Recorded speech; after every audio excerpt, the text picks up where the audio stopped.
and the light. Okay. And turn the mic.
Okay, fruit, cooking, and it'll be a nice short meeting, right? Right.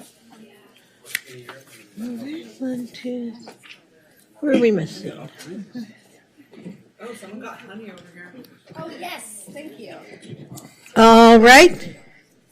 It is 6:03 p.m., so we are going to get started. Good evening, Santa Monica. We are here for the May 24th, 2023 special meeting of the Santa Monica City Council.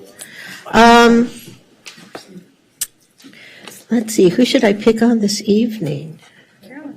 Carolyn. Yeah. Will you lead us in the Pledge of Allegiance? Oh, all right, thank you. What do you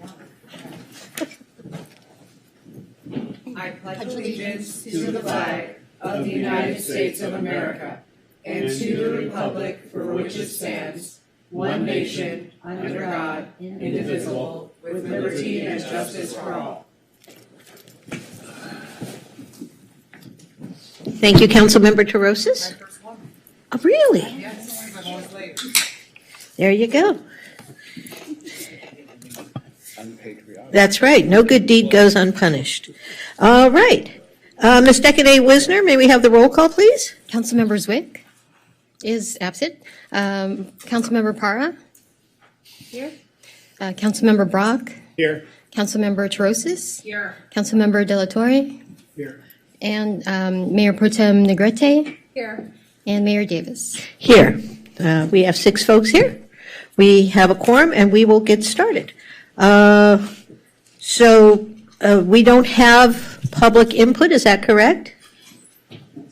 Right, because this is a special meeting. And in terms of, okay, I'm just taking a look at this. Do we have anyone who is speaking under item 2? We do not have any closed session, special agenda items, or consent calendars. All items, right. so no. Okay, so at this point, what I'd like to do, council, is because we do have people who've come for the public hearing on, excuse me, I'm sorry, come for the public hearing on, and I'm just trying to make sure I get the matter number right. Oops, where'd it go? Item 8D, oh no, I'm sorry.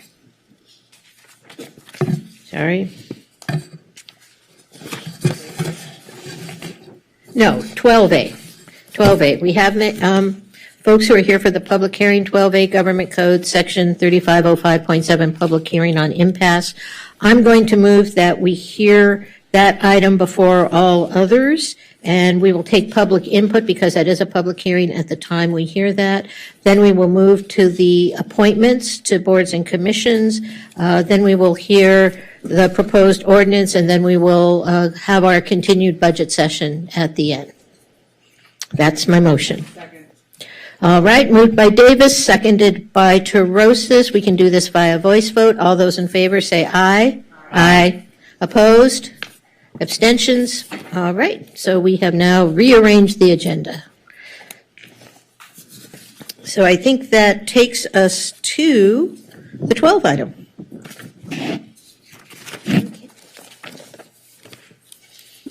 12 is public hearings. 12A, Government Code Section 3505.7, public hearing on impasse with administrative team associates. And right now, we just have one request to speak. All right.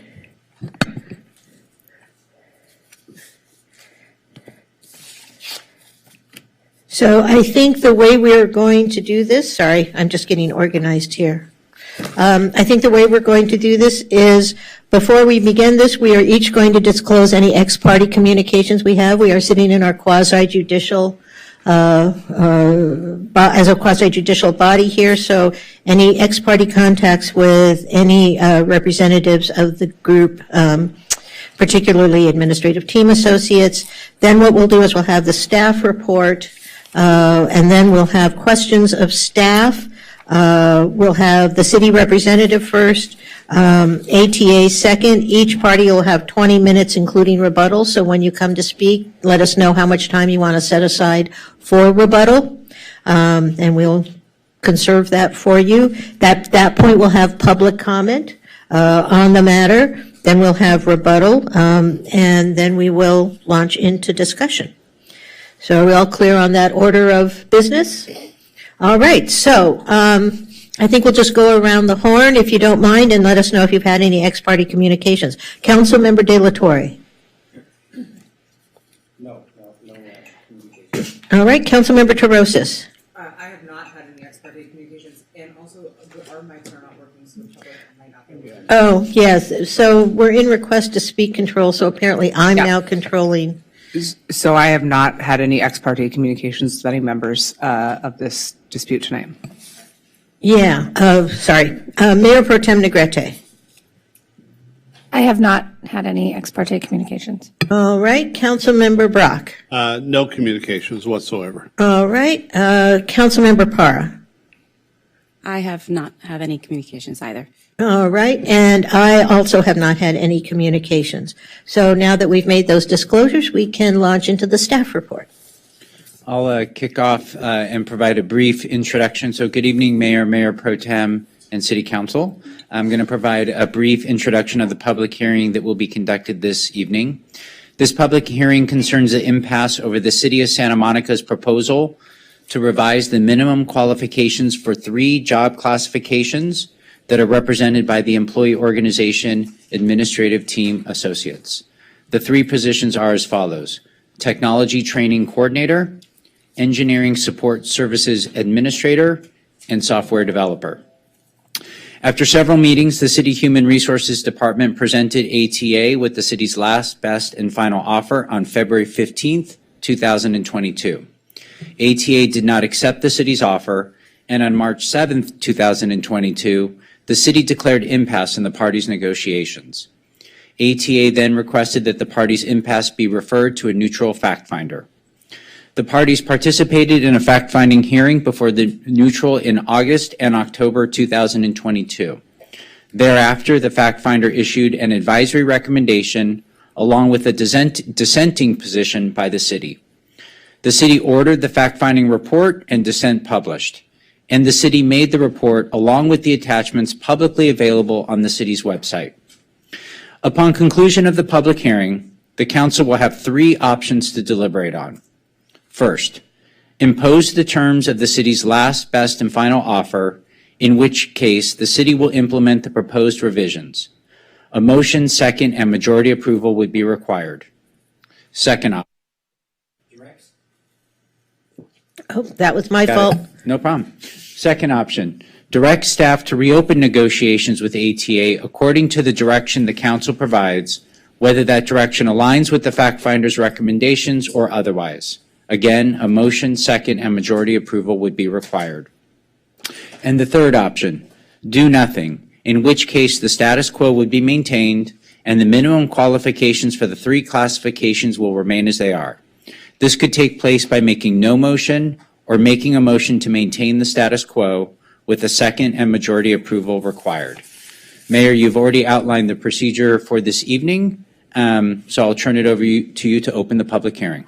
All right, and specifically, it's now appropriate to conduct a public hearing pursuant to Government Code Section 3505.7 of the Myers-Milius-Brown Act and the city's Employer-Employee Relations Resolution for consideration of impasse and implementation of the department's last, best and final offer to ATA regarding the proposed revisions to the minimum qualifications for these three classifications, as outlined by the city manager.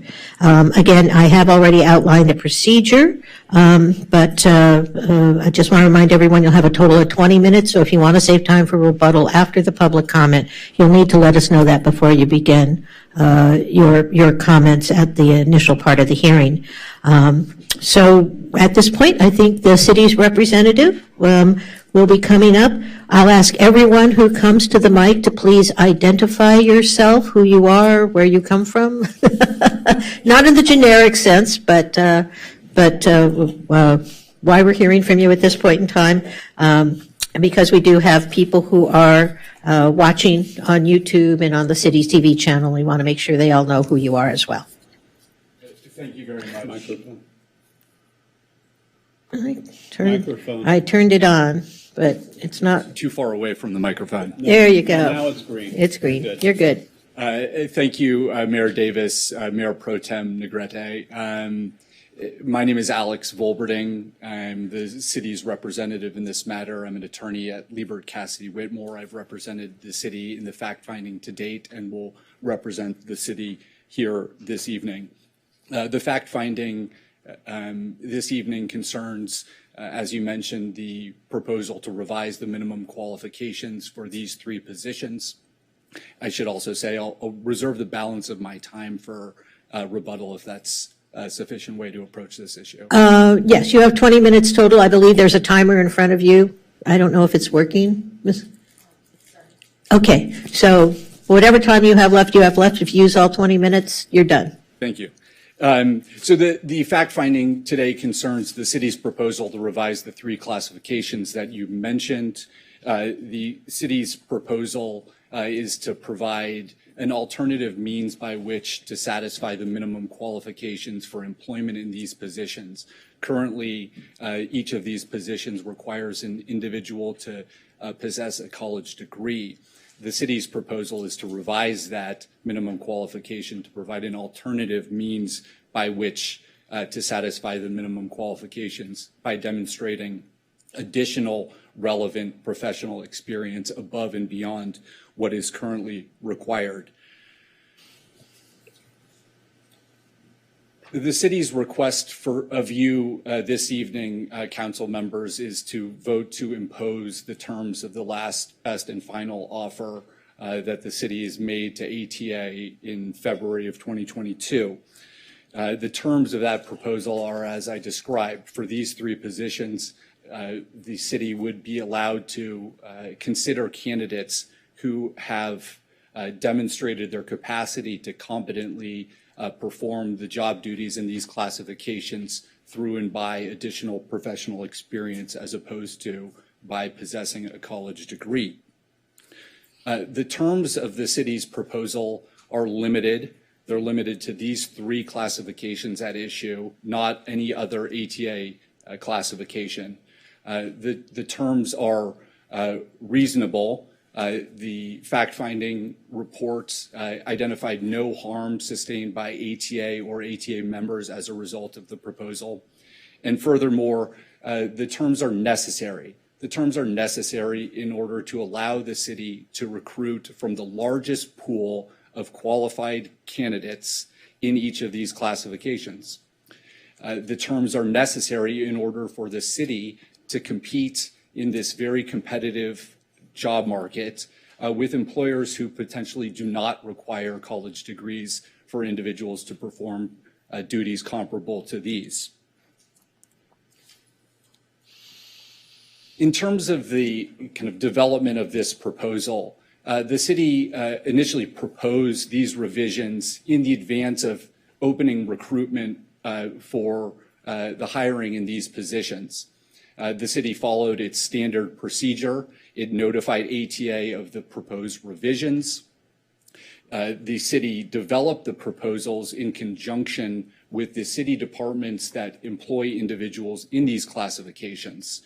The subject matter experts in those departments identified to the city's Department of Human Resources that it was in fact not necessary that an individual possess a college degree in order to perform the job duties associated with these classifications, but rather that an individual could demonstrate their capacity, their competency through and by the demonstration of additional professional experience in these areas. The city's objectives in making this proposal are several-fold. Again, the city desired to access the largest pool of qualified and competent candidates to consider for employment.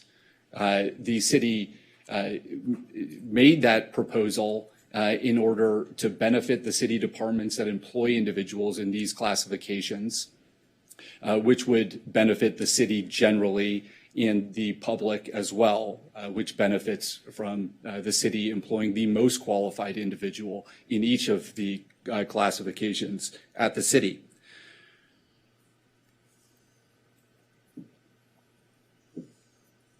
In terms of the specifics of the city proposal, this is not a one-size-fits-all approach. This is an approach that was developed in a case-by-case basis, again, with the City Department of Human Resources working with the departments that are most qualified to provide commentary on the skills necessary to perform these job duties.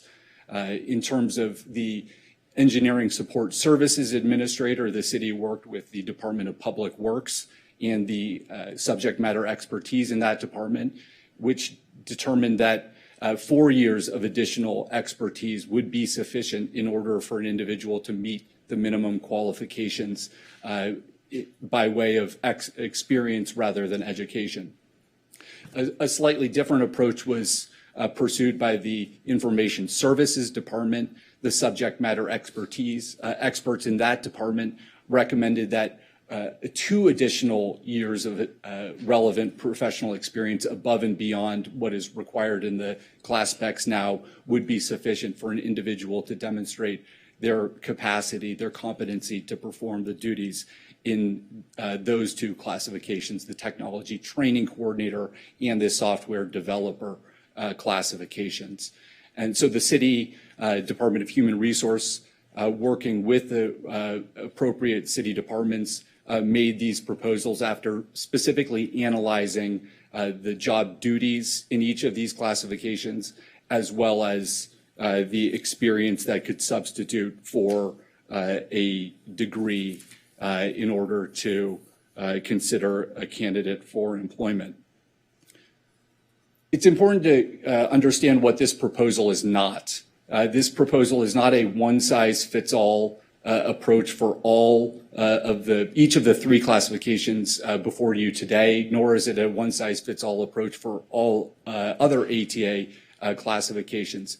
Again, this is a limited proposal that's tailored to these 3 classifications that have been before the city for some time now.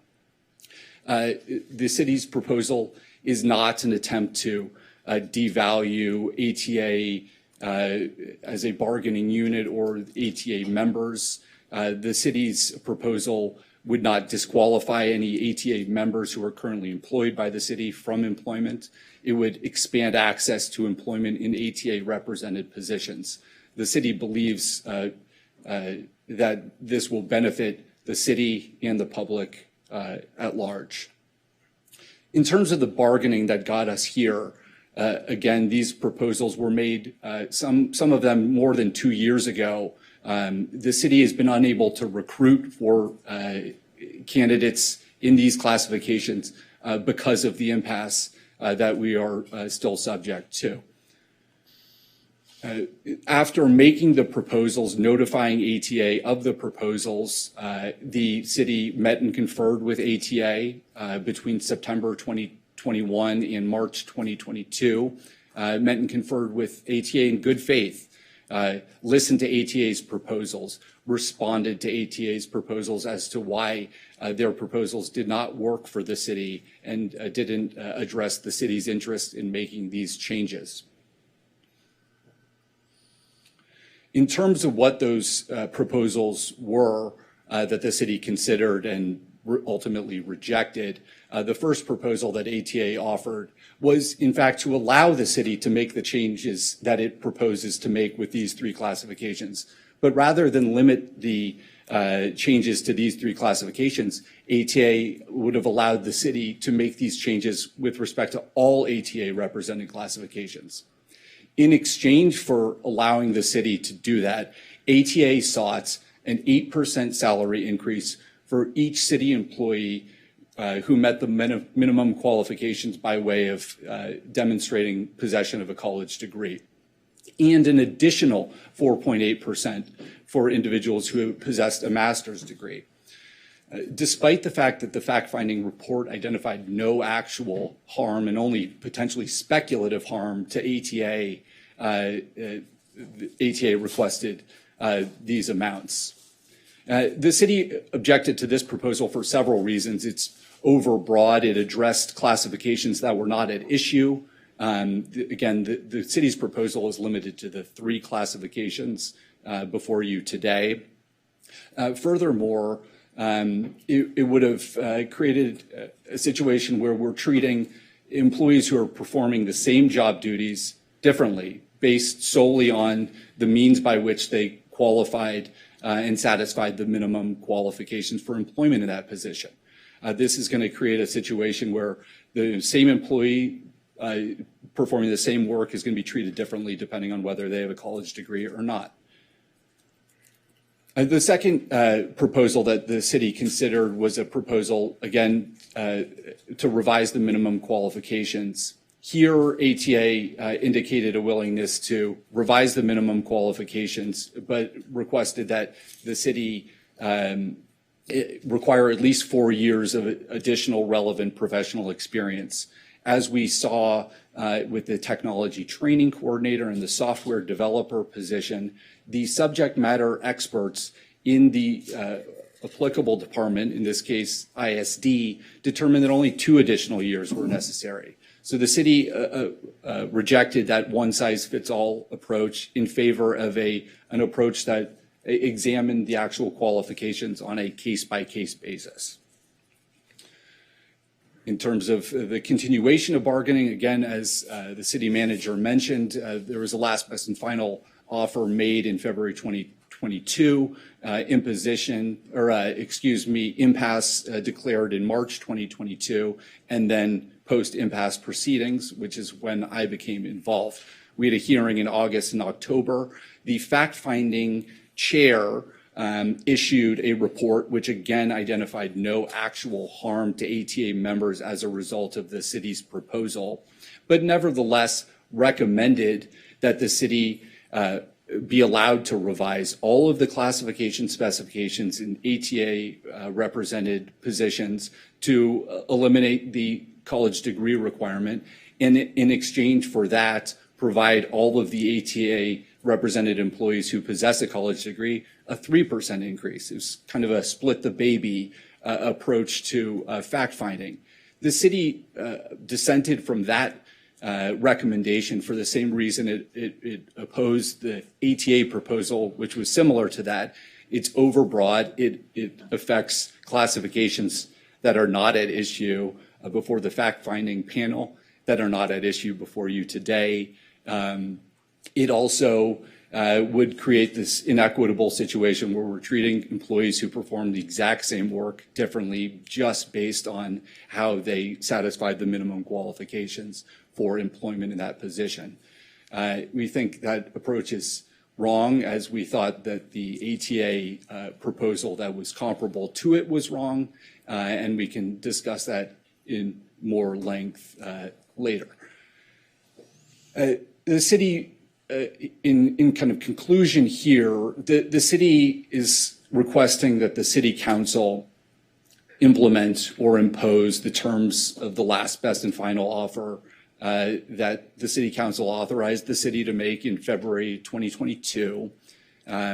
We again believe that this is the appropriate approach and response to this issue. It is limited in scope. We're talking about the 3 positions at issue here: engineering support services administrator, technology training coordinator, and the software developer. No other positions. We're only talking about the minimum qualifications necessary to be considered to perform this work, not any other aspects of the classification specifications or the terms of employment, such as compensation.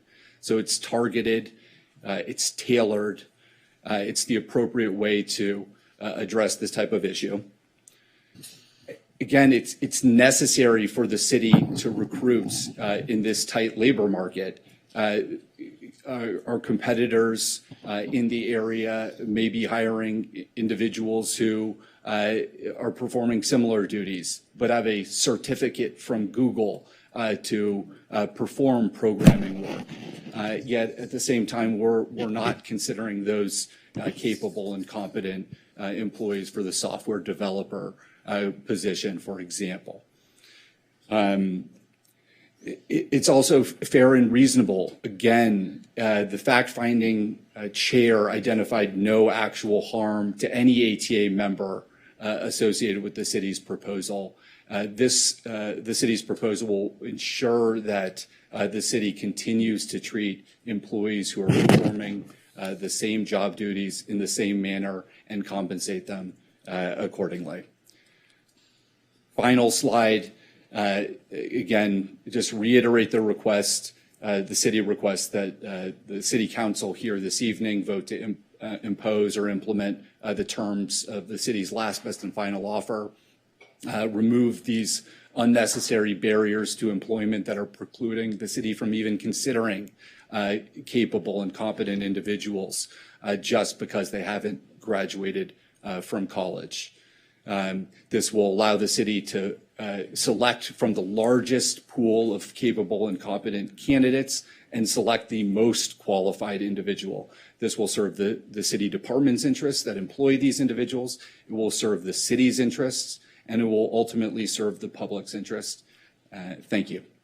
All right, thank you, sir. You have 4 minutes and 39 seconds left for rebuttal. Thank you, Mayor. And we're going to hold you to that 39 seconds. Thank you so much. At this point, then, we will hear from the ATA representative.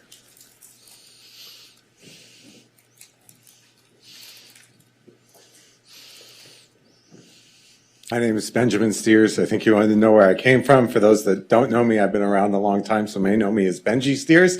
I was born at St. John's Hospital. I grew up in the Sunset Park neighborhood. Now I live in the Wilmot neighborhood.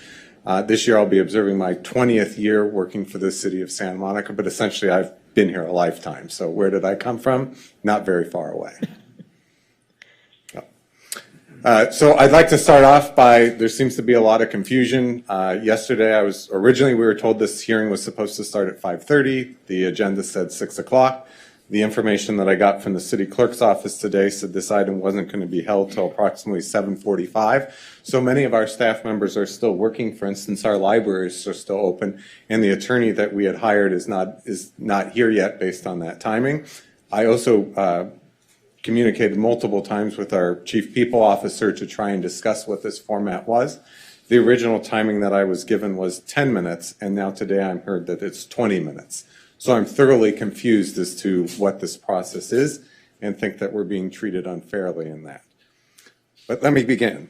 My name is Benjamin Steers. I'm a native Santa Monican. As a second-generation city employee, I was raised learning how to serve the community of Santa Monica.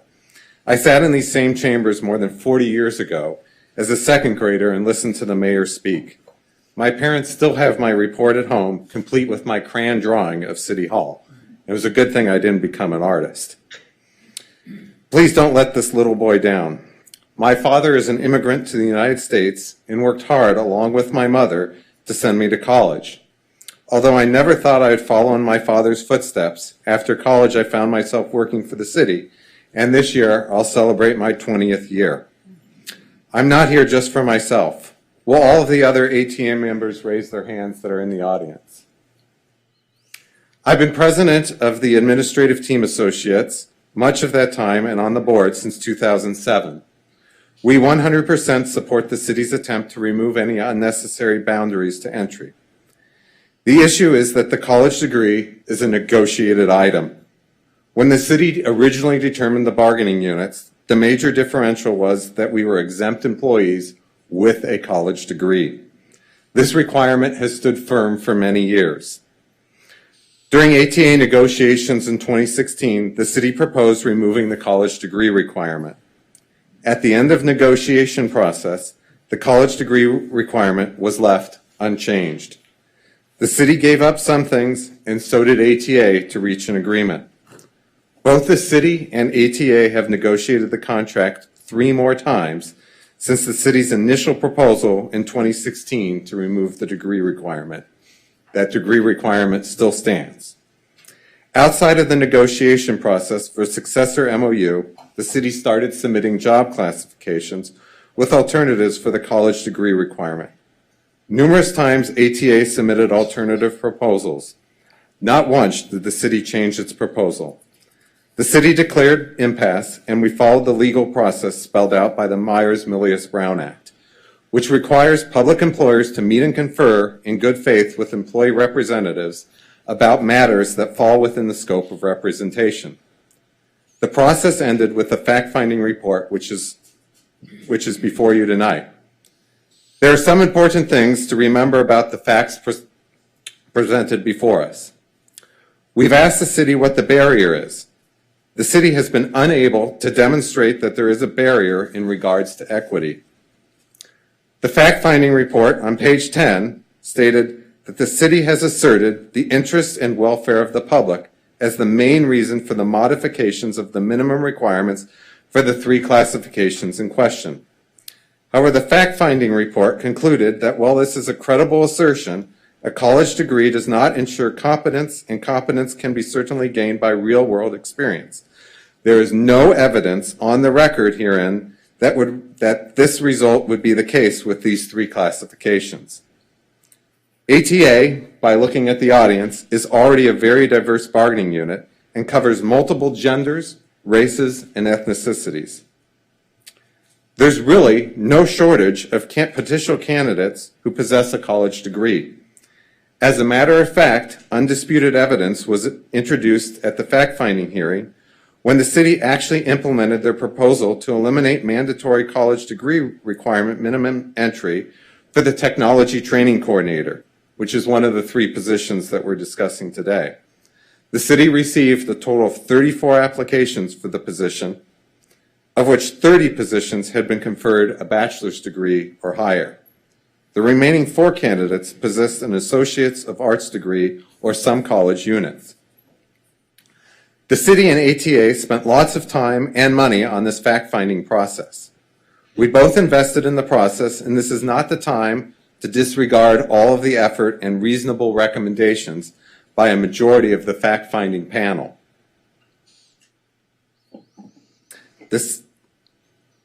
Disregarding the fact-finders report factual findings and rejecting its fair and equitable recommendation to resolve this controversy between the city and the association would be ill-advised.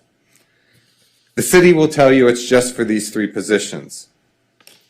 But we all must realistically acknowledge, as the fact finder did, that over time the city will add experience criteria as a substitute for college degree to all or most of the classifications.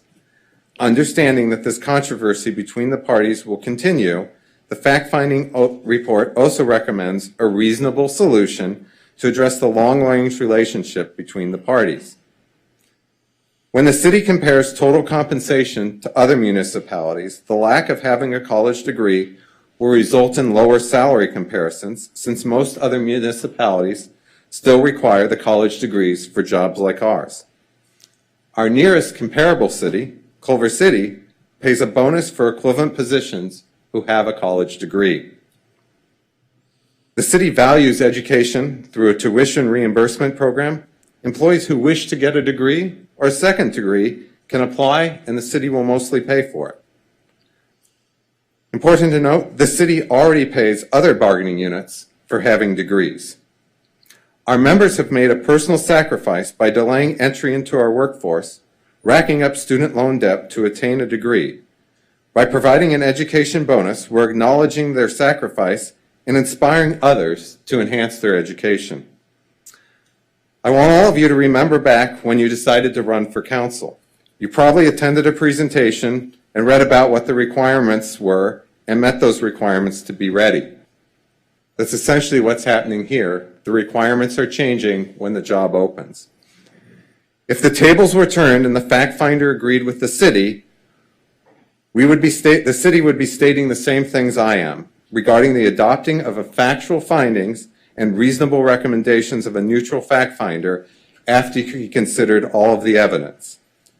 As the representative for ATA on the 3-member panel, the fact finder really wanted us to come to an agreement. No matter what I offered, no matter what I had to convince our board of, the city did not waver from its initial position. Both parties have invested a lot of time and money in this process. A distinguished law professor, a neutral party selected by both sides, rendered a decision. Please don't ignore it. Thank you. Thank you, Mr. Steers. I think our attorney is not here, so I guess that concludes what I have to say. All right. You have 11 minutes and 39 seconds left if you have. And that concludes the presentation? Yes. Okay. All right. Well, before we go back to rebuttals, we're going to have public comment. And as I see, Ms. Decanay-Wisner, we have one person in the queue for public comment. Is that correct? It's correct. All right. Jerry Rubin.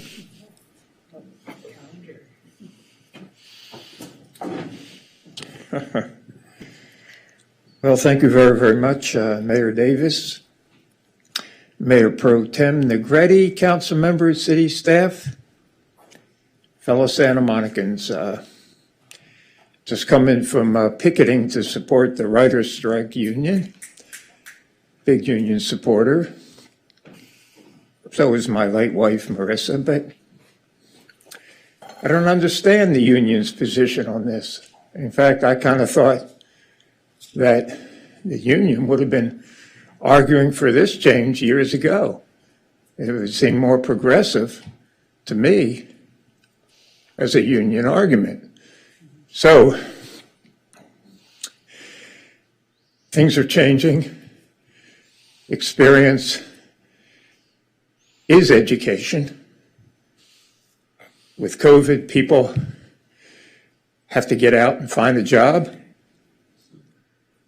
There's a lot of reasons why people can't spend the 4 years to get a bachelor's degree and have to go to work. And there are certain types of jobs where the on-job training might be more beneficial than a standard 4-year bachelor degree. This doesn't undermine education in the slightest, the city's position. And I do hope the union people would not be so inflexible as to turn it into a battle. In fact, I think it would gain even more support for unions and what they're arguing for in so many ways in the long run, to go along with the city's position. So I say this as a full-time union supporter with all respect. Thank you. Thank you, Mr. Rubin. That concludes the public hearing, so we will close that now. We will go into rebuttal with the city beginning first.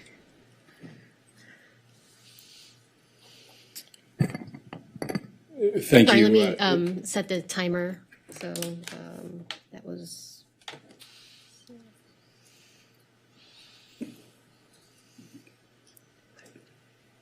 Okay. Thank you. Thank you, Mayor Davis and members of the council. Just a few points. In response to Mr. Steer's comment that the city didn't explain what the barrier was, the barrier is self-evident. The barrier is what is imposed by the minimum qualifications currently. The minimum qualifications currently require an individual to possess a bachelor's degree in order to be employed in any of these three classifications. That is what the city is trying to change. That is the barrier that the city is trying to remove. The city is trying to allow individuals who do not possess a college degree, but are otherwise capable and competent and inclined to serve this city and its residents, to allow them to do so by demonstrating that they have additional professional experience that qualifies them to perform the job duties in these positions.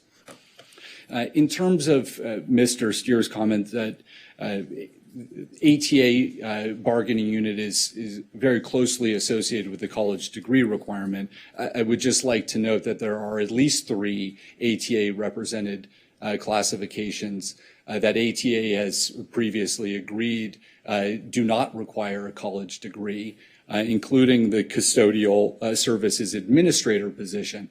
The individual, the incumbent in that position, is an ATA board member, lacks a college degree. The city would not in any way dispute that he's qualified and competent to perform those job duties. And I have a hard time imagining that ATA would make that argument either. In terms of the recruitment for the technology training coordinator, just because the city received 34 applicants for that opening doesn't mean that the 35th who didn't apply because they didn't have a college degree wouldn't be the most qualified if upon their application the ISD department reviewed their application and determined them to be the most qualified. So the city again requests that the council here tonight impose the terms of the last best and final offer. It is again limited to these 3 positions. It's reasonable and it's necessary. Thank you. Thank you. Now we will hear from ATA.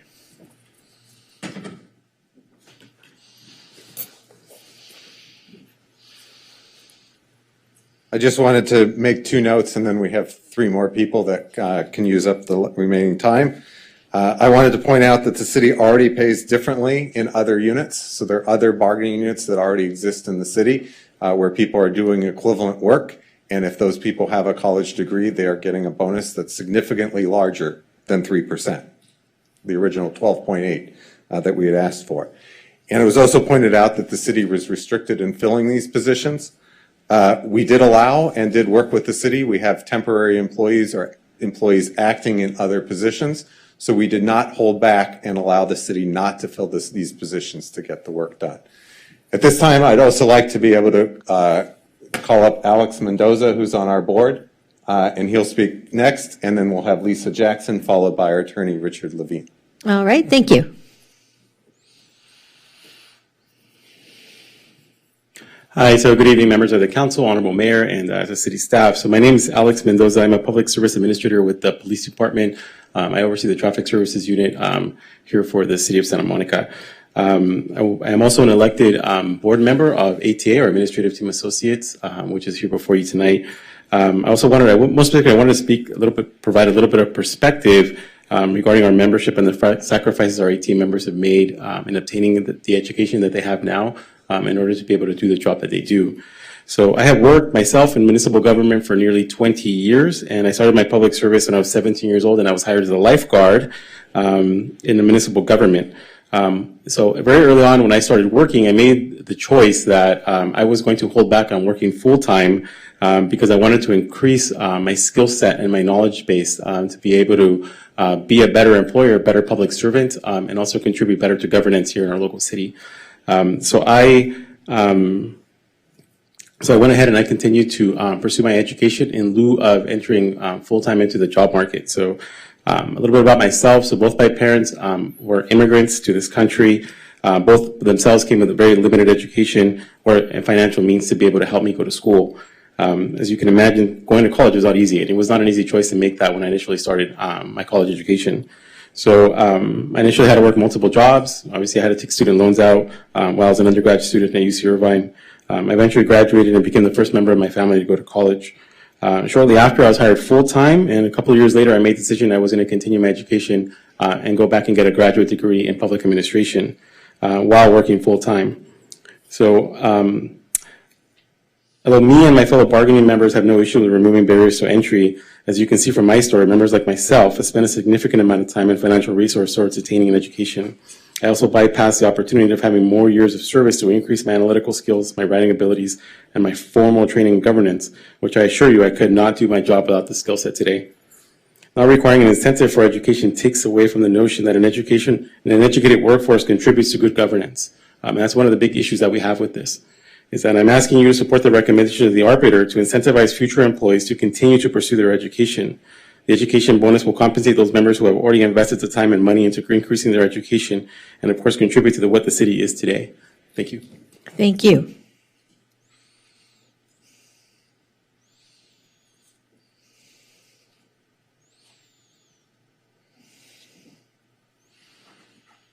Good evening, Council, Mayor, Mayor Pro Tem, and City Manager. My name is Lisa Jackson Robinson. I am the Forensic Administrator at the Police Department. I manage our crime laboratory. I've been employed with the City of Santa Monica for 16 years, and I've been in crime scene investigation for 28 years. I'm going to read briefly a statement that I made for today.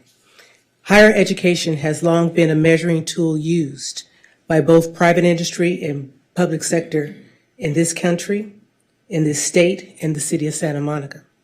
As a woman and an African American, it was reinforced in me at a very young age that without a college degree, I would struggle to participate in the pursuit of my dreams, or as our founding fathers stated, the pursuit of happiness. There have been many times in my career, regardless of my high level of skill, experience, or talent, I was denied opportunities to advance. It wasn't because of lack of my education. I had checked that box. I was always being questioned about my ability to lead, regardless of how well I did my job. As a single mother of 2 teenage girls, I had to work full-time and go to school at night to earn my master's degree, just to compete for management jobs in my field that only required a bachelor's degree. I did it, and I'm very proud of that accomplishment. Since arriving at the City of Santa Monica in 2008, I have put my education to use to help build a culture of great leadership here in the city.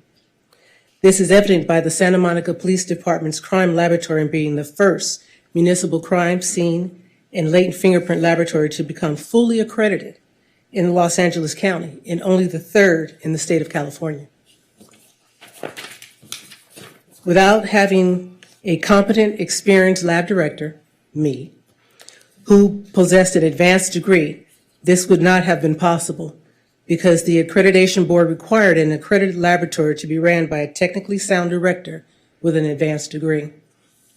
I completely understand the city's position on inclusiveness and being fair and equitable. However, by not paying myself and my colleagues an educational bonus, you create an environment that does not recognize the sacrifices Santa Monica employees have made. Our degrees represent personal and professional development that directly benefit the City of Santa Monica and the citizens that we serve. The current qualifications, advanced degrees for all ATA classifications, including administrators and managers, are a direct reflection of the quality of work our city produces. This is why the city is leading in this region of Southern California, as it continually is called upon to guide other municipalities on our practices. Neighboring cities and other government agencies throughout the county already pay educational bonuses for advanced degrees. Offering this benefit to ATA members shows that the City of Santa Monica provides equitable opportunities to their internal stakeholders, and it increases the city's ability to retain a highly trained, highly competent workforce. My plea to council and to human resources management this evening is that as you evaluate ways to remove inappropriate barriers to employment in the city for other classifications such as the software developer, the technology training coordinator, and the engineering support services administrator, that you would first consider fair and equitable opportunities for us who meet the requirements of the classification, the requirements of the classification that we hold and have already shown and proven our value and commitment to this city. I ask that you please show good faith this evening by adopting the fact finder's recommendation of educational bonus for ATA members who hold advanced degrees. Thank you for your time. Thank you.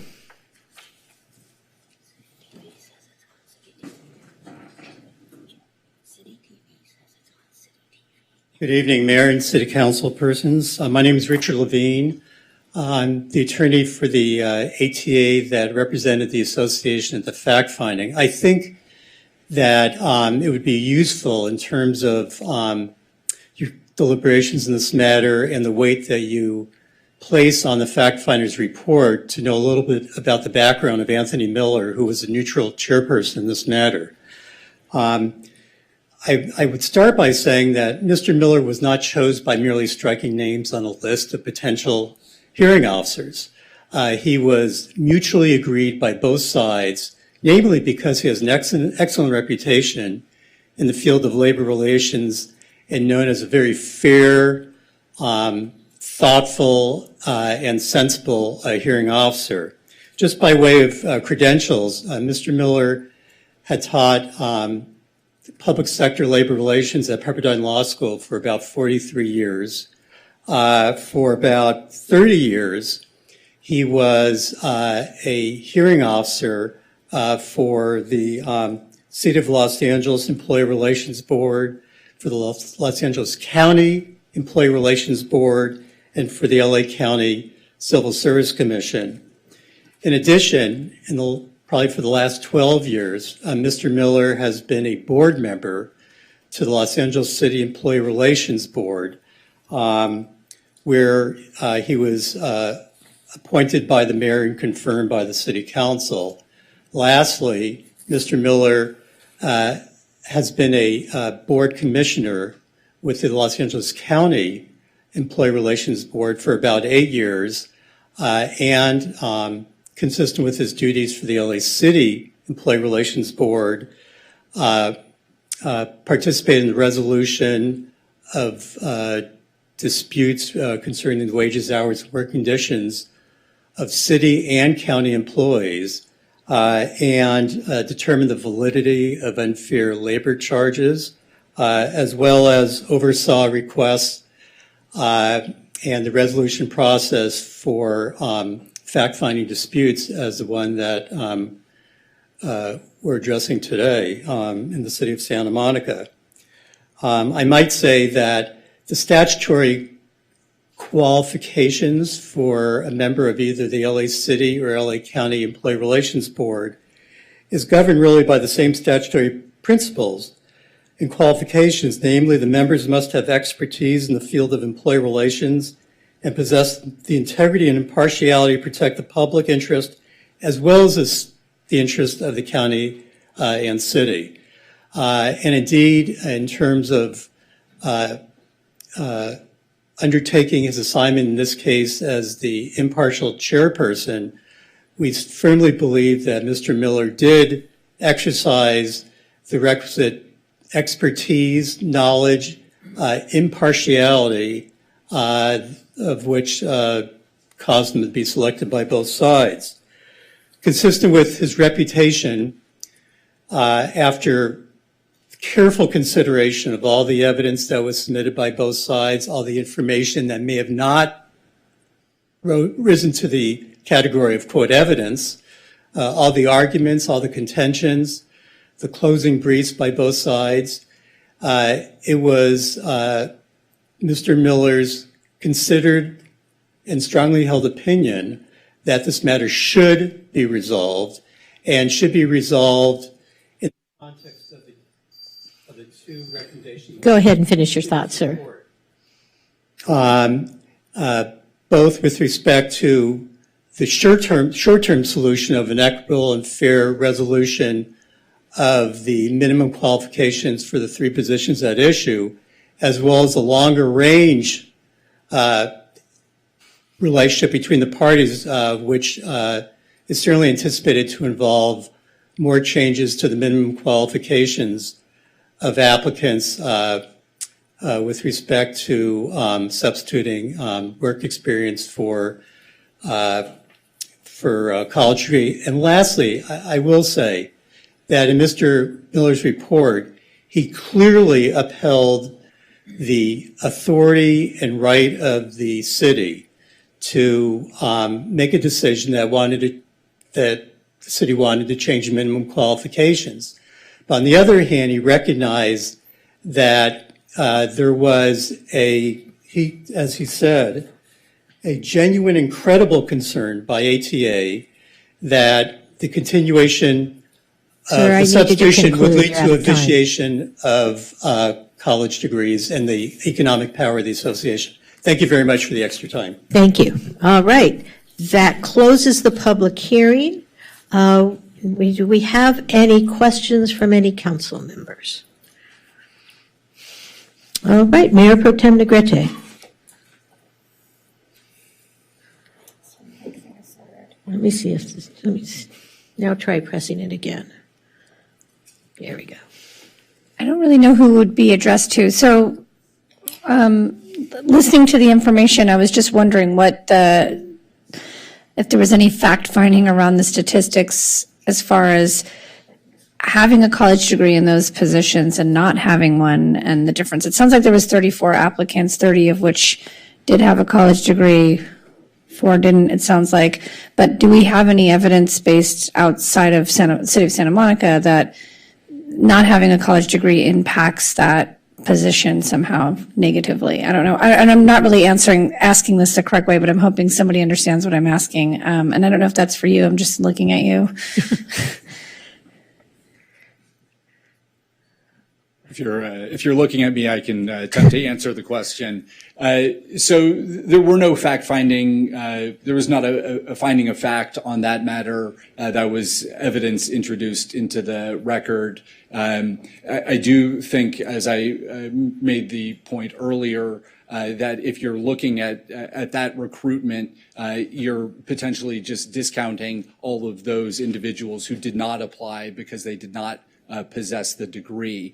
In terms of whether the technology training coordinator type position at other public agencies or in other private sector companies, whether that's a position that typically requires a degree, I do not have that information. What I do have is the information that was provided by the subject matter expert in the Information Services Department, who determined that based on the job duties in that classification, it was not necessary that an individual possess a college degree in order to perform those duties. And again, we're trying to remove the barriers that would otherwise allow the city to consider a qualified and competent individual. And I can understand that. I'm not in information services, but I know that information is changing constantly, and the way young people are learning today look a little bit different. Maybe a 4-year degree there's 2-year degrees or certificated programs. However, what I'm hearing is the argument is not so much about whether or not ATA accepts that that's an opportunity to bring individuals in, that there should be a bonus for those who did get the extra training. And it sounds like that's really the only issue on the table right now. So that's one of a couple issues. The fact-finding panel, the chair, whose qualifications we do not dispute, although we disagree with the recommendations here, the position that every individual who possesses a college degree should be compensated in a manner differently than an individual who qualifies through and by experience is going to create an inequity in the bargaining unit between employees who perform the exact same job duty. The city is not supportive of building into the city's compensation that inequity. The city believes that individuals should be compensated based on the duties that they perform as opposed to how they satisfy the minimum requirements.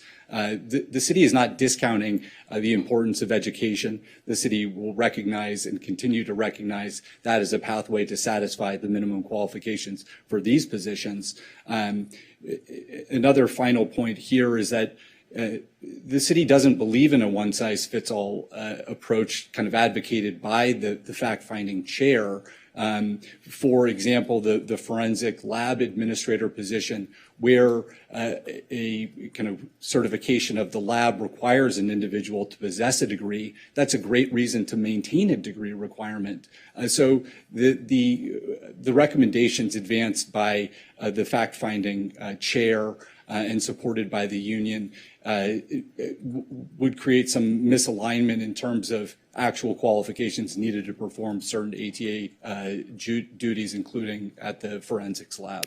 So has the proposal or discussion ever come up around, well, maybe going forward, these steps and the salary range is adjusted so that those applying that have a degree are paid at one step or level coming in, and those that don't but possess relatable work experience are paid separately? Are you referring to that as paying people differently based on, because one could argue that your education on top of your, if you worked in the field for 4 years and you have a 4-year degree, that counts for a lot more experience than someone who maybe just worked 4 years. You're not excluding that person from having an entry-level position, but you are saying that someone who comes in at step 5 versus step 1 is going to get paid differently. So I do want to clarify one important point here. The additional experience that the city is requiring as a means by which to satisfy the minimum qualifications is above and beyond the experience that's already required. So an individual in the engineering support services administrator position, in addition to requiring the experience that's built into the minimum qualification for that position now, would be adding 4 additional years. So an equivalent to the time it would take to obtain a college degree. So it's not just as though an individual can satisfy the demonstrate a modicum of experience in the field and qualify just as somebody who would qualify with a degree. There's additional experience required. How many positions are unfillable because of this requirement that are standing unfillable? That was the comment that was made earlier. We have 2 positions apparently that we cannot fill because of this requirement? Well, there are 3 classifications before you that we can't recruit for currently with the revised classification specifications that are before you today. As I understand it, there are individuals serving in an acting capacity in those positions in order to ensure that the work gets done. But those positions, city can't recruit for them with the current with the new proposed job. And the 34 applicants are not. I'm confused because you mentioned applicants, but we're saying we can't recruit. So as I understand it, and potentially somebody from the city can clarify the kind of the timing of this recruitment, is that the city went out with a recruitment and then rescinded it because of the ongoing negotiations or the request to negotiate the revised classification specifications. For we were able to receive 34 applicants. Yes, we were able to receive 34 applicants, but one of the things that I should mention is that during this post-pandemic era, the applications that we received, so that 34 applications represents probably 25% of what we would have received normally in a regular environment. So our number of applications are decreasing. And as the example that our attorney said, that people self-select themselves out of the process. So if I don't have a degree, but I read the job description and it says that I require a degree, I may be the absolute best qualified person for the position, but I didn't apply. And so when we do the analysis, to try to answer some of your questions, what is the harm? What are we missing? We don't know what we're missing, but in this economic environment where competition is stiff, we're getting a third or a quarter of the applicants that we would normally receive. And out of those people are choosing to decline jobs or whatever. So it's just tougher. So our goal, as I mentioned last night in the budget hearing, is to expand the pool, get as many people in the pool as we possibly can, as fast as we can, and provide the talent to our departments. So I support that, especially from a diversity, equity, and inclusion lens and giving people the opportunity to come into these positions. I'm just curious because everybody's experiencing that across all markets all over. And I wonder if this is something that is hopefully going to self-correct at some time. And are we worried about lowering standards? I know that people can be trained, but the time and the effort that it takes for someone to come in with maybe minimal qualifications, asking those questions because this is not just something I'm assuming that is happening in that department, that is probably happening across many departments. It's hard to hire at most places. I think we're all experiencing that post-pandemic. I think we are, and I do want to correct something that the proposal that we are making is not a lowering of standards. So I wouldn't want anyone that applies for a position thinking that they got in because of some sort of lowered standard. So it is based upon the ability to do that job. How do you obtain the necessary experience to be able to do the job? It's focused on the duties. What makes a person minimally qualified to enter into the process? Doesn't mean that they're going to get it, but right now we have an exclusionary practice because people who are qualified through various, life experiences or whatever sacrifice that they made in their own life, whether it's working or going to school, if they obtained the appropriate experience, they should have access to the opportunity. And so that's really the crux of the proposal. Okay, my last question, and I agree with that wholeheartedly, but I do understand that there are various other departments, just to respond, if you could give a response to the comment that we do offer education bonuses. As someone who had to pay their way through college, I do understand the struggle on both ends of it. I couldn't go to maybe the college that some of my colleagues went to, but I did what I could do, and I know that even that was a barrier years ago, depending on what college you went to. So I'm happy to see that we're opening up the opportunity for people to apply, but I do wonder how we are also acknowledging the fact that there are other departments that do pay a bonus or I think that there are two departments that pay for, have an educational incentive.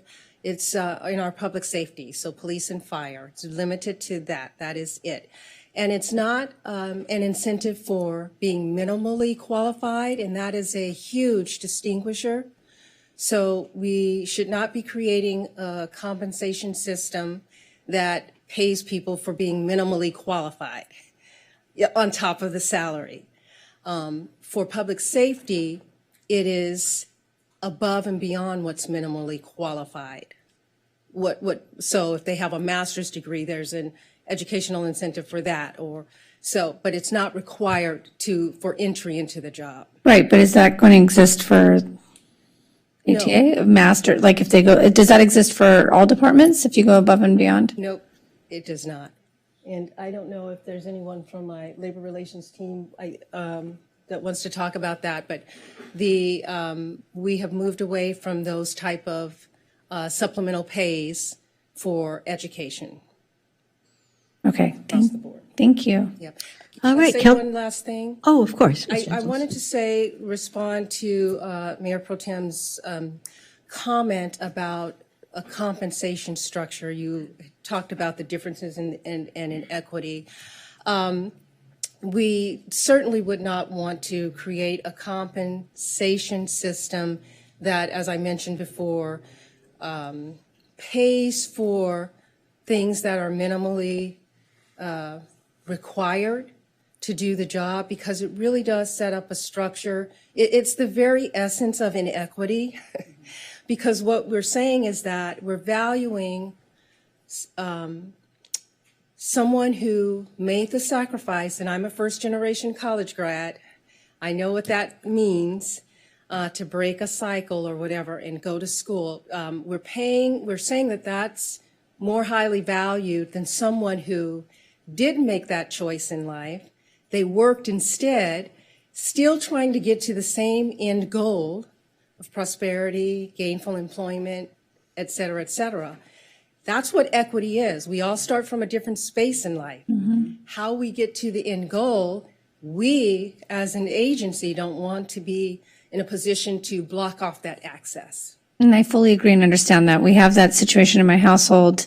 So unfortunately, my husband had children young and could not complete his, and he ever since has been held back by his company. So I can totally understand. I think that was not what I was referring to, because I agree with that opportunity. Not many of us have the opportunity to go to college. There's people look at the loans. Young people today say, is it really worth it to have 80,000 plus in loans? However, I was just talking about the above and beyond, and if someone's getting their master's or going back and getting some sort of certification. It sounds like we give, I'm assuming we have tuition reimbursement, right? Development. And then the other thing too is there are many of people within our organization with a bachelor's or an advanced degree, and it becomes a slippery slope when you start. So it wouldn't just be limited to ATA. We would then be looking at other bargaining units and how that would impact across the entire organization in terms of those type of additional supplemental pays. So it's never just a focus thing. It will be across. Branch out. Thank you. All right. Councilmember Zwick, did you mean to take yourself out of the queue? I just want to make sure I don't skip over you inadvertently. All right. Councilmember Brock.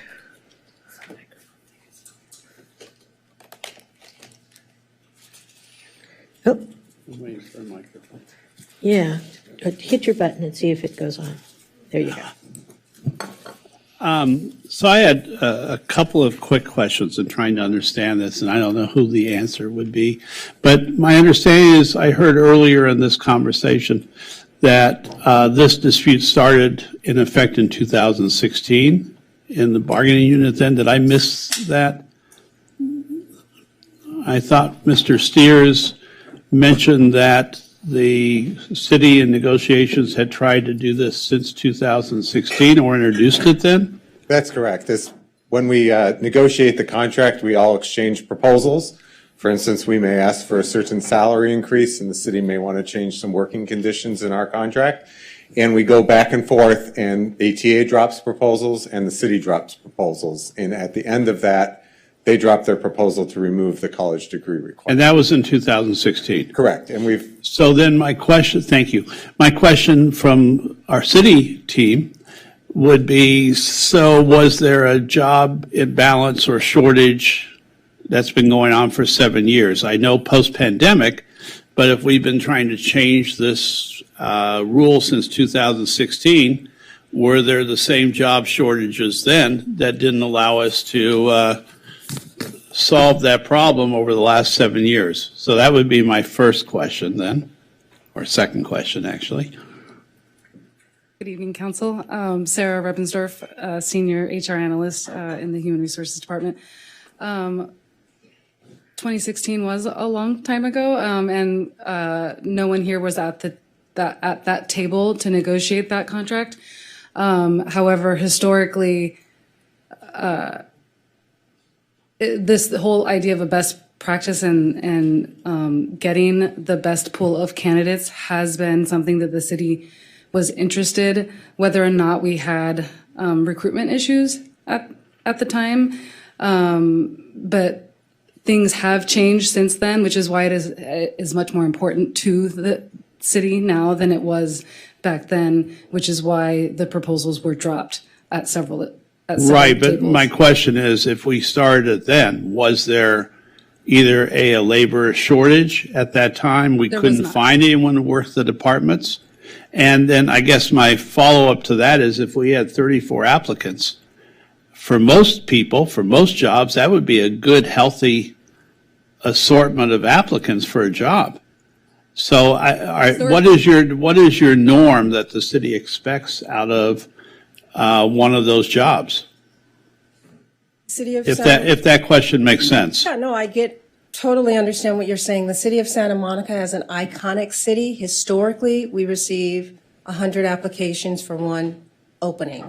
So when I say that the applications during this pandemic period has decreased, it is decreased by 30%, 50% for certain positions. Are you able not to find an applicant out of 34 applications? No, very possibly we could have, but as mentioned, we stopped the recruitment. We started the recruitment while we were going through this process, and then it stopped because of the dispute.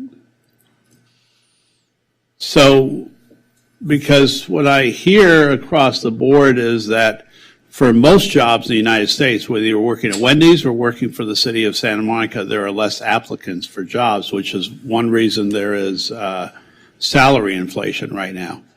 But I guess, and by the way, I support the idea that not everyone has to be a college graduate in order to do a great job. So I just so you know, I'm not necessarily siding with one side or the other, because I understand life experience and job experience, whether you have a degree or not. The degree will give you a piece of paper, but it doesn't necessarily make you a better person. Is that a question? Well, yeah, there was a question coming. Oh, okay. Let's try and stick to questions. I we'll will. have opportunities for discussion but later. So that's, I guess, my question is, so question one was, this has been ongoing for 7 years, brought again. There are applicants coming in. And finally, just to be clear, so ATA is asking that if you eliminate the college degree requirement, that they would like to have a pay raise in lieu. Is that the way I'm interpreting it? And so maybe we can let Mr. Steers speak for ATA, if that's okay, Ms. Gentles, and then you can respond, of course. Yeah, but I just wanted to say that we're not dropping the degree requirement. We're creating an additional pathway To employment. the degree or additional A experience. quick So follow-up to that, how many additional applicants do you think you would get per job it's if you? hard to tell. That's an impossible question to answer. But you can just imagine people that don't have degrees that would normally self-select themselves out because they're reading the job description and it says minimum qualifications requires a bachelor's degree. I don't have that. I have an associate's degree, or I've been working elsewhere. I've been doing this job. I know I can do it, but I'm not even going to apply because they're going to reject me. Okay. Benjamin? Thank you. Yes, we support the changes that the city is trying to make, but after the 2 days worth of testimony in the hearing, this is what the fact finder came up with as a reasonable solution for implementation. So this allows the city to do what it needs to do, as well as compensate ATA members who had sacrificed and delayed their careers to get that degree. Thank you. all right, it doesn't show up in the queue because I pushed the wrong button, but Councilmember Parra, you were next. Nope. I think I recognize that I had more of a comment than a question. All right, well, I'm good. all right, Councilmember De La Torre, you were next. Yes, Attorney. If there was a slide where you had the use of diversity as a purpose for the city's recommendation was not sort of the main impetus, and I was wondering is there a problem with that? Is it not appropriate for a certain reason, or is it not legal, or why would we say using diversity would not be sort of a legitimate purpose to make these changes? So again, the city's purpose in making the proposal was to have the largest pool of capable and qualified candidates.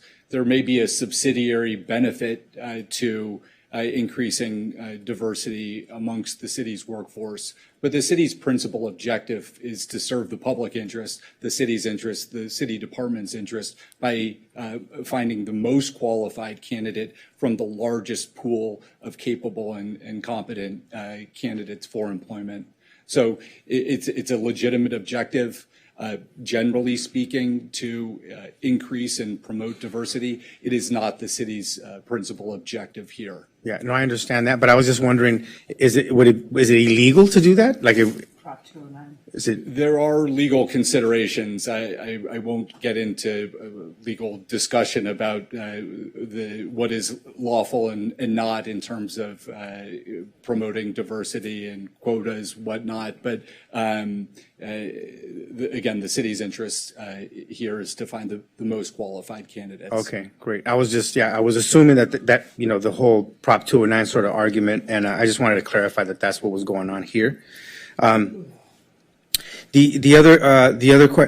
question I have, and maybe we can get. So I'm hearing the concerns of employees that are saying, look, you hire someone that doesn't have let's say a bachelor's degree. I have a bachelor's degree. I've been doing this job.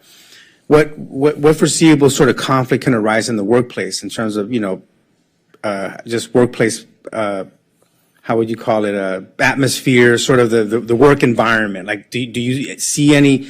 Are there any concerns around worker morale, for example? On that question of, hey, I feel like we're sort of, I'm being shortchanged in a way because now you're hiring people that didn't get the bachelor's degree or didn't require a bachelor's degree to do the work that I'm doing. I think that what we're hearing on our end is it's the opposite. We have a whole contingency of talented employees within our organization who do not have a degree but are capped at their level. They cannot move up to an ATA bargaining unit represented position simply because of the degree. And so that's what we're hearing on our end. There's more of that kind of tension versus what I'm hearing the other way. All right, and I think Mr. Steers has a comment as well. During the negotiation process, we did make proposals that allowed the city to not block the ATA positions, specifically in exchange for a 2-year internal candidate. So somebody that would be an MEA or ATA or STA could apply for an ATA job. The city wasn't open to considering that. And the other thing that I like to point out is that ATA represents many non-sworn employees that both work in the police and fire department, and their bosses are getting the pay differential for having a college degree where they are not. So the people that are processing payroll, the people that are administrators in those departments, those that operate the budget are currently being treated differently because they have a college degree but are ineligible for the bonus. Have a follow-up. Can I have a follow-up question? Of course. So the let's say in the case, and I hear that people with college degrees are getting the bonuses. Master's degrees, you probably even get more of a bonus. Not in our bargaining unit. Not in yours. Okay, so that's good to know. And then the other issue is, well, you can have someone employed. Let's say if this change was implemented, someone can come in with an AA degree, not a bachelor's degree, and they're able to, show that they have years of experience. Is it, and I'm kind of confused, because I saw the settlement, there was a settlement offer or one of the agreements, I guess, that talked about 4 years of college. 4 years of experience can supplant the bachelor's degree requirement. And then another one is 2 years of work experience. I'm trying to understand, there's 3 positions, but are they all, The city was proposing that it would be across the board 2 years. ATA was proposing that a 4-year degree would require 4 added years of work experience. The fact finder in the proposal suggested that it should be equal to the 4-year college degree. Yes. 4 additional years of work experience. Yes. So, if I may, that's not necessarily the city's position. For the engineering services support administrator position. Sir, can you come to the mic just because we are recording this? I'm sorry. The city's proposal to ATA on the engineering services support administrator position is in fact to require or to provide an alternative means of satisfying the minimum qualifications by having 4 years of service. For the other 2 positions, it was the city's proposal that 2 additional years of experience on top of the experience that is otherwise currently required would be sufficient to meet those minimum qualifications. Okay, thanks for that clarification. And still someone, let's say with an AA degree, they show the minimum qualifications with, so much years of experience, they get the job.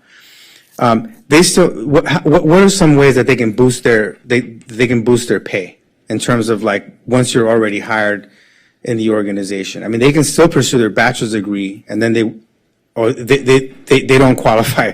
In the ATA, I just heard, they don't qualify for any increase, bonus pay. It says fire and police.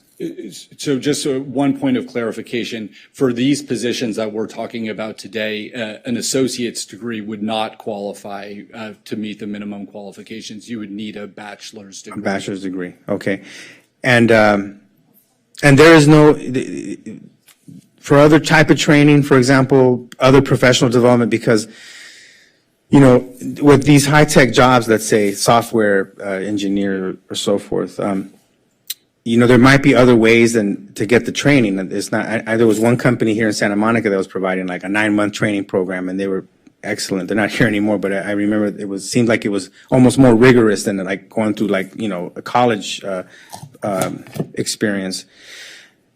And, that was the question I wanted to know, and it was answered. They're not getting any extra pay if they do these extra courses and they complete more certificates. There's no, and I feel that, I mean, in an organization, we should incentivize, you know, our employees going and getting more education, more training, and showing certificates, you know, that improves their work area. I know in public education. Okay, we're still in questions. You'll have an opportunity to comment. So if you've got a question, let's do it, and otherwise we'll go to comments. They clarified that. Yeah, thank you. The city's proposal would recognize individuals who would obtain additional experience after getting a certificate like you mentioned, but they would require additional professional experience.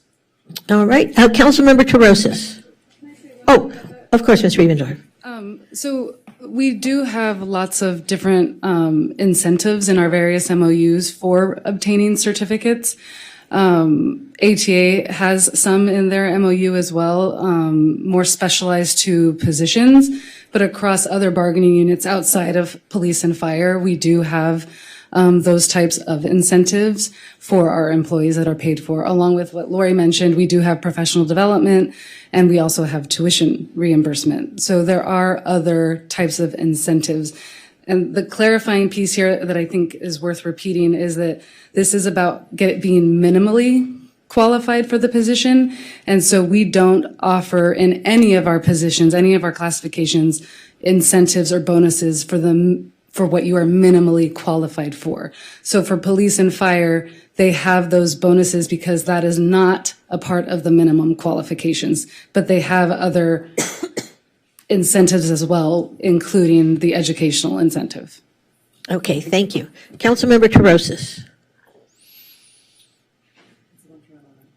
Thank you. Thank you both. Appreciate it. My questions are for council and Ms. Gentles. Is it true that our subject matter experts determined it was not necessary that individuals possessed college degrees to perform these jobs? Councilmember Terosas, that's exactly what the subject matter experts in each of the departments, the Department of Public Works for the Engineering Services Support Administrator position and the subject matter expert in ISD for the other two positions indicated. And isn't it widely, maybe this is for Ms. Gentles, isn't it widely recognized as a workforce development principle that qualified candidates can come from on-the-job training or requisite experience and not just college degrees? Absolutely, that's a best practice. And can't you gain relevant real-world experience that's directly applicable to your job outside of a classroom? 100%, yes, you can, for certain. And hasn't our city, stated time and time again, and even in our budget that we're adopting here, that we have a commitment to diversity, equity, and inclusion, including in the hiring in our city? Yes. And aren't we experiencing a hiring shortage? We are definitely experiencing a hiring shortage at the moment, yes. And isn't it true that people of color have lower rates of degree attainment than their white counterparts? That I have not done research on. I have heard that statistic, but I can't answer that definitively. Okay. And wouldn't it also seem that if we create a system where people with a degree get a bonus, that we are inherently creating a two-tiered system that is inequitable? Yes, that was one of our arguments, our dissenting arguments. Okay, I don't have any other, thank you so much. Okay, I just have a couple of quick questions. I hope they're quick anyway.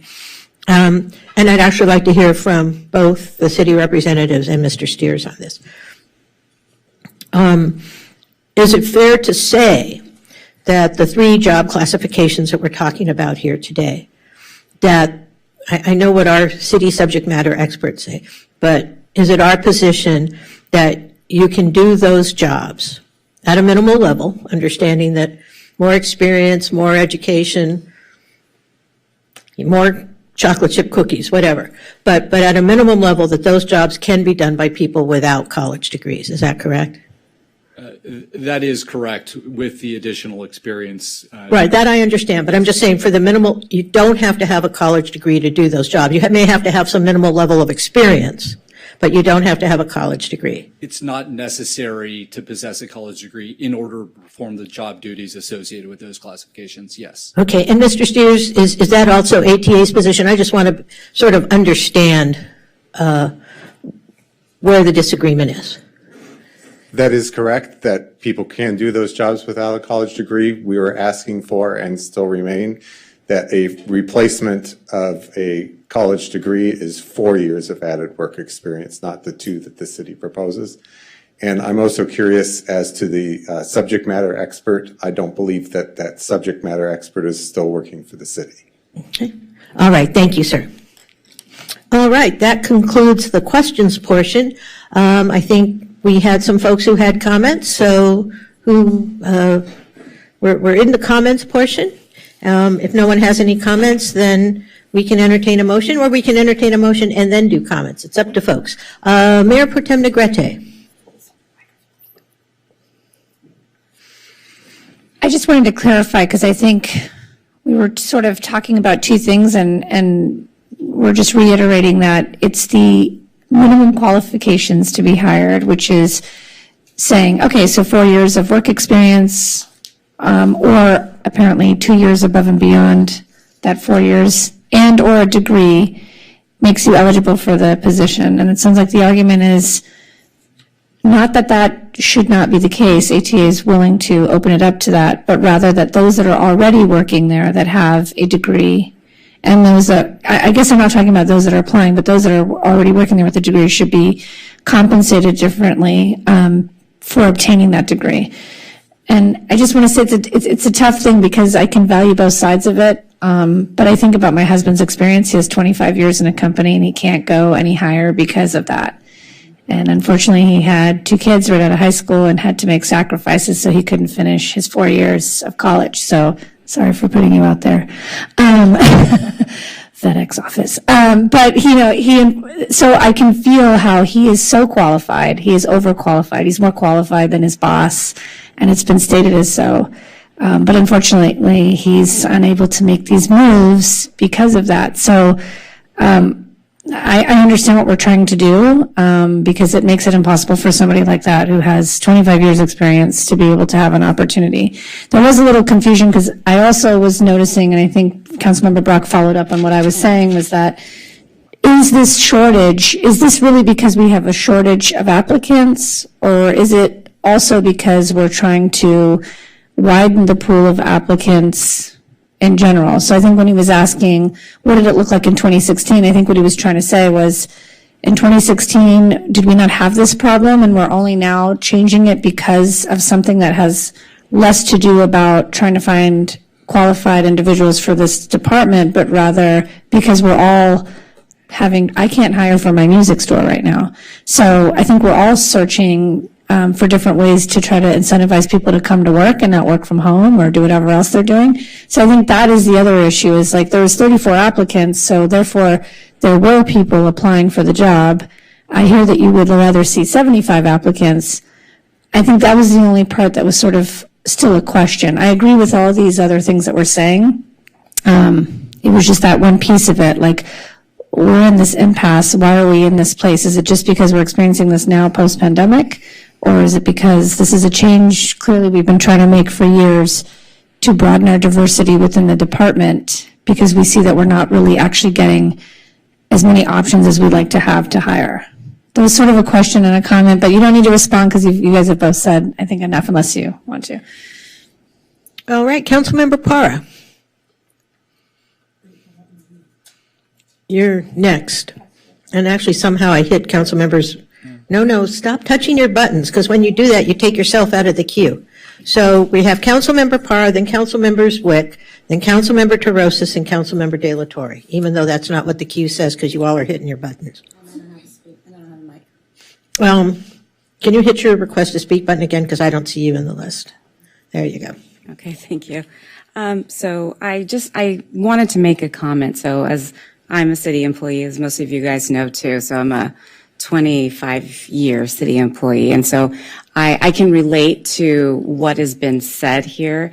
And I understand what, the consensus in terms of wanting to protect that degree, right, and wanting to get recognized for that. And so I hear that. And I also hear the conversations that we're having here about workforce development and the need to kind of change the model because of where we are in this time and place. And so I hear you and I recognize both. I also understand too, the dilemma that Councilmember Negueta's husband, went through as well, because I hear that very often. I also was that, but I was that 19-year-old on my own that had to work full time and, went to school at night and then went to school on Saturdays and then continued to go to school and paid for everything by myself. And I did it, but I did it because I wanted to, get that degree and do it and pay for it on my own. And, because I wanted to move within the organization and be recognized. And I did do it, and they valued it. And I was able to move within the organization, and I do, and where I'm at, I do get that incentive.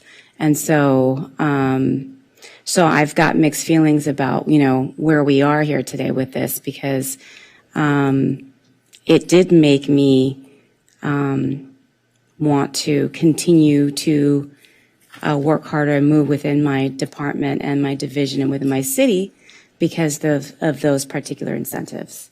And when we continue to negotiate and fight for those, and I'm in the midst of negotiations right now as we speak for my bargaining group.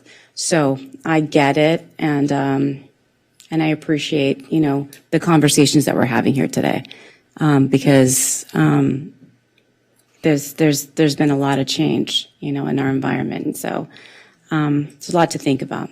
So thank you. All right, Councilmember Zwick. And you probably need to hit your request to speak button again so I can turn your mic on. There you go. Thank you.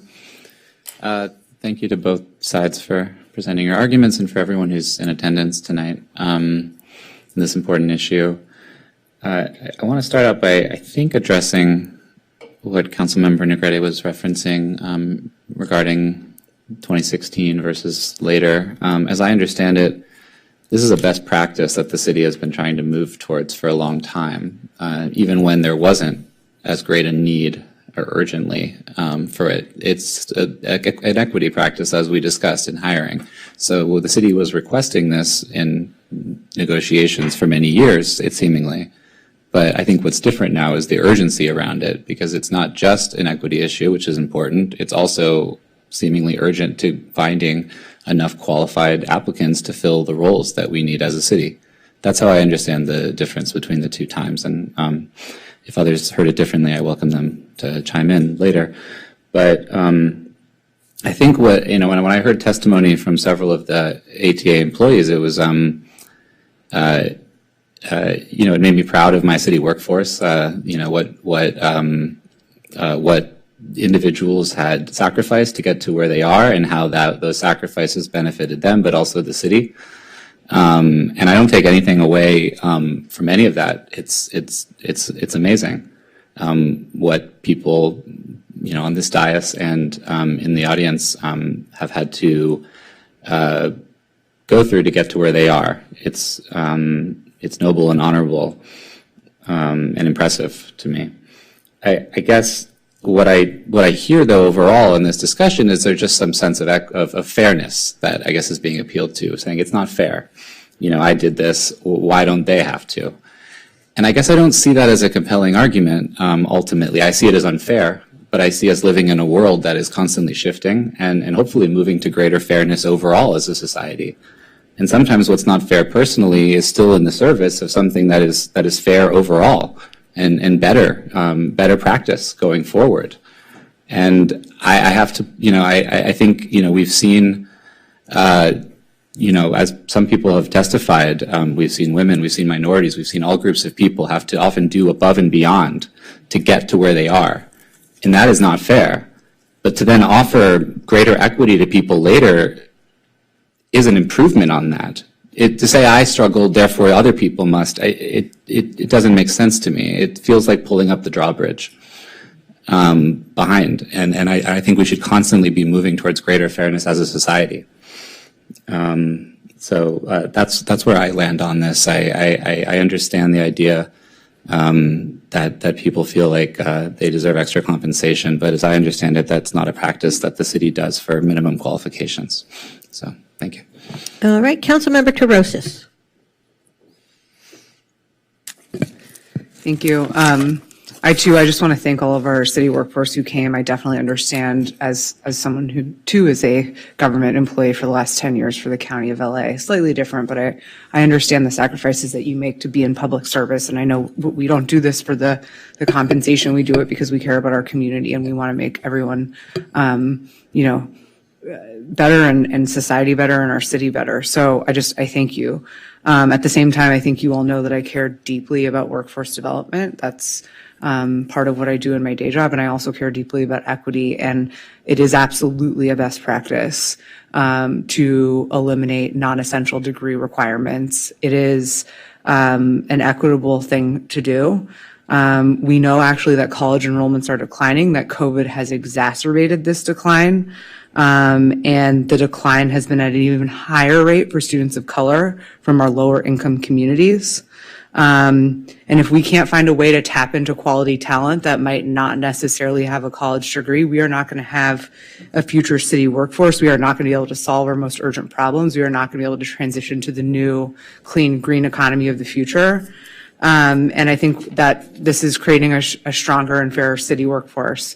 Also, I just want to throw out that I did some research on this, and the Public Policy Institute of California finds that California will fall about 1.1 million college graduates short of economic demand by 2030. This is the future of work, and I think since we've seen with our racial reckoning around George Floyd, and we've talked more openly about equity, we know that we have to eliminate non-essential degree requirements. The labor market has has a legacy of exclusion of people of color. People of color have traditionally been in the lower wage, lower road jobs. The city as an employer is a high road employer. We provide a pension, we provide benefits, we provide a pathway to family sustaining wages, and I want to eliminate barriers for folks to get into those jobs. This is something I feel very strongly about, and the data backs it up. So I'm ready to make a motion whenever. Go ahead. Great. So I move, and again, appreciate all of our staff who came today, but I move that we adopt a finding of no possibility of significant effect pursuant to CEQA. We adopt the fact-finding report dated March 7th, 2023, and we adopt and direct staff to implement the last, best, and final offer authorized by City Council and presented to ATA on February 15th, 2022. Is there a second? Second. All right, moved by Torosis, seconded by Swit. Does that conclude your comments, Councilmember Torosis? Yes. All right, Councilmember De La Torre.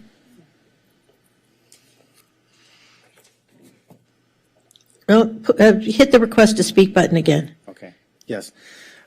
Okay, thank you.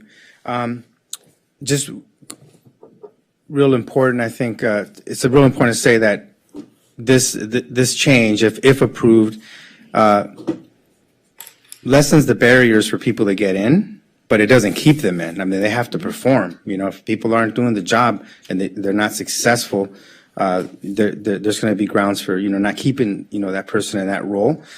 So that's very important to state. The other thing I want to say is I do hear the argument that in regards to the 4-year requirement instead of the 2-year, because it generally takes about 4 it took me 5 years to get my bachelor's degree, but generally it takes about 4 years if someone's, very focused on that. And so I think it would be appropriate, to make a friendly amendment to make sure that we can use, instead of the bachelor's degree, if we're going to, allow work experience, that it would be 4 years instead of the 2 years. Right? Is that a proposed friendly amendment? That's a proposed friendly amendment. Is that friendly to the maker? No. All right. Is it friendly to the seconder, just for the record? No. All right. Any other comments, Councilmember Del Torre? No. All right. Seeing no one else in the queue, I'll hopefully make very brief comments. I think Councilmember Zwick hit the nail on the head when he talked about fairness. And in my mind, as I was reading all the materials for this evening, I was thinking about the President's Loan Forgiveness Program. I incurred tens of thousands of dollars in loans to go to college and law school, and took a very long time to pay them back. And it would be easy, I think, for people in my position to say, wait a minute, people who went to college and law school after me, just got a big chunk of debt wiped out. And that's unfair to me. And in some world it might be. You might think of it that way. But at the end of the day, Councilmember Zwick's point is it's more globally fair. It's from a bigger picture fair. And I think that for me is sort of how I'm trying to view this. It might, in fact, as he says, be unfair to certain people who said, I did go to college and I worked hard and I sacrificed to do that. And now someone who maybe didn't make those same sacrifices, he might have made different sacrifices, but didn't make those same sacrifices, is going to have the same opportunity I do. But I think at the overall end of the day, again, at a global perspective, it is more fair. And it's sort of like that Google Maps idea that when you say, I want to go from point A to point B, it gives you a couple of routes to get there. Both routes get you to where you're going. And you just have to make the decision, do I want to drive on the freeway? Do I want to drive by the construction? Do I want to go the scenic route? And I think at the end of the day, both people end up in the same place. And for me, to Councilmember De La Torre's point, this really is about how do we get the best workforce for the city. We are, in my mind, have one of the best city workforces anywhere, anytime. We go to these conferences, we talk to other elected officials, and it constantly reinforces to me how wonderful our workforce is. And it seems to me that what we need to do is make sure that we have an opportunity to hire the absolute best person for the job. And while there obviously is some level of minimum requirements, someone maybe who didn't get past 8th grade might not be able to do these jobs. But putting unnecessary barriers to getting the best person in the job, to me, is really, to me, diminishing our workforce. We want to have the best workforce possible. We want to have minimal requirements that get the best workforce possible. And I think it only behooves our entire workforce to get the best people possible. And the best people possible may or may not have a college degree for these three particular positions. And I want to make it clear, all that's before us are these three particular positions. We're not talking about the workforce generically. There may be other positions where it is absolutely required that people have a college degree. But at least as far as we know sitting here today, these three positions, it is not required to get the work done. So the only issue then is, should we give an education bonus? And again, this goes to the fairness issue. And I'm a lawyer, so I apologize for using the term slippery slope. But to some extent, what if somebody says, well, I went to a better college than they do, so I should get a bigger bonus? Or, well, Councilmember, I finished my degree in 4 years, they took 5. I could get a different bonus. Or, I went and got some postgraduate work even if I didn't get a degree. And we start to make these divisions among people that don't really go to the issue of how are they doing their job, their credentials. And we all love credentials. We live in a world that loves credentials. But the way we get the work of the city done is by having people who are actually doing the work and doing it well. And to me, that should be our criteria. And so creating these sort of false divisions amongst people, because you could have someone who has a college degree, and they may not be doing the job as well as someone who doesn't have a college degree, for whatever reason. Believe me, I went to college. A lot of us went to college.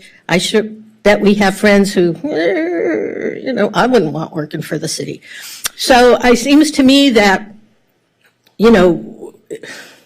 we really need to focus on how we're going to get the best people for the city. And I think this motion accomplishes it. It's not to diminish the sacrifices that our current or even prospective employees made with regard to getting their education.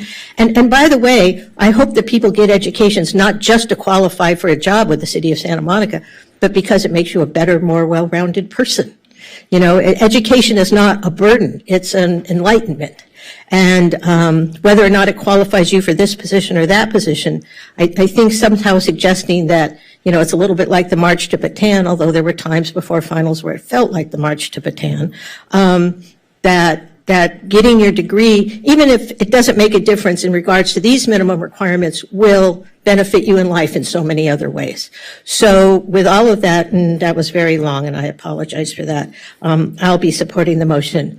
Councilmember De La Torre.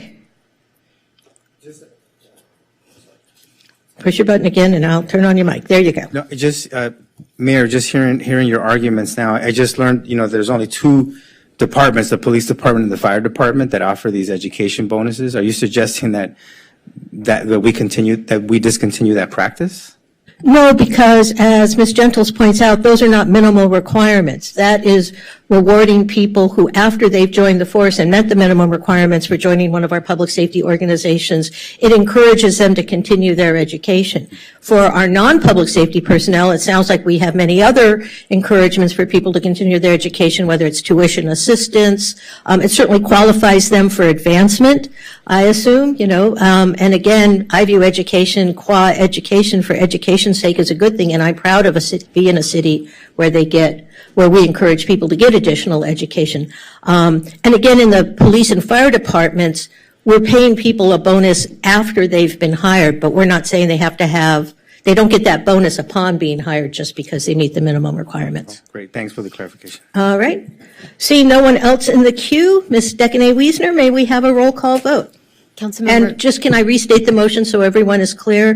Motion by Terosis, seconded by Zwick, and it is to adopt a finding of no possibility of significant effect pursuant to Section 15061B3 of CEQA, adopt the fact-finding report dated March 7, 2023, as the official report in the matter of the impasse between ATA and the City of Santa Monica, and adopt and direct staff to implement the last, best, and final offer authorized by City Council and presented to ATA on February 15, 2022.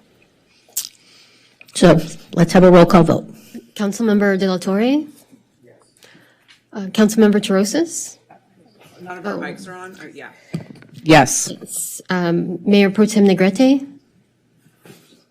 I think if we switch to discussion mode, they should. Yeah, we'll just switch. Okay, now we're in discussion mode. You can turn your own mics on. Sorry. Councilmember Brock? Yes. Councilmember Para? No. Councilmember Zwick? Yes. And Mayor Davis? Yes, that passes 6-1. All right, and thank you everyone for coming out this evening. We appreciate the robust discussion, and we thank you for all you do for our city.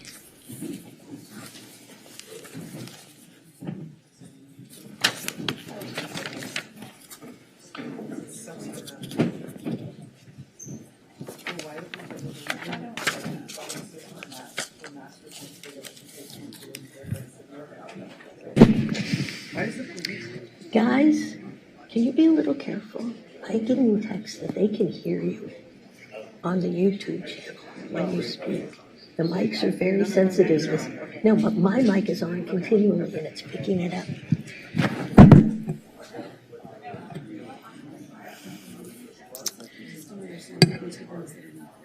Okay.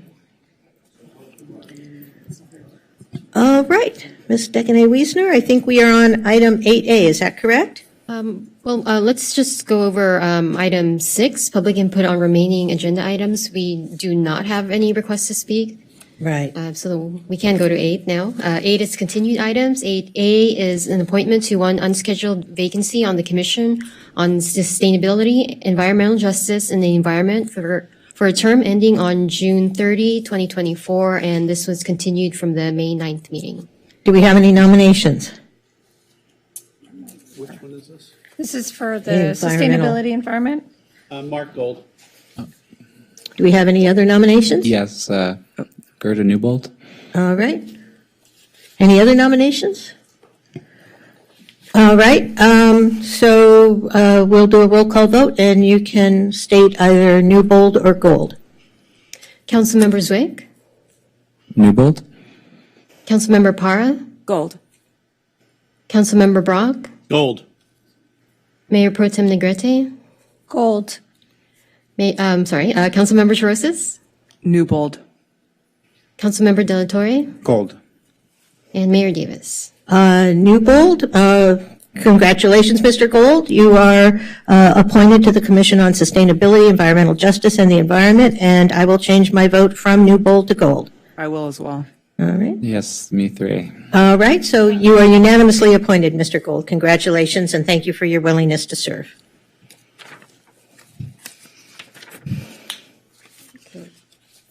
Human Services. So I'll go to the next item. Item 8B, appointment to one open seat on the Human Services Commission for a term ending on June 30, 2025, and this was also continued from the May 9th meeting. All right, do we have any nominations? I'll nominate David Pissarra. I nominate Luis Castagnon. Any other nominations? All right. Ms. Decaney-Wiesner, may we have a vote, please? Okay. And again, just state whoever you're supporting. Councilmember De La Torre, Pizarra. Councilmember Chorosis, Castagnon. Mayor Pro Tem Negrete, Pissarra. Councilmember Brock, Pissarra. Councilmember Para, Pissarra.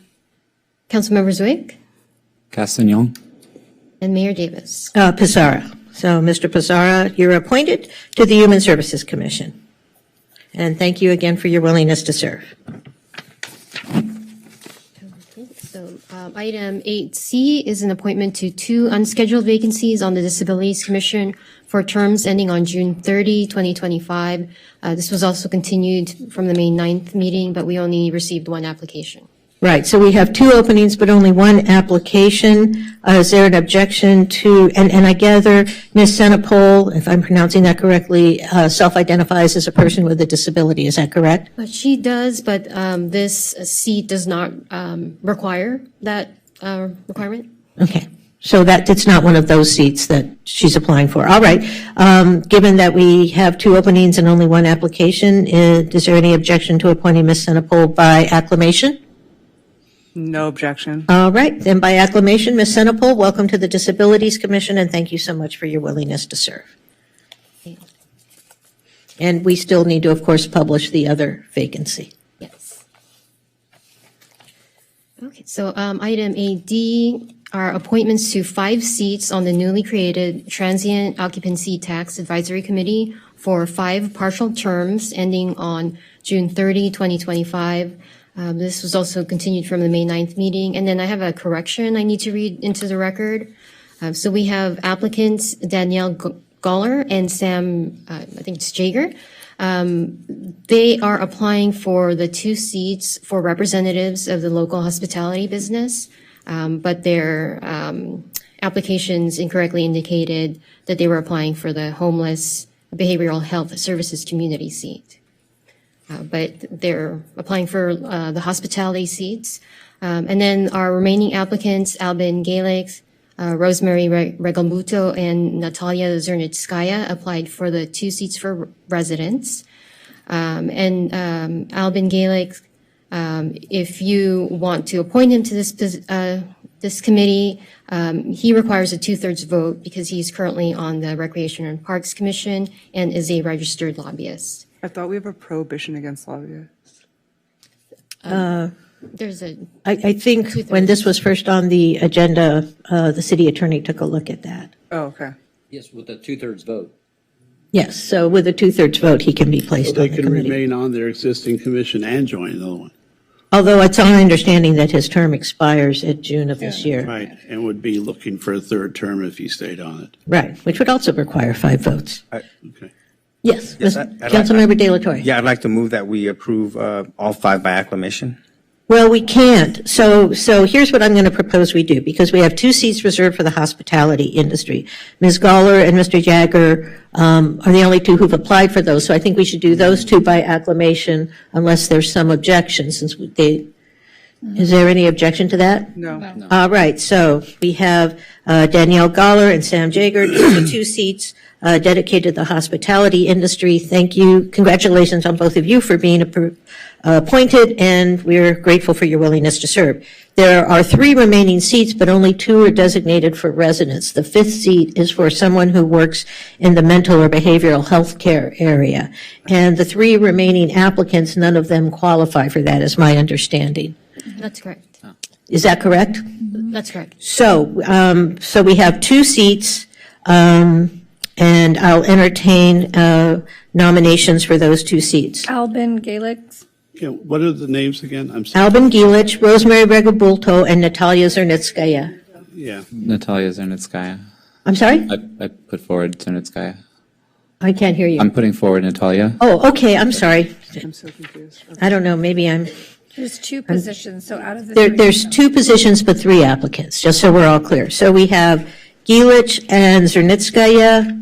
Any other nominations? Regabuto. Okay, and nominations for Regabulto.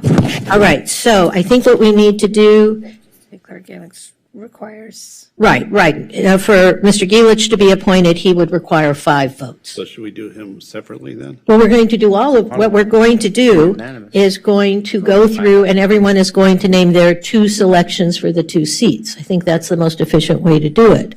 All right. Okay. All right, so all 3 applicants have been nominated, but there are only 2 seats.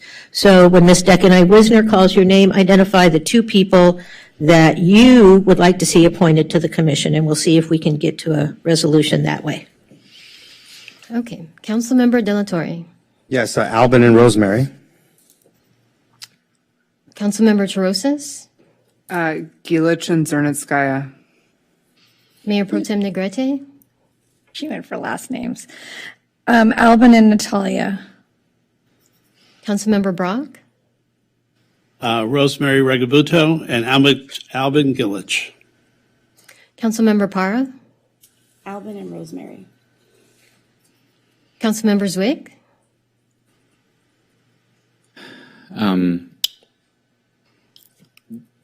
Gilich and Zernitskaya. And Mayor Davis. Gilich and Zernitskaya.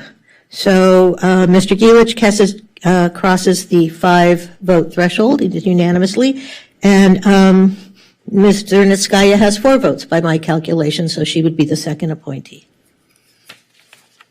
All right, so Mr. Gilich, Ms. Zernitskaya, congratulations on your appointment, and again, thank you for your willingness to serve. Point of information, are we going to advertise the remaining vacancies so that we can try to get more applicants for the mental health? Yeah, I think we've already Got it. internally been talking about Okay. how we get someone for that. Okay, great.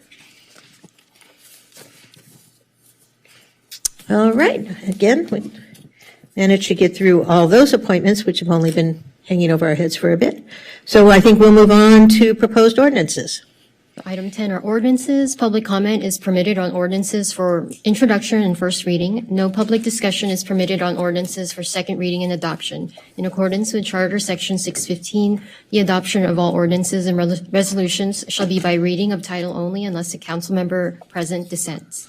And 10A is an introduction and first reading of an ordinance adding Santa Monica Municipal Code Section 4.08.830 to prohibit unlawful possession of catalytic converters.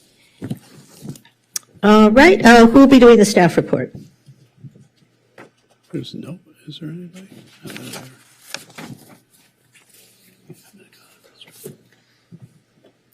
Okay, I'm just counting to see if we've got it. I told everyone I'm going to the restroom. Yes, you did. All right, well, okay, so we're taking turns, folks. Good evening. Thank you for bearing with us so far. No problem. Good evening, City Council and Mayor. My name is Martin Howdy. I am a detective with the Santa Monica Police Department. I am appointed to the Properties Division, and I deal with grand theft autos and with the catalytic converters, which is the theft of a property from a vehicle. And this is my sergeant, Alfonso Lozano. Start by reading this here. So the recommended action staff recommendation that this, for the city council is to adopt the finding that the proposed ordinance is not a project for purposes of the California Environmental Quality Act, or if it's considered a project, it is categorically exempt under section 1506B3 common sense exemption of the CEQA guidelines. So over the last several years, the theft of catalytic converters has increased significantly in the city of Santa Monica, the state of California, and nationwide.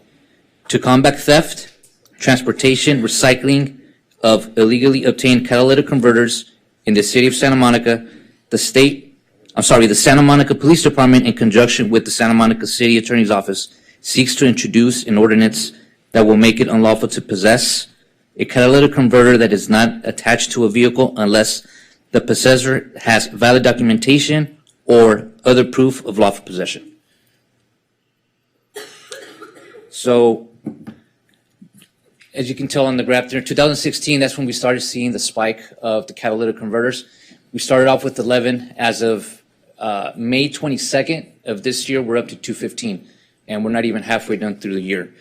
So one of the reasons why the catalytic converter theft is so prominent to thieves is because it's one of those crimes that is very, very hard to detect, and there is no consequences to it, because when we, as law enforcement officers, stop somebody that has a possession of a catalytic converter, we need a victim in order to tie them to that catalytic converter. Without a victim, technically, that piece of property belongs to what we call the suspect who's possessing it, and there is no consequences to it. So by having this municipal code, it gives us at least something to hold that person responsible for. Having legal, we have to find reasons to possess the catalytic converter. For example, this excludes like mechanics, and it excludes people that have legitimate reasons to have a catalytic converter. Or for people that would find 4 or 5 with sawzalls, with jacks inside the vehicles, and burglary tools that we know are used to take catalytic converters. Anything to add on that, Serge? No, like Detective Martin was talking about, since 2000, there's been over 1,000 of these thefts. We're averaging about 2 catalytic converter thefts a night. They're not sophisticated criminals. They're very easy to do. Our workers, our residents, visitors are constantly being victimized by this crime, and we believe that by passing of this ordinance of unlawful possession of catalytic converters, it will assist law enforcement and being able to hopefully hold these criminals, prevent this from occurring, and hopefully try to get some of these victims back their converters as well. All right, great. It looks like Councilmember Terosas has some questions. Yeah, sorry, just because I'm uninitiated. Hi, thanks for coming. Anecdotally, I know that this is a significant problem in the community, but are you basically saying that right now it is not, there's no, if you were to apprehend someone and they were in the possession of like 2 catalytic converters, for example, in their truck or car that were not attached to the car, like you literally can't do anything about that currently?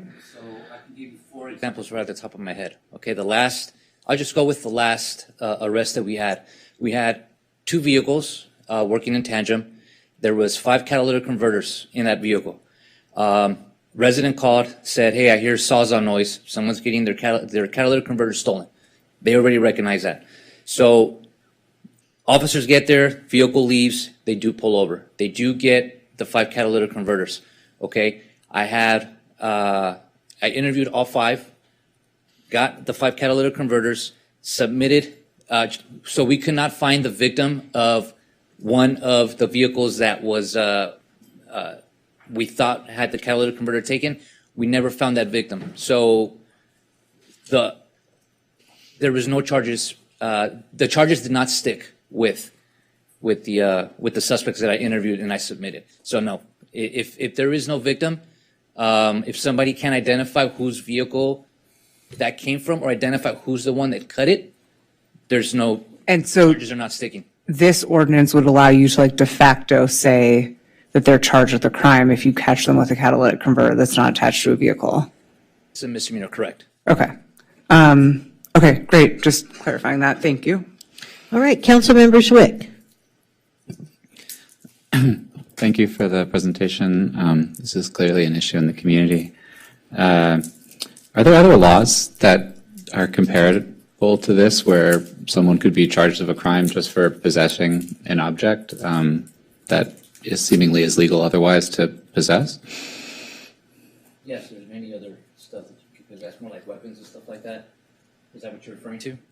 Like a vehicle part? Or? Just it seems like the legality is not based on it being a banned object. It's rather that you can't prove ownership. I was just curious if there was any other law on the books like that.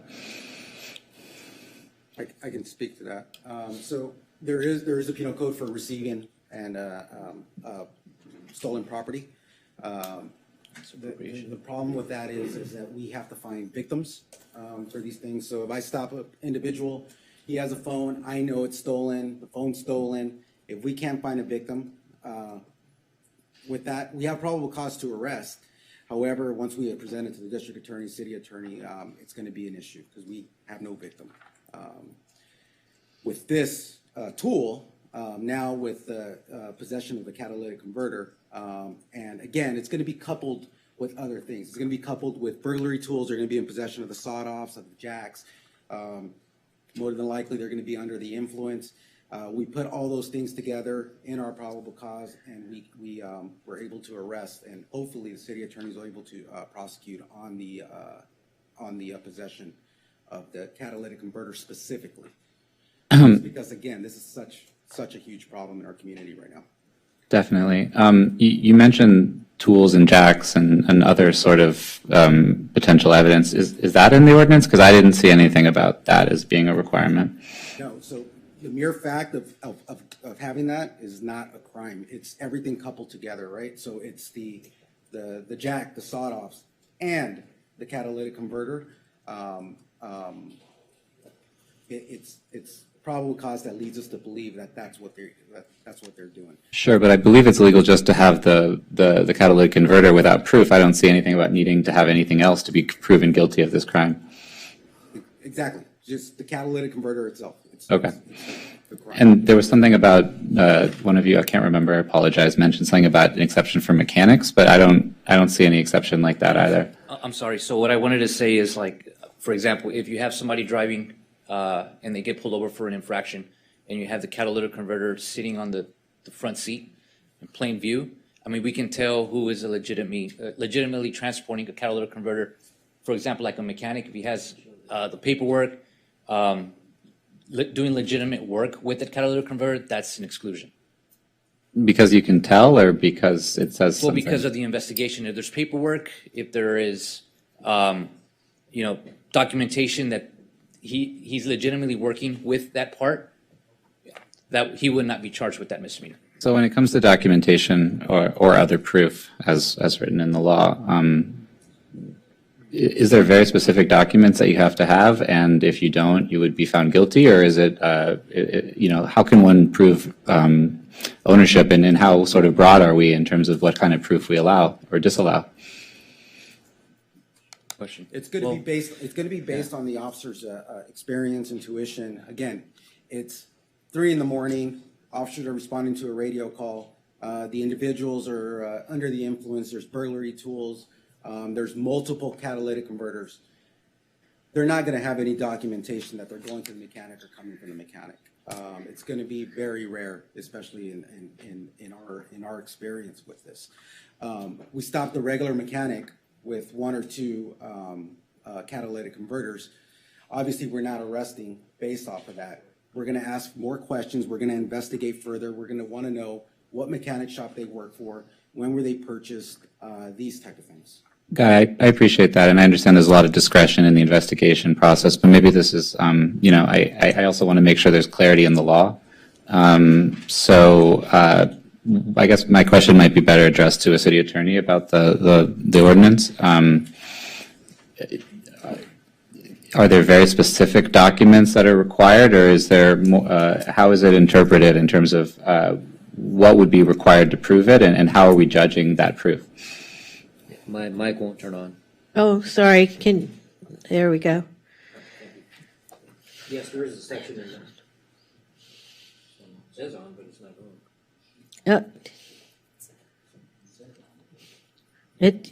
Hit your button again. Let me see. We'll try and make it work here. No, it's not working for him at all. Should I just talk loudly? Okay. Yes, there is a section in the ordinance that talks about documentation or other proof necessary to prove that you're in lawful possession of the catalytic converters. That's covered. Right. And my question is, how narrow or broad are we construing that in terms of what documents? Is it specific documents? Is it just like, how do we determine what is enough or sufficient? Right. For example, it talks about bill of sale, original photographs, documentation from an auto body shop proving ownership, and showing that you have a matching numbers. And then, like the police officers were saying, you know, the context matters. If you work for Toyota and you're transporting catalytic converters from a warehouse to a Toyota dealership, and you can show that, then you likely wouldn't be convicted of this or even charged. Sure. My question is that, so are you saying that there's a not a specific list, that if you fall outside of it, it's just about sort of how much you can generally prove it in a credible fashion? Yes, there's a non-exclusive list. Okay, thank you. That was my question, is whether it's exclusive or non-exclusive. Right. Lastly, it did mention something about VIN numbers or license plate numbers that are potentially etched on the catalytic converter. Is that standard or becoming so, or?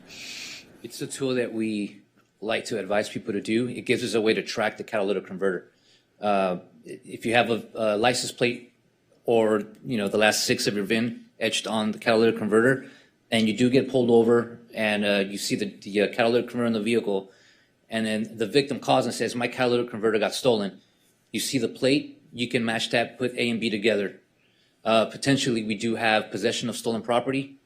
So that does help. It's not required, but we do advise people to do that. It's a linkage type of solution. Okay. Thank you so much. And just to follow up, actually, I believe we do offer for free people the opportunity to come and have their catalytic converters etched. Yes, we do. With identification. Yes, we do. All right. Councilmember De La Torre. Thank you both for being here, and also I want to thank all of our staff and working with our members of law enforcement for bringing this item forward. As a victim of catalytic converter theft, I thought my car blew up when I turned it on. Thought it was watched too many movies. So I was a victim of a car bombing. But anyway, it was the scariest thing that's happened to me in a long time.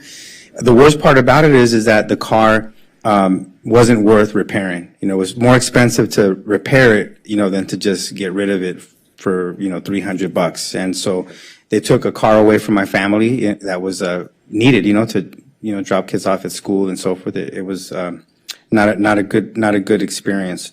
So a couple of questions I have, though.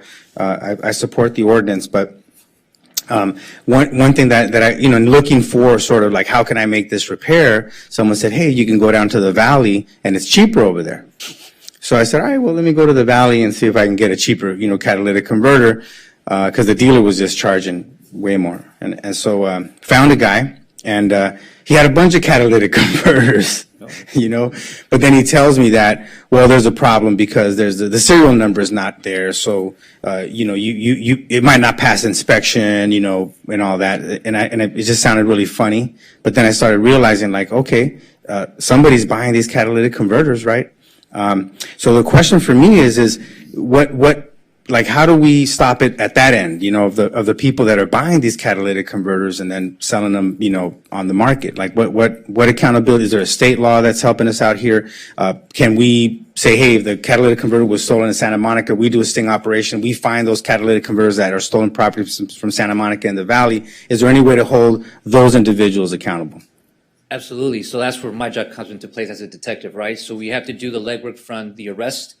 We have to do the legwork of finding where these people live If somebody can talk to us while we're interrogating them and says, you know what, yeah, we just sold 7 catalytic converters. So let me back up a little bit. So the way this happens is you have runners, right? So usually there's 2 vehicles that work in tandem. There's the people that do the hard work, which is cutting the catalytic converters, and there's the lookouts. The lookouts are always going to stop. The guys that have all the tools and the catalytic converters are going to flee. So if we do get them into custody and they do talk and they says, you know what, we take all the catalytic converters, 10 to 15 that we do a night, we take them to the spot in Van Nuys. This is the address. Okay, and then we, as investigators, as detectives, we start to do the workup. Who's working here? Who is running this place? Who's the owner? Then we start doing that. We put our efforts into it. Then we'll get a search warrant, and then we can do that. We can probably shut the place down. But it's kind of hard to do that when you can't hold somebody accountable just at the state level. When they're getting away with having possession of all these catalytic converters and there's no consequence because we can't identify a victim. Yeah. So they literally, if 30 days, they say, hey, man, that's mine, and you're arresting them and you can't prove that it's not, they can come back in 30 days and get it out of property. That's sad. Okay. Yeah. And another question, I know that it's always like it's either a fine, it could be a fine, or it could be jail time. And I'm thinking, is there a way that in the case where, and I know it's probably hard, but in the case where you find, the catalytic converter that's stolen from, let's say, a resident, we can get it back to them, right? But I don't know if they can weld it back on. I mean, I'm not sure. So what I've done in the past, again, the last case that I had, the 5 individuals with the 5 catalytic converters, we had about 4 victims that called and said, hey, I live on the 2800 block of, I believe it was 25th Street. And then I had another one, hey, I live on the 2200 block. So what I did is I met with them at their shops, literally placed the catalytic converter on top, found which cut fit, returned it to them. So there is a way to weld it back if they don't tear too much into it. Okay. It's going to be hard. I'm thinking in the ordinance, if there's, and I don't know how, and maybe it says here, punishable by a fine not exceeding $500 per violation. When it costs almost like $1,200 to repair the catalytic converter, I'm almost thinking we should make it about as much as what it would cost. And if there's a way, I know it's rare probably, but in the case where we find the catalytic converter that belongs to this resident, can we make the person that was caught with a stolen catalytic converter pay for the repair so that individual is left whole at the end of the day? I don't know. Yeah, this mic's not working. Yes, under our charter, we're limited to. That one's not on either. No, that one's here. Under our charter, we're limited to the $500 fine. Under state law, there might be more opportunity, but that's our limit. Okay, so we can't do anything about that. The voters would have to approve an increase to $1,200 if that were the case. That can include jail time too. Okay, but $500 in terms of the monetary fine, only $500 without a vote of without a charter change. Correct. Thank you. No further questions, and thank you all for your work. All right, Councilmember Negrete, then Mayor Pro Tem Negrete, then Councilmember Brock. You have to hit it again. There you go. Okay, first of all, I just wanted to ask really quick to dovetail on the conversation, or the questions from Councilmember Zwick. Have you encountered, or are you aware of any stops that were lawfully owned catalytic converters were in plain view? No. Okay, so that doesn't normally happen. Okay, and are you aware that there's a shortage and a back order, and that oftentimes people end up losing their cars because insurance companies actually end up totaling out the vehicle because the time that it is in the shop ends up exceeding the value of the car? I get about 25 voicemails with that. Toyota is about 9 to 10 month back order right now. And they're about $2,500 each catalytic converter is what they're charging. So, and are you aware that the insurance companies are now, obviously those rates are impacting everybody. So we're all paying for the uptick in catalytic converter crime. Yes. The last question is something that I've been privy to for quite some time, and some of the other work that I do is that currency nowadays on the street is not paper cash for drugs. It's often bikes. And if I'm not mistaken, something that I've heard in the last few months, catalytic converters. Is that not true? Or are you guys aware of that? Or is it just really, from what you know, selling it to mechanics? it's either selling it to mechanics or they're being shipped out of state or to different countries as well. So the reason why they're doing that is for the precious metals. That's the reason why they're very, sought after. And the cars that are usually kind of targeted tend to be, I know we talk about the Prius, older model cars, not necessarily. No, the new Tacomas are being targeted now. I'm starting to see an uptick in that. Jeep Cherokees. But it's not like Mercedes, Maseratis, Tesla. Well, Tesla doesn't have to worry about that. No. It's not the higher end of cars. It's kind of like the midline. The car is still the Toyota Prius. Toyota Prius, okay. The Pilot. They're, it's right next to each other. Okay. I'm just kind of drawing together who's impacted by this. I also had the same question, but you answered it about the penalty, because I know lots of people who are impacted by this, and to the extent that they end up losing their vehicle over it, it can really hurt a working class family. So thank you. All right, Councilmember Brock and Councilmember Para.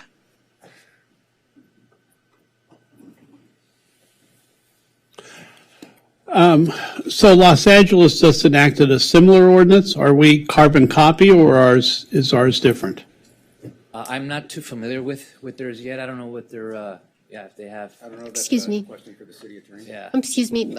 Could you speak into the mic, because City TV is not picking up the recording?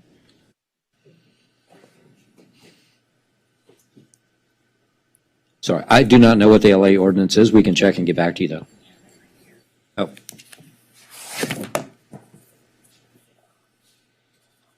Well, it's not that I need to know. Oh, you turned me off.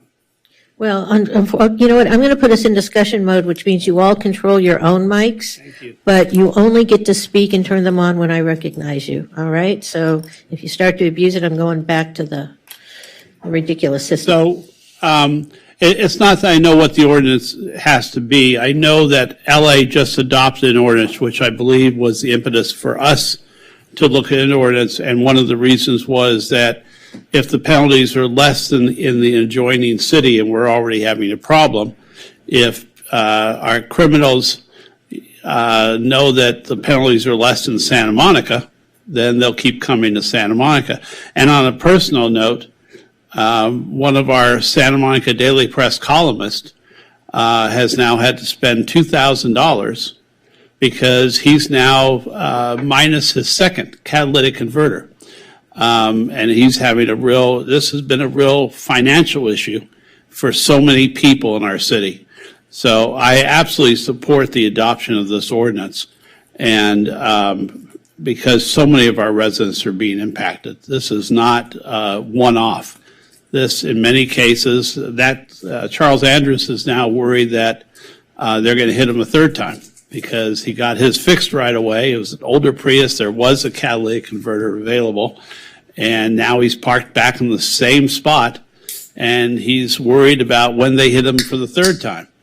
So, this is a continuous problem that we have to deal with. And if tougher penalties, they may not help, but certainly it will allow you to stop that person from going back out the next night and hitting another block in our city, because this is a severe impact to so many of our residents. Thank you so much. Mayor? Yes. Looking at the LA ordinance, it is similar. They allow for up to $1,000, but their charter allows for more. And again, if you had 5 converters, you would have 5 fines. All right, thank you. That's worth it. Councilmember Para. Hi, so thank you so much for this presentation and for bringing this forward. A lot of my neighbors likewise have had their converters stolen. And so my question is just real brief. I know that you answered the question that the most stolen vehicles are the Prius and the Honda Pilot, but is there I know that there's specific years of the Prius, right? Or is it all Prius vehicles? Oh, we haven't found there to be a specific year being targeted. Okay. It's just the Prius. I've had 2007, 2010, up to 2015. I don't see a pattern of a year or that having any factor to which catalytic converter is being taken. Okay. And then in terms of cars, is it predominantly Prius and Hondas, or is it anything goes? No, there's specific cars. The cars that we've seen, the majority have been Toyota Priuses, Honda Pilots, but now I'm starting to see Jeep Cherokees and Tacomas as well. Okay. They're starting to get their catalytic converters taken. And then, so here's our public service opportunity. So please tell us, so all cars that you are seeing, so those are the ones, right, that we need to watch out for. And then what can we do to protect ourselves from theft, number one. And then number two, if we have been a victim of this crime, what do we need to do? Well, obviously, you need to report it. That's something that what I suggest is participating in the etching program. Put your license plate number on it or the last 6 of your VIN. That way, if it does get taken and it does get stopped, or they do get stopped with it, there's a way to kind of trace it back to you once you do the report. Also, there's some places that won't take etched catalytic converters. If you're trying to sell it to a mechanic, they won't accept it if it's etched. So that's a big thing. It's just a little harder for them to sell it. So another thing to help prevent, if you have a driveway, put it on your driveway, put it somewhere where it's well lit, and then just be cognizant of that sound. If you're starting to hear cutting noises, obviously I'm not suggesting go out there and confront them. Call the police as quickly as you can and try to get a description of the vehicle. You're going to have 3-4 people standing outside of your car. 2 are going to be on the lookout. One's going to be jacking up the car. The other one's going to be cutting with the Sawzall. That's their MO. Makes any sense. Yeah. If you see that, call us right away. It's very suspicious. Call us. And how do we know if we've been a victim of crime? I know that Councilmember De La Torre described a terrible. When you turn your car on, it's going to sound like a ship. If it makes any sense. Okay. It's going to rattle. It's going to be very, very loud. Okay. It's not going to be like the last time you drove it for sure. You will know. Okay. Yeah. I appreciate that. And where does one go to get the etching? And I know that there's also a cage or something that one can put. You can. The cage. Not as it's effective. Just an extra 7-8 cuts that they have to do. Okay. Yeah. I know our community affairs puts out on our website when we're going to have it. And then they do put a date out there. So if you want to look out for that. I am going to do we have this task force called TRAP. It's with CHP, deputies, LAPD officers. We are going to put one together. So we're going to, put that date out there too. So you guys can bring your vehicles and we can etch them for free. We will do that pretty soon. And do you recommend that for all makes of vehicles, not just Honda Pilots and Priuses and Tacomas? If you have a catalytic converter, I mean, we can research which cars are the ones they can get hit. If you think you fit in that category, bring it over and get it etched. Right. Well, thank you. Doesn't hurt. Thank you so much. I appreciate the information. Welcome. Is anyone going to make a motion? I move. I'll second or move. All right, I'll arbitrate this. Moved by Terrosa, seconded by Brock. I'm assuming the motion is to move the staff recommendation. Is that correct? Yes. All right, well, let's start with the maker of the motion. Is that correct, Councilmember Terrosa? And that's your understanding as well, Councilmember Brock? Yes. All right, may we have a roll call vote? Stekene Wiesner. Okay, Councilmember Zwick, Yes. Councilmember Para, Yes. Councilmember Brock, Yes. Mayor Pro Tem Negrete, Yes. Councilmember Terrosis, Yes. Councilmember De La Torre, Yes. and Mayor Davis. Yes, that passes unanimously 7-0. Thank you, gentlemen. Thank you. Have a good night. Thank you.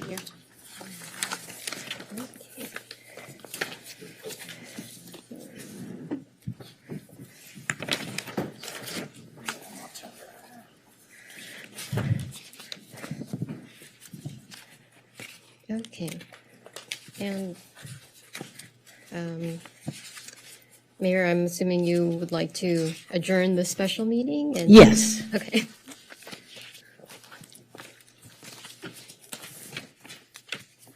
Did you want to make the announcement? Yeah, I think you just need to announce the item so we know, everyone knows what we're talking about. Okay, but for the record, the special meeting is adjourned at 8:35. And now we are reconvening to yesterday's meeting, and the item that we are continuing with is 7A, 5-year financial forecast update, fiscal year 2023 to 25, proposed biennial budget, and fiscal year 2023 to 24, proposed capital improvement program budget. All right, thank you. And I just want to level set since we adjourned or continued this item from last night. A couple of things. One is there remains a motion on the table made by Terosis, seconded by myself, which was to adopt the staff recommendations and to incorporate a waiver of fees for applications for landmarks submitted by nonprofits, as well as direction to return Housing Trust Fund monies to the Housing Trust Fund. Does that correctly state the motion, Councilmember Terosis? Yes, and there was a commitment by city manager to return by our, I think our, if we call it our supplemental budget, by October with a concrete and binding plan to repay the GS and GSH money. All right. Sorry, I didn't hear that. And I think we had said a commitment for staff, city manager to return by October with our supplemental budget with a binding plan to repay the money and a timeline. To the Housing Trust Fund. All right, so that's the motion that's on the table. I do want to say that staff listened to our comments last night, brief though some of them were before we adjourned. And so I think the city manager has some comments before we dive into discussion. Would that be appropriate, Mr. White? Yes, I'm just taking notes. Good evening again. So I know we're going to have a lot of robust discussion tonight about the budget. And so we have been working throughout the day to try to figure out, listening to the concerns about the allocation to the city manager department for the partnerships initiative, and also trying to think about what could provide the most value, most bang for the buck, I guess, to be crude in my terminology, with resources to the extent we can reallocate them.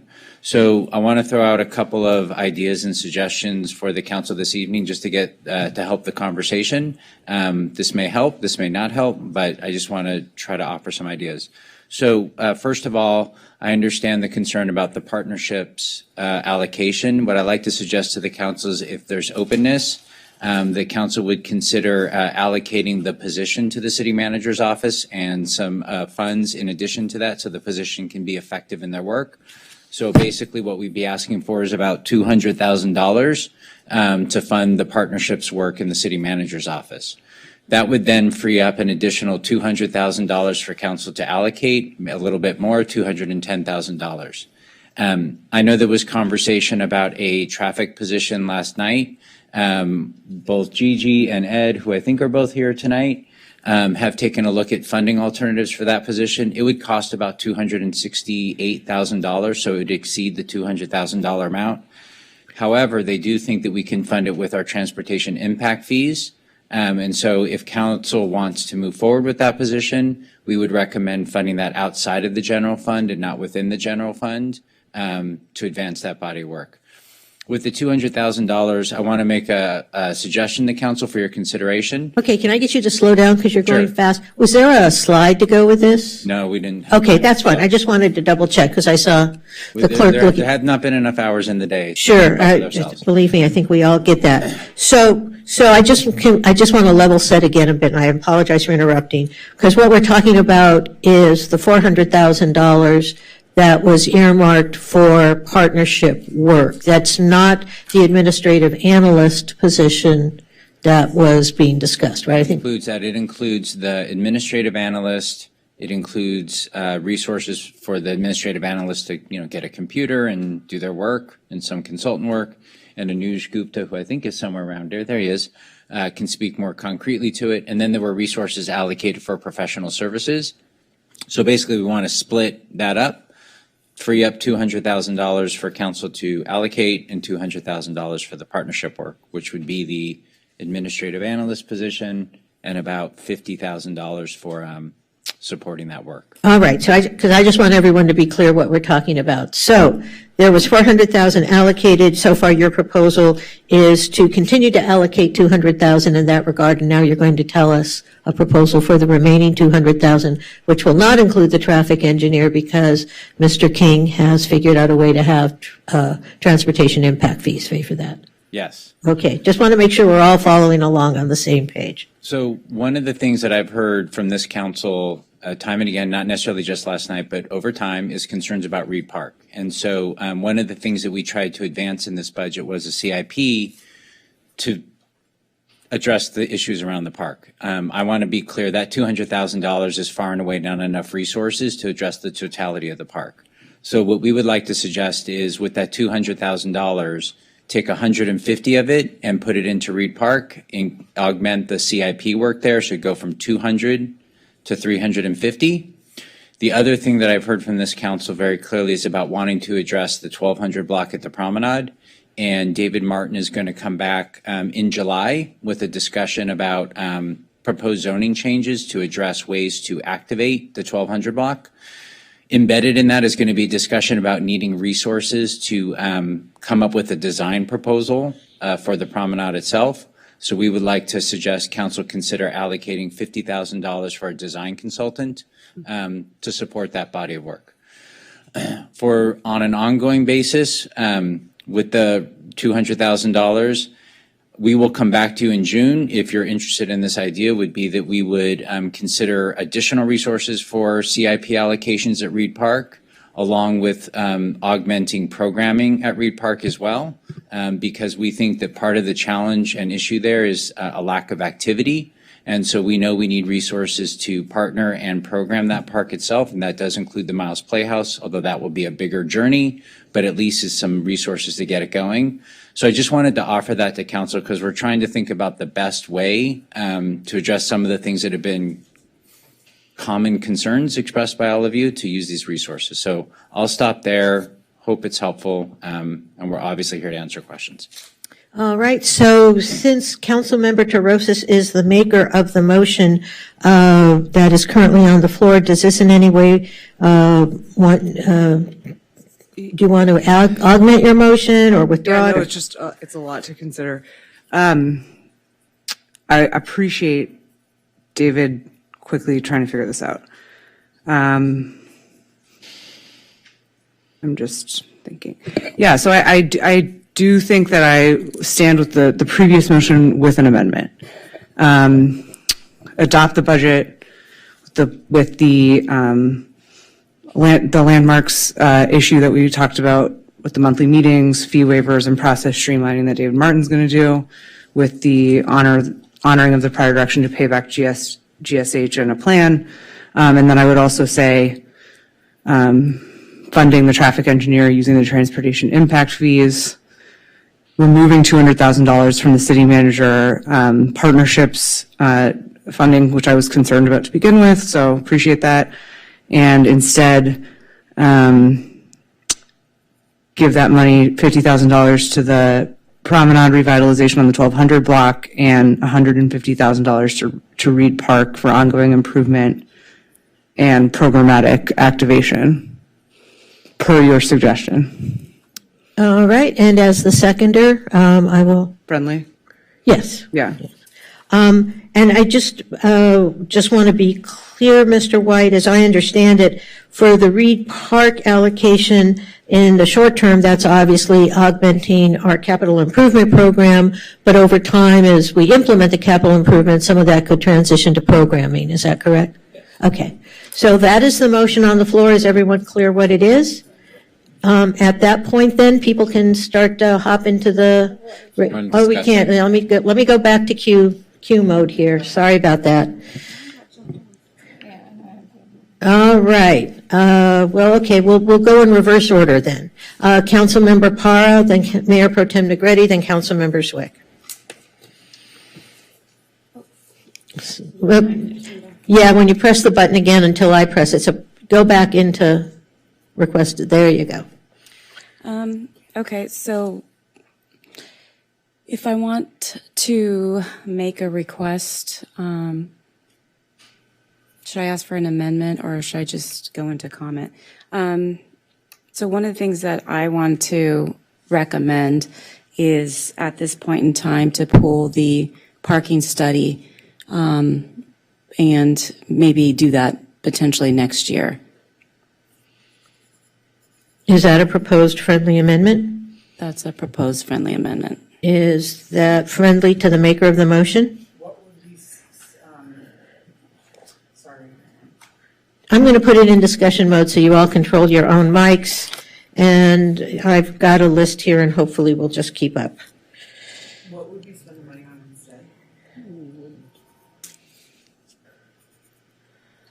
So that's an opportunity if we are able to spend that money on something else. I don't know. It's CIP money. And so I still feel, even though it's, that we had this big conversation about projections, I just still feel in my heart of hearts that it's just not an accurate or a good way to spend our money. And I think that we should hold off on doing that at this point in time. So I look for support to hold off at least a year to do that. Okay. Wait, can we just refresh our recollection? Wait, we're not allowed to ask questions from staff. Well, you can ask how much that is. I think staff can answer that question if that's your question. $150,000, I think. And Mr. City Manager, can you just explain why we think we need this now? I thought it was related to like the coastal CEQA, other issues. Maybe I'm wrong. No, it's so. What? Well, I can start off why it's important. I'm just trying to think of the best way to discuss it. So one of the liabilities that we are facing, I think, as council understands, is we have to figure out what to do with parking structure. One, it needs to be seismically retrofit. And Well, 250. so I think what we need to understand is the extent of how much parking we need downtown. And what is going to be the future of that parking structure. And so this is a necessary activity for us to figure out what we're going to do with that in the long run. I don't know, Ed, if you want to. And what would be the, would there be a drawback in deferring this a year? Like what would be the negative impact on your work? So first of all, let me provide some information on the funding. It's local return, so it wouldn't impact the general fund. Right. Thanks. And it would impact our work to continue our work with our partners, our stakeholders downtown to evaluate all of the structures and what's needed to improve the structures, as well as the conversation we had last evening, or maybe it was this morning, I don't remember which, on the fee study, parking fee study. And so we were just advised by the Coastal Commission last week that we are on their agenda for August for our review of the application. Our application. The staff has accepted our application for our fee study, increasing our rates, our parking rates, and now it has to go to the full commission for a hearing in August. Yeah, and can I do a follow-up to that? So, Mr. Sloan, you sent around some information. There's a additional, perhaps complicating factor here is there's recently been a ruling by the Coastal Commission that, for example, when we move to outdoor dining, we may have to be able to show that we have sufficient parking when we are taking parking places out of commission for parklets. Is that right? Right. That was in San Diego. Oh, you can turn your mic on. I've got you in discussion mode. Or maybe yours isn't working. Yes, that was something out of San Diego. At this point, we don't know if that was very specific to their circumstances, but that is a potential thing that could be a concern here down the road, that if you're in the coastal zone, if you take parking out of service to use it for parklets, they can ask that you replace that parking somewhere else. So that would be one more reason to do the study, so we could show the Coastal Commission, no, we don't need the parklet spaces because we have ample parking in the downtown area. Would that be right? Okay. So with that information, oh wait, sorry, did someone else? I'm so sorry, I don't think it's a friendly amendment. Well, no, I mean, so would have been helpful to have that additional information in here, number one. Number two, when we were asking questions yesterday, it was, the response that we got was for all parking lots throughout the city, but when this here said specifically to downtown, so that was unclear last night, again, and so my concern was about demolishing parking in downtown. That's what it's about. I'm trying to protect our economic recovery and parking in downtown. I don't want us to prematurely bring down parking structures. That's where I'm at.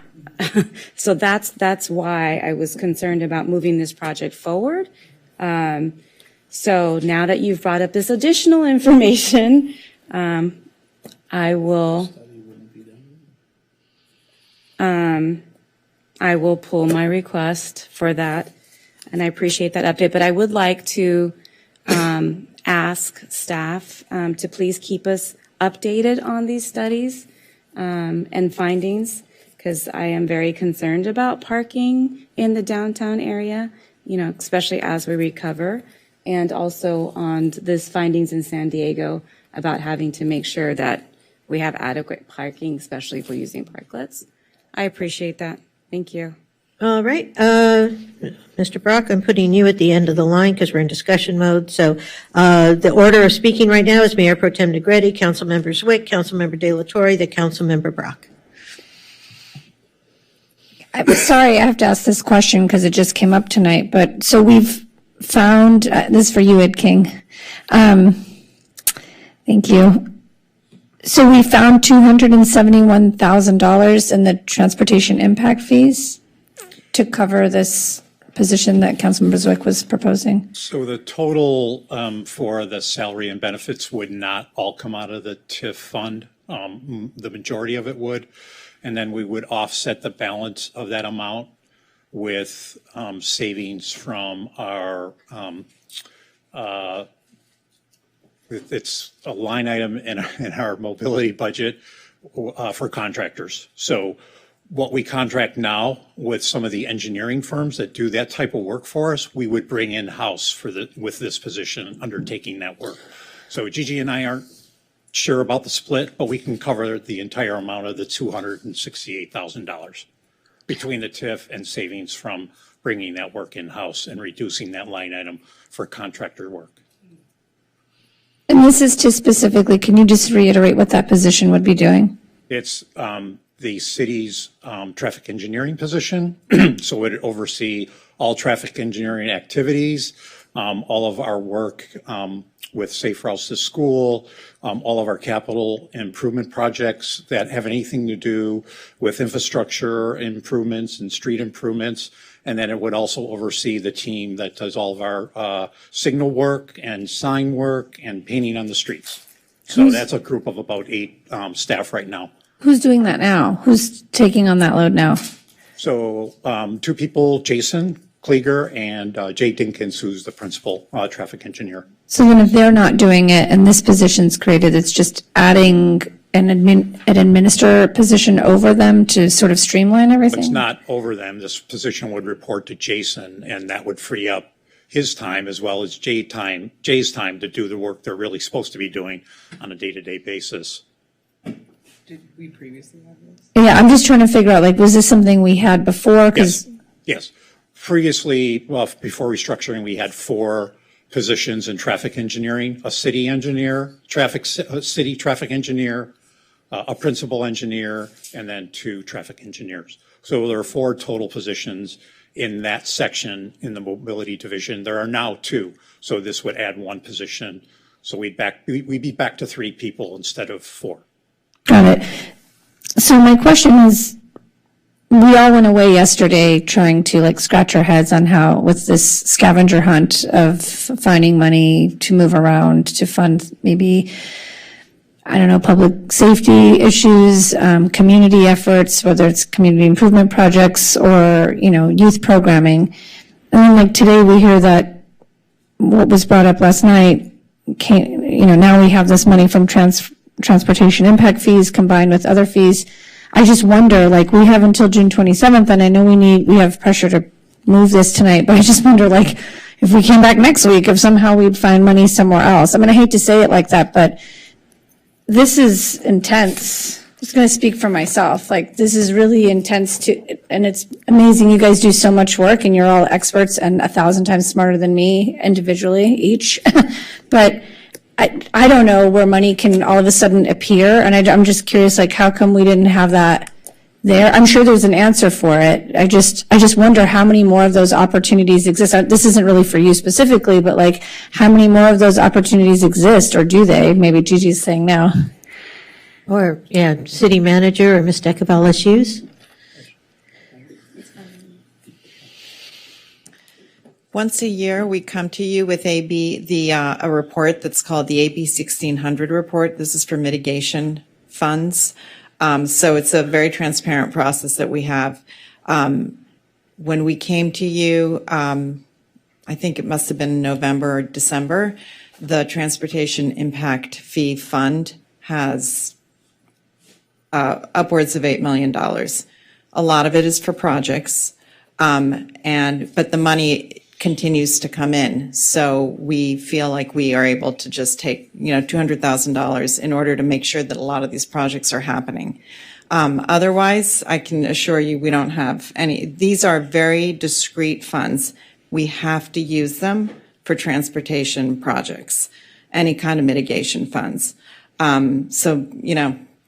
The other types of mitigation funds that we have are like parks funds, and those have been, the balances are much lower, and they've already been accounted for projects. So I can assure you that we don't have big chunks of money hanging out there that aren't committed to projects. Even these transportation projects, these funds are committed to projects, but we could eke out a little bit because projects are big. Mm-hmm. So you could take a little bit to allow someone to be able to help push these projects along. So it's kind of all part of the same thing. Two questions for you. So do we have anything, I know you just said no, but just to confirm, do we have anything like that for not ongoing, but sort of one-time CIP money funds or monies for Reed Park, as City Manager David White is mentioning, the first portion of this to do some of that additional work?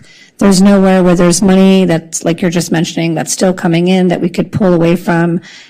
Yeah, no, I mean, the parks mitigation funds that we have are fully accounted for.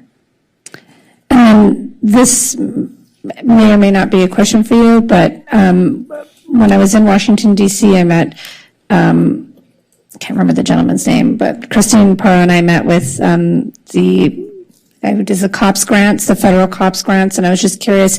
I know there's a lot of stipulations of what you can use it for and whatnot. I'm always curious about that too. If there's additional funds in some of these grants that we get in different departments that can be used within their department. And they do. And they use it all and up. our RPD uses COPS funds very well. Yeah.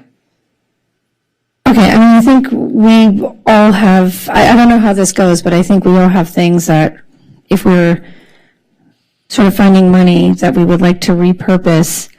And I know that position going forward, City Manager, we've discussed is important. We brought it up during our discussions that public-private partnerships are important, and given the Olympics on the horizon and whatnot.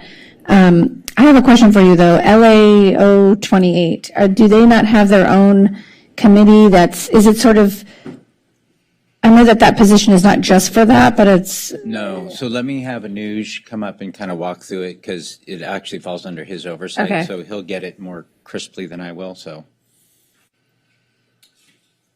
Good evening, Council and Mayor Pro Tem. To answer your question, so the LA 28 is the Olympic Organizing Committee, and we are considered, City of Los Angeles is considered the host city. It's LA 28, of course. But then they have a number of other sporting venues in cities around the region. So we are considered what's called a venue city to be the host of beach volleyball.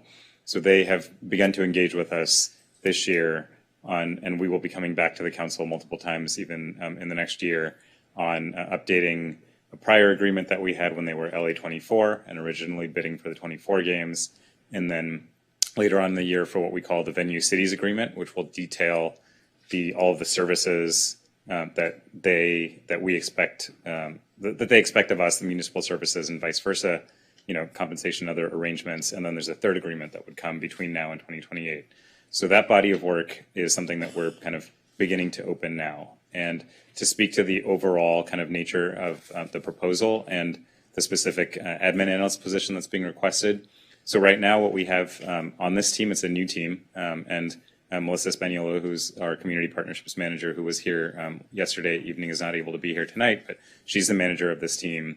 So she is our frontline lead on a number of projects with a focus primarily on new revenue streams for the city, as she mentioned last night, as well as major events, including LA 28. So, first and foremost, the genesis of this program, of the idea of public-private partnerships, came out of a budget task force several years ago, when even pre-COVID, I think the council and community recognized that for a number of reasons we needed to diversify our revenue streams. And one of those things was the idea of naming rights, the idea of digital kiosks, the idea of finding other ways to generate revenue. And that was really the seed that was planted at that time. And now, of course, we have the big outdoor kiosk program, which is already through the signing bonus, bringing in several $1 million to the city this year, and then many more projected in the years forward. We have other, revenue generating opportunities. We have the We Are Santa Monica Fund. And then we have all of the other things, right, that we know we hear from the community, we hear from you on the dais, and we hear from partners who approach us about whether it's a concert series, a major event, a regional sporting event, right, where we can leverage to actually support our community, support our businesses, and maximize the city's revenue. So that's the idea for this team, is to be able to move forward these revenue generating programs and then maximize economic development through major events. So Melissa, as the manager, is leading that team. The second position that we currently have on that team is leading our marketing and branding efforts, which are tied in very closely with our public-private partnerships, right? How do we market our city as a destination for events, as a destination for filming, et cetera? So that's kind of the next level position. And because they really to date have been a team of two, as you heard a bit from Melissa last night, it's startup work. And Melissa herself and then her colleague in the marketing position have been doing pretty much all of that work and taking those meetings, beginning the engagement with LA 28, getting the kiosk program up and running, exploring at your direction a potential partnership with Macerich on an additional advertising program, right? And so this third position is really intended to be kind of a complementary, workhorse to do a lot of the research to potentially draft license agreements with event partners, et cetera. And so that really is an idea of building the infrastructure to have a sustainable partnerships program so that we can identify and capture new revenue going forward. Through other programs, we can leverage major events, including the Olympics, right? And so that is the position, which comprises now about 150,000 of the 200,000 that's remaining in what the city manager put forward. The balance of that would be primarily for a consultant, this was referenced last night as well, focused on the engagement process with our residents, with our beachfront business owners, dedicated towards the roadmap towards LA 28. And we have identified a specific person who would be very well suited to this work, who has deep relationships in the community, especially with the beachfront residents and businesses, who can really ensure that we're well positioned to have a successful engagement with our community, and then also successful negotiations with LA 28. So that's kind of, I just wanted to be able to paint the whole picture so that we can really clearly, build a program that's sustainable. And frankly, I think, we heard a lot of ideas from all 7 of you. We hear lots of ideas from the community. You've heard from our finance director that we don't have the funds. And the entire genesis of this program is to identify new ways to support those ideas, to support and advance community priorities that all of you and the community bring forth. And then do you guys consider when you're thinking of revenue positive, the impacts on when where we'll be in terms of having enough police officers, fire, the staff that it takes from the city and whatnot, public works? Are those things, I guess, that those outside entities are covering in terms of overtime? And then the revenue is on top of that, or? That's a key part of the negotiation that needs to happen in any individual case, right? Certainly, that's going to be a big body of work with LA 28, is ensuring that this is not just from a legacy point of view, but from a cost impacts point of view and a resources point of view. This is a positive for the city, not a drain on city capacity or city resources. But that's true of any other idea, right, that comes in, whether it's related to conversation about concerts, or MLB last summer, or any other thing, is to make sure that we have the ability to support a successful event, and then that can actually support the city's revenues that can support, our business community. And that engagement work is both kind of with the partners, but also internally, right? So our partnerships team will be the one convening all of our city departments on the, between now and 2028 for the Olympics. That will be the team that will be kind of wrestling with questions about bigger events at the pier or bigger events tied to FIFA, that sort of thing. The other thing I was wondering is if the consultant part of it, like if that money is better, well-purposed and, enhancing some of our lost youth services, for example. And since this is a one-time thing that's happening, although it's big, I'm just asking the question, like, if it's possible to, I don't know if the revenue from something else can then, pay for itself and it's a cost-neutral situation where we're contracting out, but it sounds like it's not. You're saying that this person's going to go out into the community and do community engagement. Don't we kind of have elements of that? And can we use the wayfinding thing that we're doing? Like, can we be more creative with that sort of activity that's happening already? Yeah, it's a good question. I think there certainly are opportunities to get creative and use some of our new technologies. I think specific to the LA28 consulting, notion that we have, it's because of the unique skill set and relationships that the individual has to really get us off the ground and position us well to succeed in terms of what our community needs, especially our beachfront stakeholders, and then inform our ability to negotiate with LA28. I will say one other thing that I didn't get to mention in terms of, and I'm sure if Melissa were here, she'd highlight this as well, is Film LA. And filming is another real key opportunity that, obviously we see it all the time, that we saw it with Barbie, for example, that Santa Monica, not just our city hall, but our beachfront, our pier, are an extremely desirable place to film, whether it's a TV show, movie, commercial. But we are not necessarily right now well positioned to capture revenue from that, to market our city effectively, to pitch ourselves as a destination, as a location for that. And it has, benefits from immediate revenue, but also kind of building. And so that's our current contract with Film LA is expiring at the end of the year. And so we would also anticipate using some of these resources and having the partnership team lead an assessment of, are we currently kind of getting market value for our iconic locations? Are we well staffed and well positioned to kind of capture filming revenue and filming projects?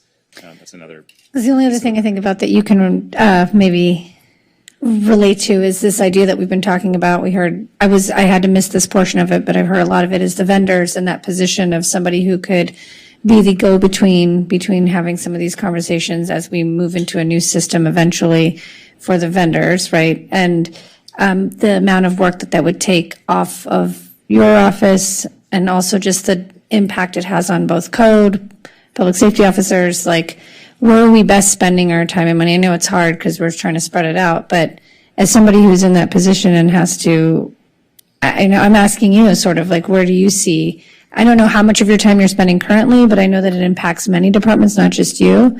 And we did bring up the fact that, we do need this individual who would create a better direct communication between the city and streamlining the permit process. And I don't know, maybe that would alleviate some of the time that's being spent on things like that to do some of this other work. Yeah, it's a good question. I figured I'm here, so I've got to talk about vending, right?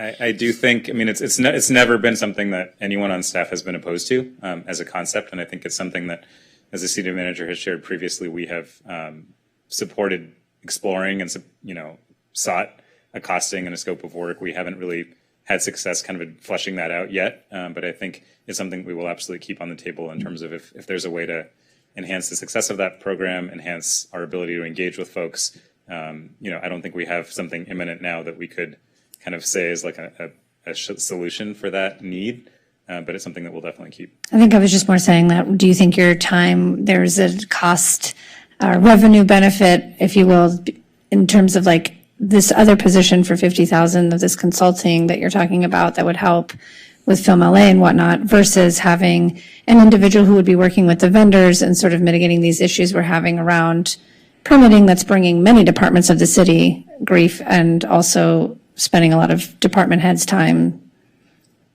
Yeah, since you're asking directly, Mayor Pro Tem, I would say if we had something imminent that we knew the cost of, when we knew the role, and we knew somebody was ready to step into that, I would say I would weigh that much more heavily. I think it's unfortunately right now a bit more of a remote solution. And with LA28, the need is much more kind of imminent in front of us, and the timing is right. They are now beginning to engage with the venue cities. We want to bring this agreement back to the council later this year, and we have identified the person. And so I think it's kind of a alignment of timing and resources that, I don't know, Susan, if that sounds right to you, but yeah. Maybe we can generate some revenue prior to, because the vending might be an issue before LA 28. We want to be all set up and we can have that position covered. All right, thank you, Anush. All right, Councilmember Swick. Because I was trying to stick really closely to questions last night, I didn't get to say thank you to our staff, and I know there's less staff here tonight than there were last night, but I want to echo Councilmember Brock, who I believe addressed the city manager and said thank you for listening. And when I look at this budget, there are a lot of things that I feel like the council was listened to, and I'm specifically speaking about the funding for an ADA coordinator. That's something that I know in my discussions with the disabled community has been an issue, and I'm really happy and proud to see we're moving forward with that. Simultaneously, I know that the public has sought more library hours. I'm really happy and proud that we are continuing to make strides in that regards. When it comes to youth services, the after-school programs, I'm really happy that we're beginning to restore all the programming at Virginia Avenue Park, at Crest, and the supervised after-school programming, supervised playground access. All of that is really important to me, something that I've heard from families, and again, I'm just really happy to see in this budget. And lastly, something that Councilmember Brock and I, and frankly the whole council has spoken to, a solution for hybrid meetings. That's really important, and I'm really happy to see that funding in here too. So I just wanted to start by saying that, but had a few other comments and questions.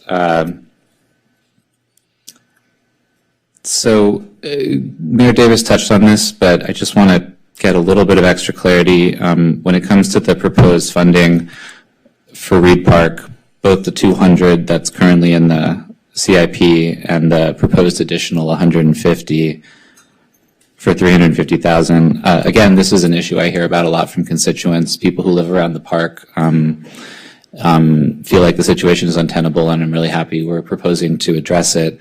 I am worried when I heard last night the proposal about lighting, repainting. Those are important things, but I don't see them necessarily as a full solution to what is happening at the park. I see it more as a temporary sort of balm that then would probably lead to the same issues returning.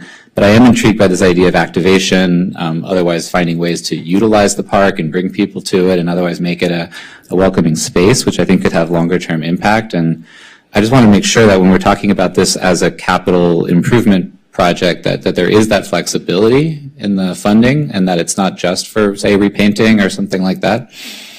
So I think there is the flexibility. I guess, I just want to be clear that, I'm not proud of the state of the current facility. And I think that it should be greatly enhanced and upgraded in a facility that we take pride in. And it doesn't meet that level of standard to myself, and I know to many of you today.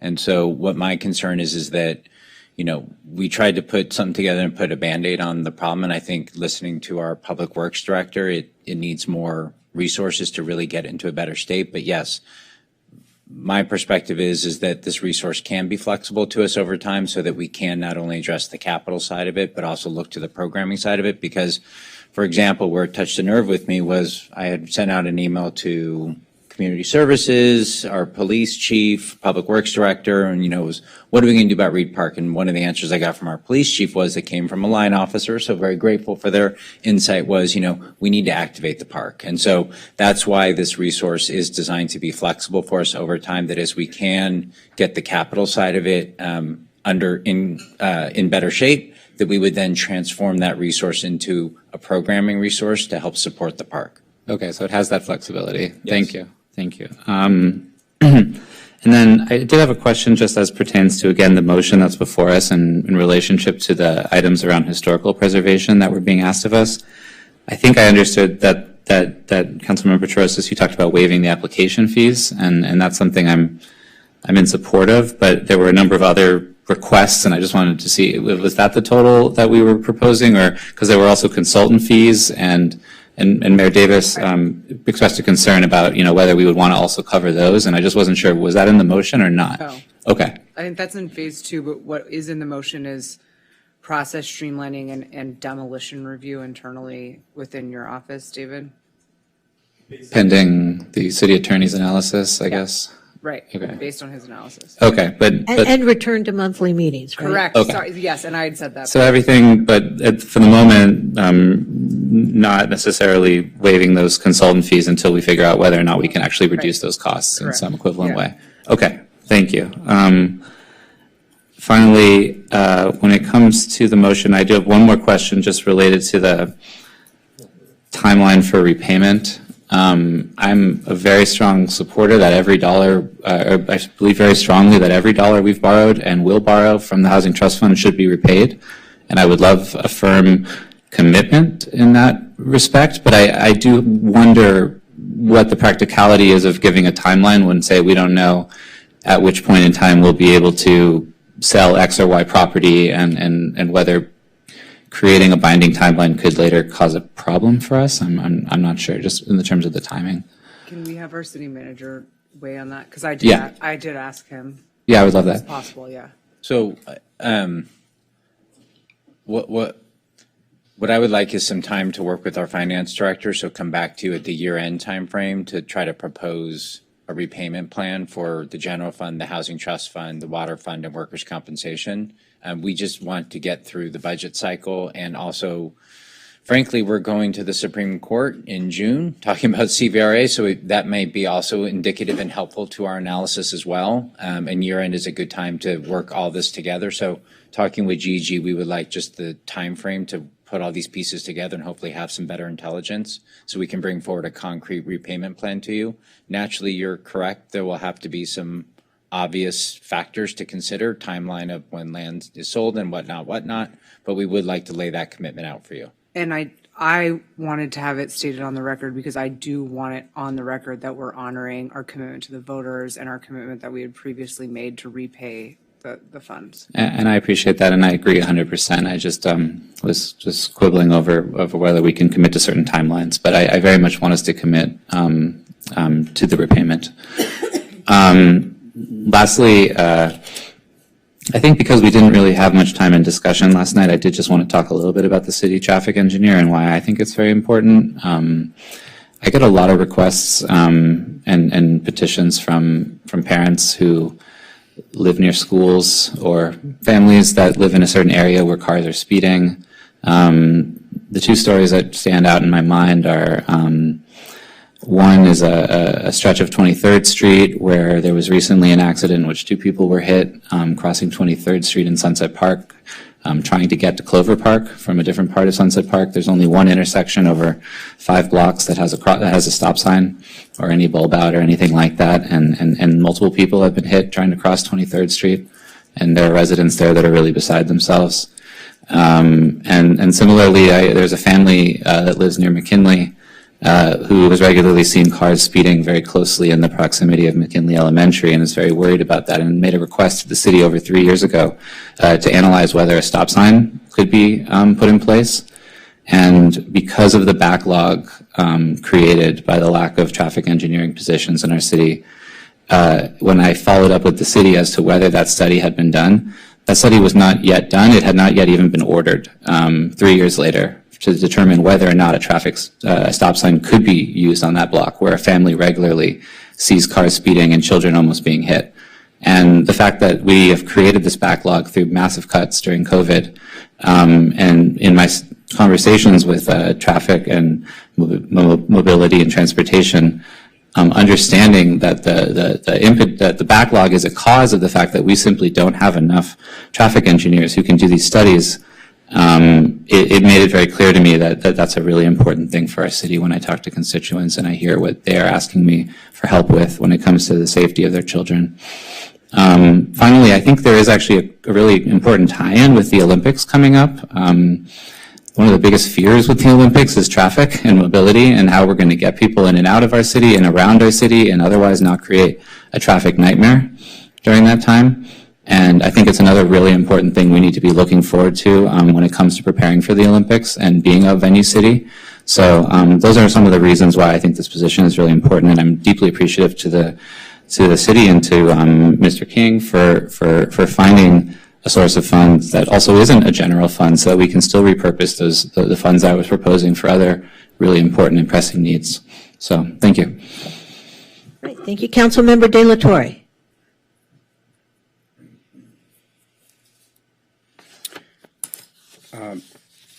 I went home late last night, as all of us did, and reflected a lot in terms of the grand opportunity that we have here on the dais to make a serious impact, on the quality of life of our residents. And I want to thank staff as well, as everybody has said, for listening to us. There's so many good initiatives, so many programs, staffing positions, just amazing. We are very fortunate in the city to have an ability to offer all these services. But I think that one thing that's really important, I had one question for Gigi. Making the decision today leads to direction to June 27th. The budget starts July 1st. What other will there be another time during the year where we might be able to reassess sort of where our budget is and make some allocations? What time in the year will that happen after we vote on this budget, June 27th? I would say the next time would be mid-year, which is around early February. We did it really late this year, but next year it should be around February, and we'll have a much better idea of where we stand. Every year that we move past the pandemic, it helps, every 6 months helps to understand what's going on with our revenues. Great. You think there's an opportunity if there's, an excess of revenues or some areas where we didn't maybe hire a position, there's some monies available to support a cause or an issue, an initiative that maybe doesn't get supported today, there might be an opportunity to make a reassessment and a readjustment? Yeah, but I'll say, as we're talking, we also have all these liabilities that we have to think about. So as new revenue comes in, and, let's hope that we get more new revenue, we'll still have to have those difficult decisions about, paying back Housing Trust Fund, paying back our Workers' Comp Fund, paying back the Water Fund. So it's made it a little bit more complicated going forward. But yeah, let's hope that we can have that freedom. Yes, that's great. That's great to know. But so I want to make based on that and information, and also just reflecting, last night, thinking about what is our number one responsibility, which I think for me is public safety. We really want to be real about what's happening in our city right now. We have a public safety crisis. We have a homelessness crisis that is increasing. We just saw a 15% increase from, a point in time count from last year to this year. And that problem doesn't seem to be getting any better. I then, after reflecting on that issue and that question of how do we expand our public safety and who within the organization would be the best, department to handle that, even the issues of traffic, for example, which is also a public safety matter, which I'm glad that Councilmember Zwick has raised. I started thinking, I went into Karen Bass's webpage, the mayor of Los Angeles, who is tackling the biggest homelessness crisis in the country, 65,000 people, in the city of Los Angeles, adjacent to the city of Santa Monica. And I studied her initiatives, and I concluded that, her whole premise, the foundation of her response is PIE, which is prevention, intervention, and enforcement working simultaneously.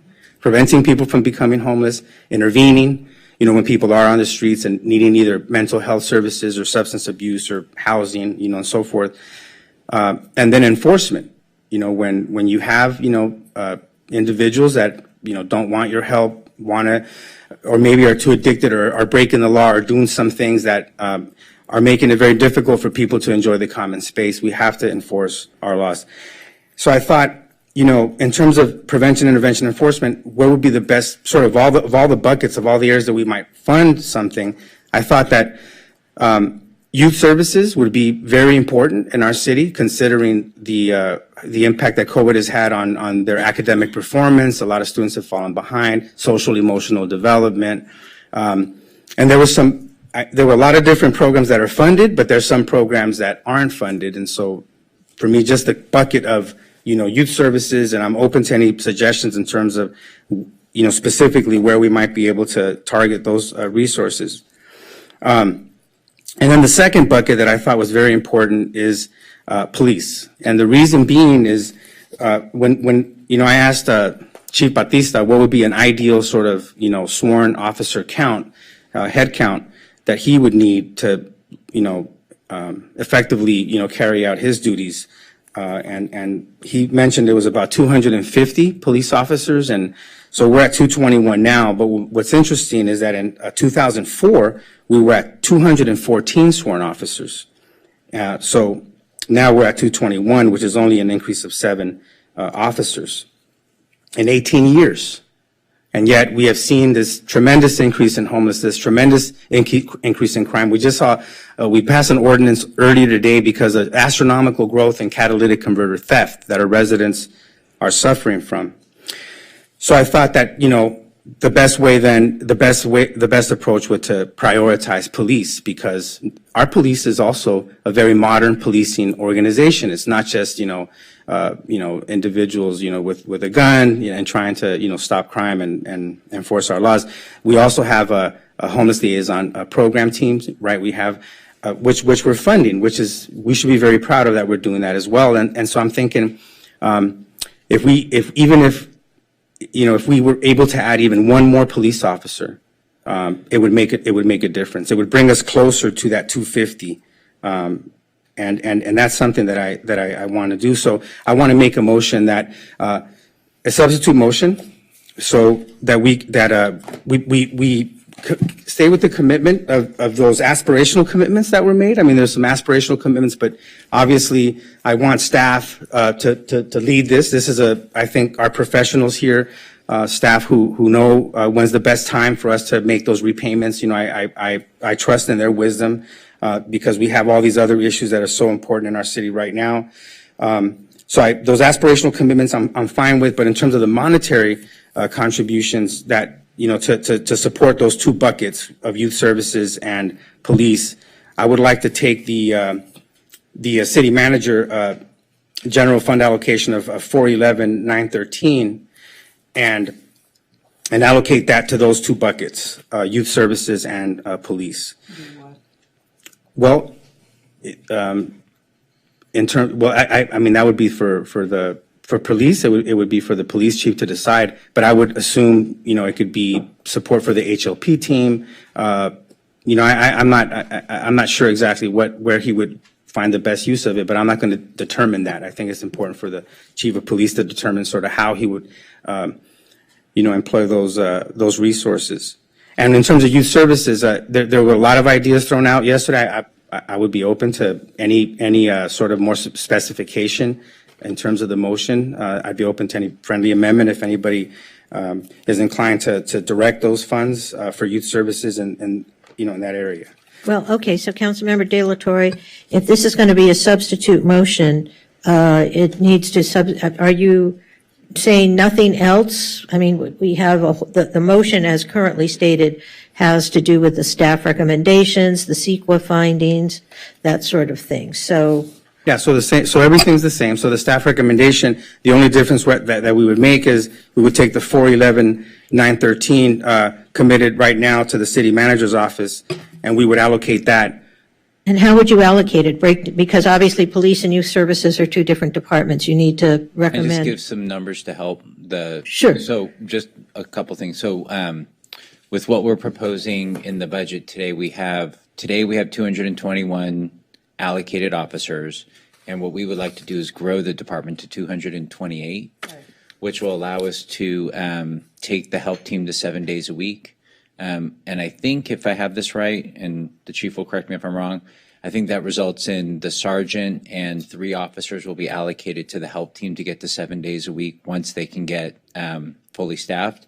Then the rest of the officers, It'll be subject to the chief's discretion, could end up in the downtown services unit, but also could be deployed, again, subject to the chief's discretion. Each officer is about roughly $250,000. So I'm just giving you that as a data point that if you want to allocate the 411, you'll have to take out 250 for an officer, just to help you sort of work through this. So that's good clarity, and I think one officer, so in terms of the 411, 250 for the Santa Monica Police Department, and then the rest allocated to youth services. And what youth services? Well, I'm open. I mean, there's various, there's after-school programming. I think Councilmember Zwick asked staff how much would it cost to fully fund the current youth services at Crest, Virginia Park, and Powell, and I heard a number of $500,000. So I know we're not going to get there with the remainder of, after we subtract the 250 from the 411, but it gets us closer. And again, I'd like to hear from my colleagues on the dais, because I know that there was a lot of interest in terms of the types of youth services that they would like to see supported. So if Councilmember Zwick or anybody else has any suggestions, I'm open to it as well. But that would be the motion. For now, it would be 250, and then allocated to youth services in general, the rest of the remainder. But I'm open to suggestions on how to define that. All right, so I just want to make sure that I understand the substitute motion before we start discussing it, because I certainly don't want to end up in a situation where we've misstated the motion. So as I understand it, Councilmember De La Torre, your motion is to approve all of the staff recommendations with the sole exception that and I want to make sure I get the number right, the sole exception that the $411,913 allocated to the city manager's office none of that will go to the city manager's office, that $250,000 of that will go to the police department specifically for the hiring of a new officer, is that correct? That's correct. All right, and that's a new additional officer other than the additional officers that are already allocated. That's correct. And it would bring us to 229, so still short from what the chief said. Let me restate the motion. Let me restate the motion so we're all clear, and then we can have discussion on the substitute motion. So to take the money from the city manager's office, allocate $250,000 to the police department specifically for the hiring of an additional police officer, and the remainder will go to youth services. Correct. All right. And it does not include, as I understand it, because this was not part of the staff recommendation, anything relating to the Landmarks Commission or a commitment to repay the Housing Trust Fund. No, I said everything in the original motion that was made by Councilwoman Terrosis. So keep the aspirational commitments to the landmarks preservation and also the GSH. But definitely I want to make a footnote to that I'm trusting in the wisdom of our staff on when those repayments are reasonable and sustainable. All right. Okay. Are we all clear on what the substitute motion is? Does that include the traffic proposal? You accepted that as a part of your motion? It's not part of it's a separate department anyway. Both need to be on the mic. Right. Yeah. But it still needs to be part of the budgetary motion. Yeah. What's that? So the Councilmember Zwick's question, Mr. De La Torre, is does that include the allocation for the traffic engineer coming out of the Department of Transportation? It could, but So it has to, yes or no? It's not an it could. My understanding is that they were finding another pot of money to make that happen. But it's still a budgetary question. But it's still a budgetary issue. For sure. Okay. Yes. Thank you. It would include that, yes.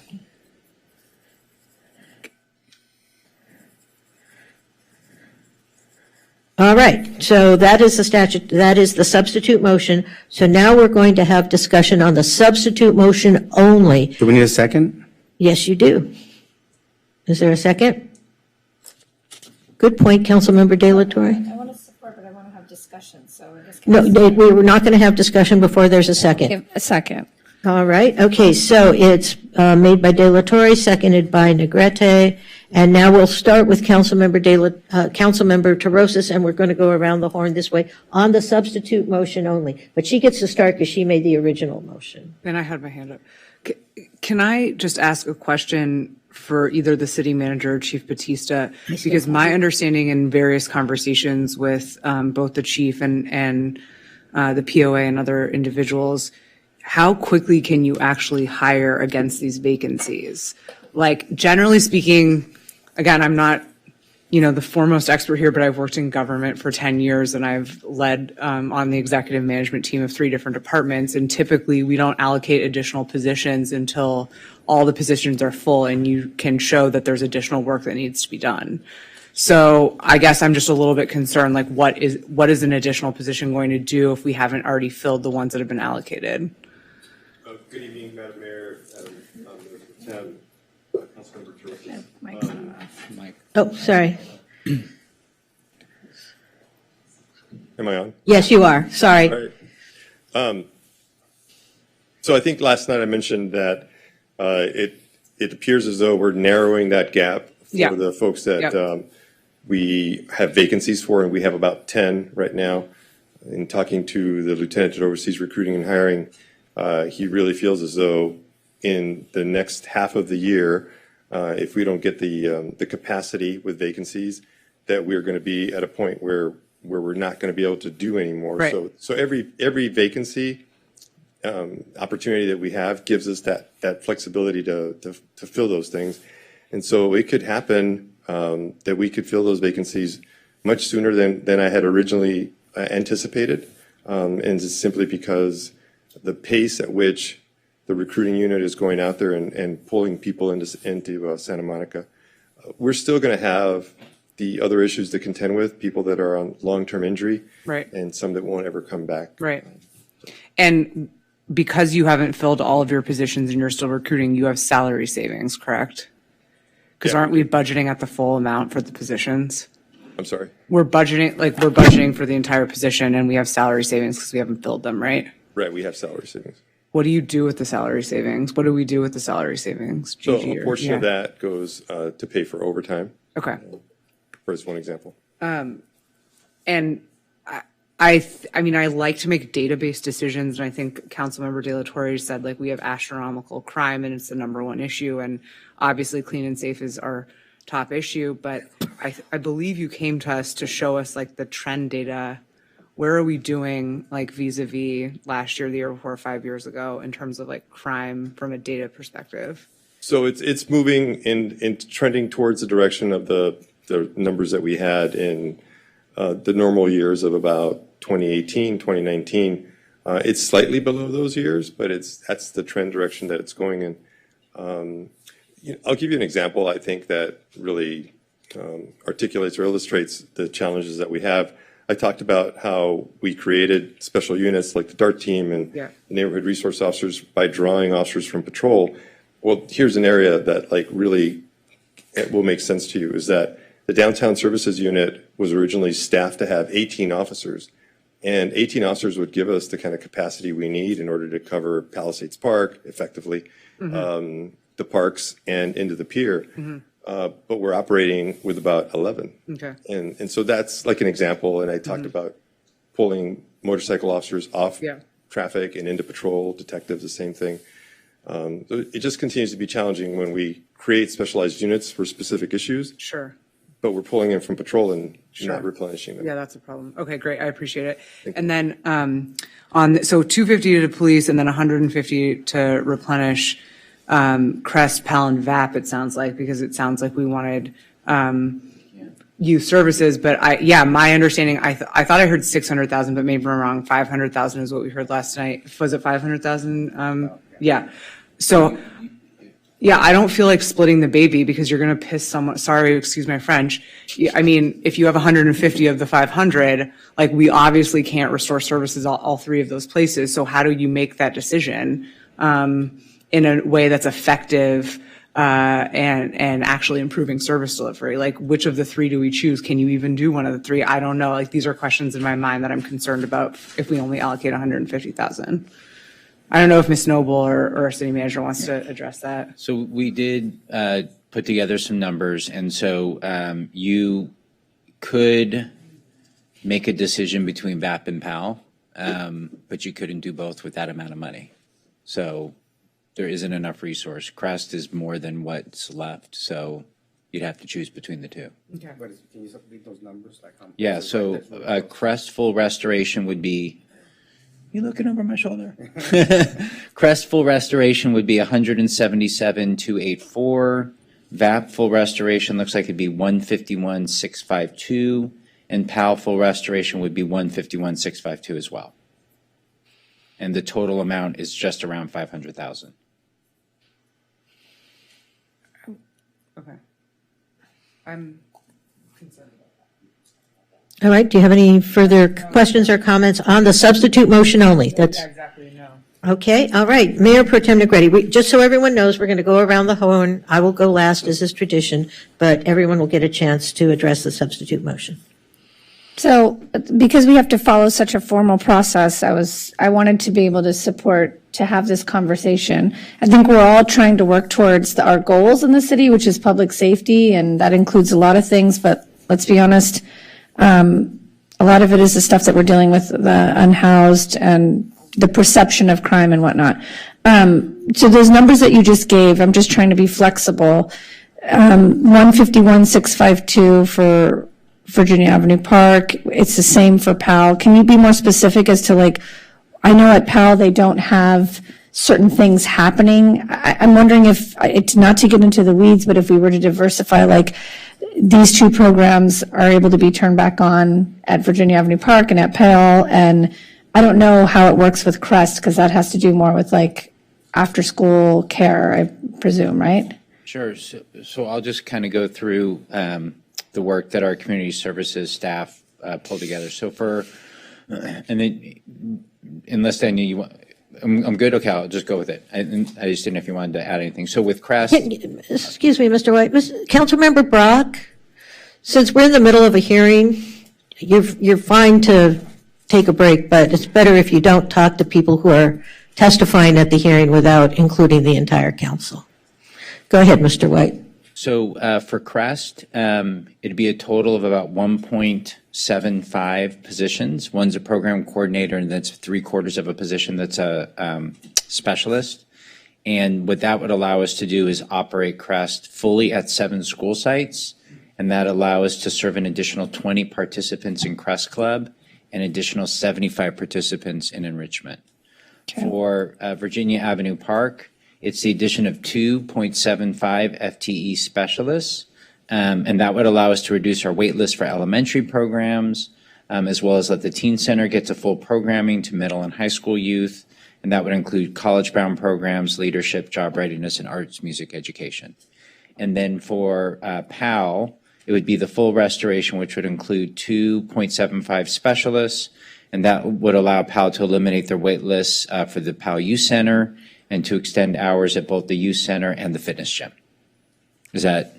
Yeah, I mean, I know, getting in the weeds, it's just as we're trying to break these things down and spread the wealth, I was just asking, like, is it possible to do one? What does it mean if you did one full-time FTE at, each of those things? I don't know. So I think the worry is what ends up happening is you just end up diluting so much that you're not really, and you're just not really getting anything. And, Danielle might be able to explain the mechanics of it better than I can, but I think the fear is that, you put 1.75 and we don't have the staffing to actually do the expansion. But Danielle, maybe you want to kind of give it better than I am. Yeah, I think there are a couple of things at play. So at Virginia Avenue Park and at PAL, these are part-time people because of the hours that we need to schedule. They're actually part-time FTEs, 0.75. We need to have a certain number of adults to children ratio. So what we're proposing maintains compliance with the Child Protection AI and also allows for us to have programming available at the hours that kids need it.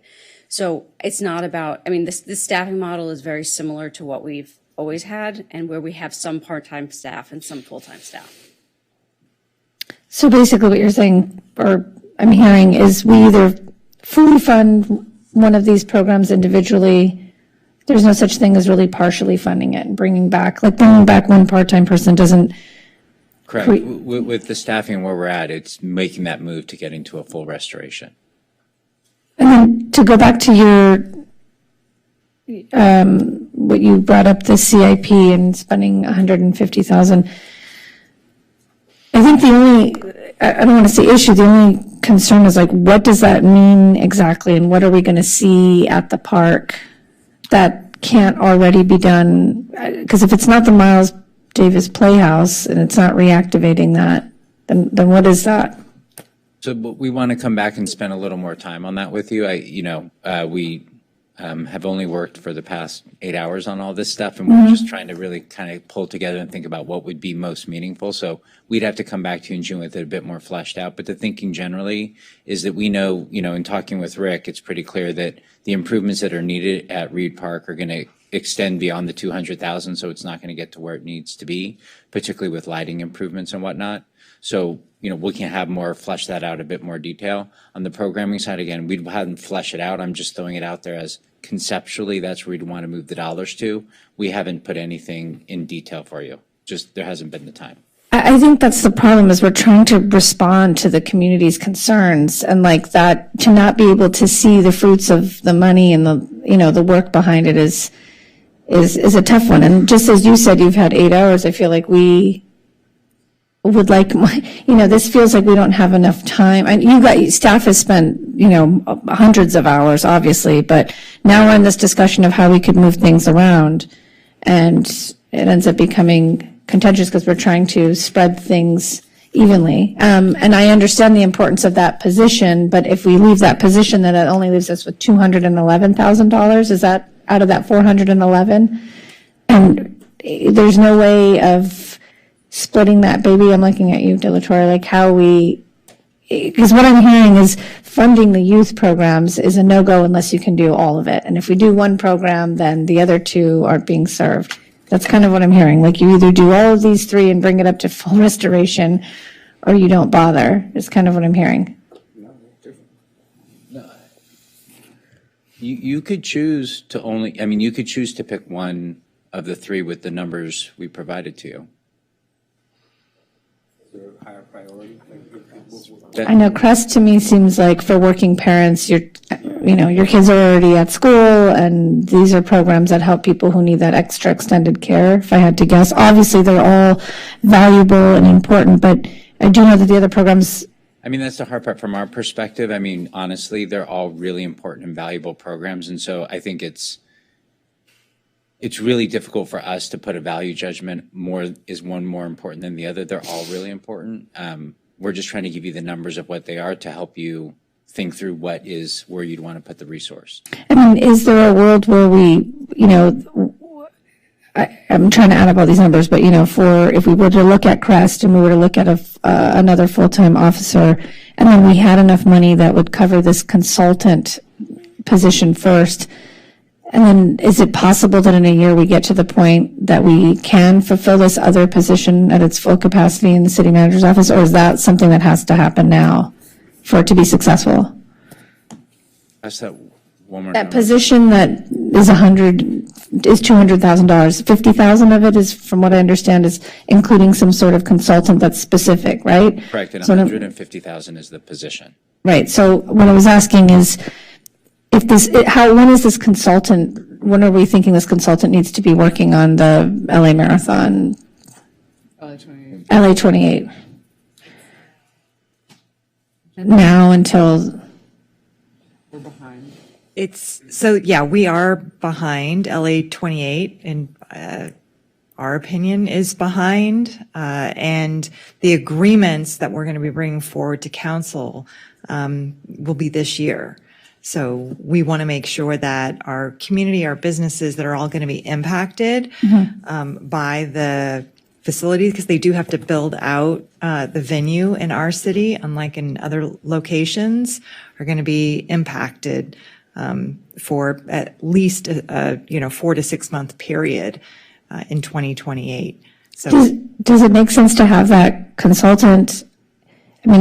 Just looking at these numbers roughly, a consultant, the police officer, and restoring CREST, does that not make sense to have just that consultant without that position? Like, is that consultant kind of dependent on having that full-time position in place first? Well, no, the consultant resources, the professional services aren't necessarily dependent on the admin analyst. The program for partnerships to fully realize the new revenue generating opportunities, that, the whole council's direction to develop that team is reliant on the administrative analyst. So there, we won't see growth in opportunities for new revenue streams unless we get additional staff. We're maxed out now, just implementing the programs we have in place. So that's where the partnership program is. So unless we get additional staffing resources, we won't be able to, we're certainly leaving money on the table with larger events, with filming opportunities, certainly, going into the negotiations with the Olympics team. So we think there's opportunity there so that council would have additional revenues in the next couple of years, in the next budget cycle, certainly, if not the next exception year, based on the work that this team could do. But, we would be status quo and just implementing what we have right now if we didn't get the admin analyst. But we feel very strongly that having professional service resources to make sure we get the agreements right with LA 28, to make sure that we're, doing all the proper outreach to our stakeholders is something we would like to do now. So do you hear kind of what I'm trying to ask? Because just with the concerts, for example, since I've been on council, I've had multiple meetings with the existing staff. But I guess I could be wrong, but what's stopping the concert from happening has nothing to do with that position. Because we mentioned concerts, right? I think it's because we haven't found an event that we feel we can safely support yet. And I don't know that that's because the job of that person is to come up with what that event should be. It's because we're being presented with something that doesn't work. So I'll just give you a quick example, Mayor Pro Tem. So just rewinding to last summer and MLB, that was an example of kind of a major event that fell in our lap, not because of Santa Monica necessarily, but because the MLB All-Star Game was happening in Los Angeles. They had the idea of doing this major activation. Obviously, we're a very desirable and attractive place, the pier and beach in particular. But because of our event policies, because of the location, because of the time of year, we could not process that under our standard event policies. And we needed to, in order to enable that, we needed to have a license agreement drafted, which required a lot of internal coordination, as well as, coordination negotiation with MLB. So that was something that, at that time, our economic development manager, Jennifer Taylor, basically did on top of the 15 other things that she was doing, working with staff. But if we had a fully built out team where we have, a manager, Melissa currently, leading that, so being the one taking that first meeting with MLB or with FIFA, and then having a team to, draft those license agreements, work with the city attorney's office, work with other internal stakeholders, that is kind of the nature of this vision for the partnerships program to enable us to capitalize it. And so the concerts, yes, it's not a question of they can happen if we have this position and they can if we don't, but opportunities like a concert series, like a future engagement with FIFA that involves the beach or the pier, like the NBA All-Star Game that's coming to town, or anything else, music, entertainment, having a team built out to take those opportunities in, vet them, and then do the work to advance them, that really is the staffing gap that we have right now. That, as Susan said, as we're currently staffed, moving forward the digital kiosk program, looking at, as council has directed, the possible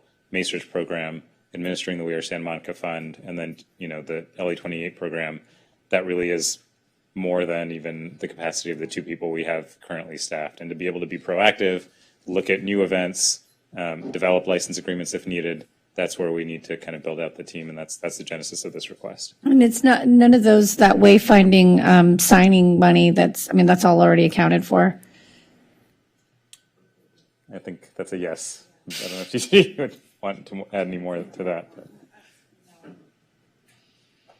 We can't find $200,000. What we have right now is the minimum annual guarantee for the wayfinding money. We don't know if we're going to get more than that, so that's what we have in our budget. So, $4 million from the signing bonus, and then $4 million in the second year of our budget. And then after that, it should be $5 million a year. So in 2 years, we'll get to a higher amount. But that's all in our forecast. So no changes. I know you walked over that. I don't know if you had anything else to say, just about what I was trying to create a space where everybody sort of gets enough of what they need, and that if we can expand and we start off with this $50,000 consultant so that we can do these other things.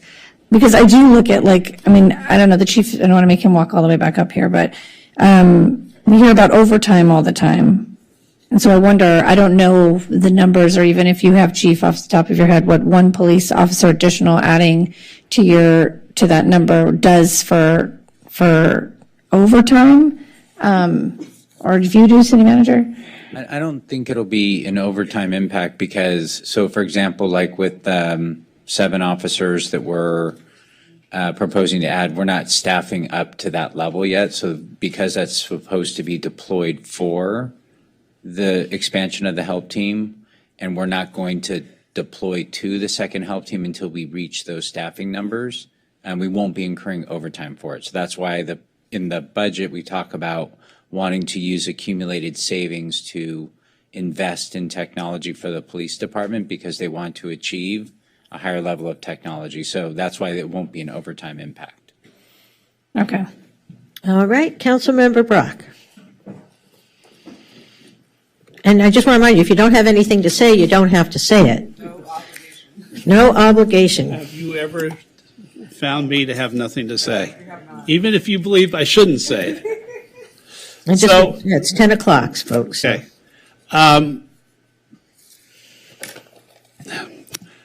In regard to this, I have mixed emotions. I believe the police department needs more police officers, and establishing that would be a really good thing for the city. I also know that they need technology, and they may need technology quicker than an extra police officer.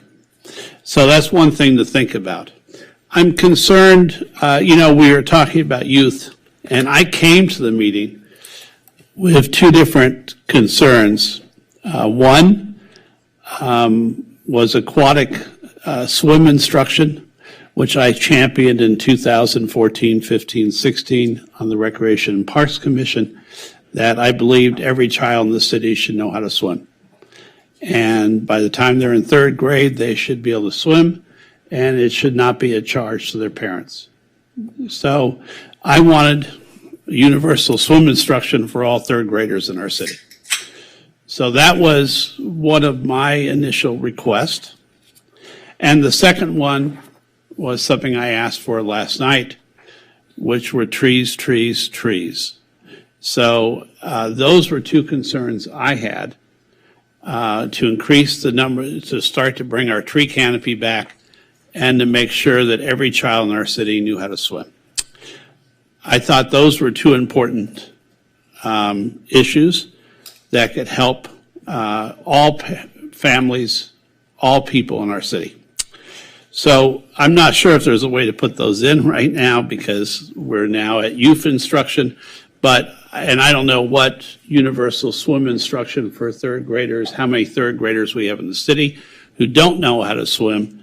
But I believe that was very important 5, 6, 7, 8 years ago, and I would bring that up, and it was in our letters to the city council every year. One year we got Swim with Heart to take money from Recreation and Parks, from our Recreation and Parks Fund, and offer instruction, and I think they taught 50 or 75 kids how to swim that year. I thought that was beneficial. So in terms of police, yes, we need an increased police presence, and to our residents in the city, it is their top priority, and as Councilmember Delatorre mentioned, it is, I hear every time I'm at a conference from mayors in each city that their top priority is the public safety of their city, public safety of their residents. I do want residents to feel that it is our top priority as a city, is to make sure that people feel safe in their neighborhoods. They feel safe throughout the city, not just downtown, but throughout our city. And I also would like, and this would be friendly amendments, so I'm going to start with weird things first. So 2 friendly amendments would be for unfunded CIP requests, and I'd ask the city manager if those need to be put into the budget request. Has unfunded CIP. What does that mean? They would go into the list of CIP projects that would be on the list, so as funds became available, they could be targeted. But what would go on the list? The 2 projects that I'm going to offer. Oh, okay. So my question is, does that need to be part of the budget? So I'm starting at the small stuff first. One would be the kiosk on the promenade in the Arizona, the 1200 block kiosk, and put that at least on the unfunded CIP list so people could start discussing whether we want to keep that kiosk or eliminate that kiosk as we start working on a overhaul of the 3rd Street Promenade. And I've heard some business owners there have offered at least partial funds or a piece of funds to help put that into demolition. The question, and it's not going to be decided tonight, but the question would be, do we put that on an unfunded possible CIP list? Second one, and I've mentioned this several times over the last year, both in meetings and in the community, would be as part of a Reed Park makeover to promote a community discussion on whether the community should have its first dog park north of Colorado in the city. That's probably the prime way to activate Reed Park to make sure there is activity from open to close all day long in that neighborhood. We have no dog parks north of Colorado, and that small dog run would probably disappear when we remodel Memorial Park. So those are 2 things I'd like to put. Let's do this in an organized fashion. So are those 2, putting those 2 things on the unfunded yes. CIP list friendly to the maker of the motion, the substitute motion? Yes. Is it friendly to the seconder? I know it's Lana. Sorry. They're unfunded capital improvement projects. You're just putting it on a list. It doesn't mean it's going to happen. Okay. And then going back to my initial 2 requests, and I know this is not on this motion, but on a previous. No. We're only talking about the substitute motion now. So whatever you're going to do has to do with the substitute motion. Okay. So I would suggest, I am concerned, as I think Mayor Pro Tem Negretti is, about not providing any funding to the department that will work on the Olympics. And I want to back that up because really in 2026, FIFA will be here. So we have projects coming before the Olympics that we should be trying to get a piece of. I hope that Travel and Tourism is working on that, and I hope that we're working on it. So I do worry about leaving Melissa sitting there by herself and not having any support for her. Especially with Film LA contract. Are they going to renew, not renew? Are we going to renew with them? So I am worried about that, okay? In a perfect world, the Reed Park Dog Park, that future unfunded CIP would be done by park impact funds, of which I think we have $4 million right now approximately, that is unclaimed. And it's sitting there. Part of that is county park funds as well. So, but we can discuss that another day. So here's my question. I would be glad to offer youth impact projects, or should we find a way to keep one position as a support position to, Anuj, is this you? What was the cost again of the analyst position, or? That's correct, Councilmember. It's an admin analyst position, and I believe it's approximately 150,000 fully loaded. So that takes away the youth, or, okay. All right. Thank you. How crucial do you believe that is? I know it's your department. I know you're going to say yes, Well, but he's how already crucial is it? answered that. I mean, we've just had an extensive discussion I- about what that analyst is going to do and what role they're going to Well, play. I heard there was a consultant versus analyst. No, he answered about the Well, analyst. then I missed it, Mayor. Just very So- quickly, to build out the program, both maximize revenue generating, implement the existing programs out of home, We Are Santa Monica Fund, capture new ones, and then also be well situated for the events, LA 28, FIFA, the many other events and proposals that come to our city because of who we are and filming. It really is important to complete that team and give it its full potential. Okay, thank you. So I'm going to ask the maker, even though, boy, I want youth, that's part of my being, is to ask for more funding for youth, whether it's swimming, whether it's Virginia Avenue Park, et cetera. But I really believe that we should keep the one administrative position and add the police officer. So in this case, I would ask, and if this is friendly, I would ask that we unfortunately eliminate the youth impact and keep the administrative position and the police position, if that's friendly. Is that friendly to the maker? It's a yes or no question. Yes. Is that friendly to the seconder? I don't think so, because I'd like to offer something up. You're saying get rid of offering anything to youth services, right? It's a yes or no We question. had- It's taking out youth services and leaving the administrative Because we analyst only had position in. 400,000, so we I'm can't going do. to say no, Okay, so that is not a friendly amendment. All right. but can I? No. Okay, so this He's is got- the no, problem. he's got the floor, Mayor Pro Tem. Oh, you're still talking. He's still talking, then we're going to go, we have two more council members plus myself. Everyone on this side of the dais has already spoken. We're getting through this. We're only on the substitute motion, and we need to get through this. So, Councilmember Brock, you still have the floor. Then I would request that, well, let me ask a different question then. If we can't get the assistant, which I think is necessary, but if we can't get the assistant, could we divide up the youth services, 150,000 and the 75,000 for the planting of new trees and supporting our tree canopy, and 75,000 to support free aquatic instruction for third graders in Santa Monica? Is that friendly to the maker? The aquatics, the swimming lessons, yes, but not the trees. All right, so that is not accepted by the maker. Okay, let me try one last time. It doesn't matter, well, no, he offered it as a package, so you either accepted the package or you didn't. You said you didn't accept half the package, so it's not friendly.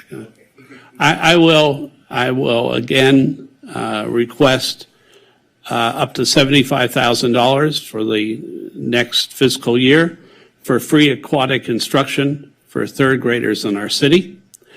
And the other 75,000, I was asked to stop for a minute. Well, I just want to make sure, Danielle's sort of shaking her head, so I want to make sure. I'm a little confused because I've never heard of us offering free aquatics instruction for a specific group of people. We do offer financial assistance for swim instruction. Just trying to get clarity on, I'm not even sure I know how to implement that. That will be implemented with the support of Santa Monica Unified School District, so that our children who are third grade would be offered free swim instruction up to the total of $75,000 for the next calendar year. It is something that before you came to that department was discussed several times each year for years. So whether it be with the instruction be offered through Team Santa Monica or Swim with Heart if they're still around, or our lifeguarding corps, those children would be offered a minimum to make sure they could keep themselves afloat and that they had rudimentary swimming skills. And that is done in many other cities in Southern California. Okay, I would be uncomfortable saying that we could do that from standing here at 10:10 at night without talking to staff, because we have a lifeguard shortage. I think our first priority is staffing up so that we can offer the full complement of swim and aquatics programming that we want to, and creating a specialized program is not something that But if we can't we can't support adult swimming classes and teen swimming classes without making sure those children have, have the ability to swim, to keep themselves alive if they fall in a friend's pool, to keep themselves alive if they're at the beach one day. And strangely enough, we have a huge body of water that borders our city. So I'm not I'm not concerned with how it would be implemented right now. I would be concerned with that would be something after this. So my concern would be, how would we provide that opportunity to the children and parents of our city? And so and what I'm saying to you is I don't know how to do that. And so if you direct us to do that, we would like to come back with a recommendation about how, and even if it's feasible. It is feasible, and we've done it through Swim with Heart before. All right, and I really don't want to get into a discussion about that. So I'm going to propose a friendly amendment that 75,000 go to that and 75,000 go to additional funding at Virginia Avenue Park. All right, is that friendly to the maker? That's friendly. Is that friendly to the seconder? No. Do I get to explain why? No. Okay. It's too late. No. Everyone's had a long chance at the mic, and several people haven't even spoken yet. Councilmember Brock, you still have the floor.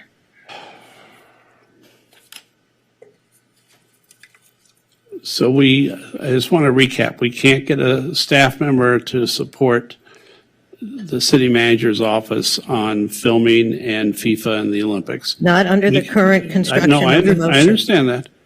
We have the previous friendly amendment was 150,000 for youth and 250,000 for police.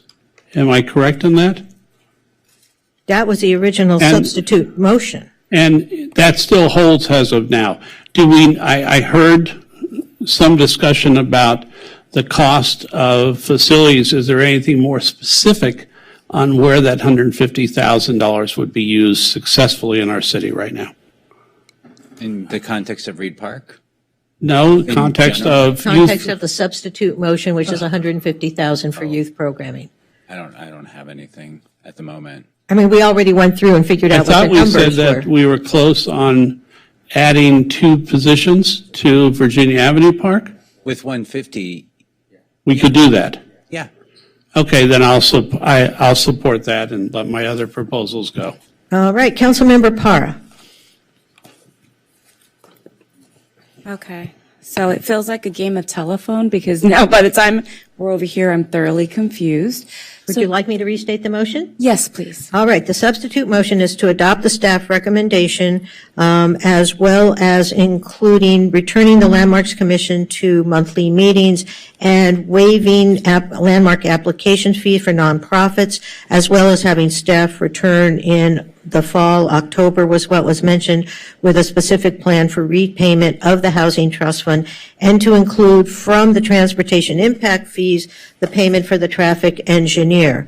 What the substitute motion does that is different is that it takes the $411,913 allocated to the city manager's office for the administrative analyst position, as well as consulting services to support that office in economic development, and use $250,000 of that to give to the police department for 1 additional officer, and the remaining money, which is roughly $150,000, would go to youth services. That is the motion, the substitute motion. Okay, so one of the things that I just wanted to make sure under the landmarks thing,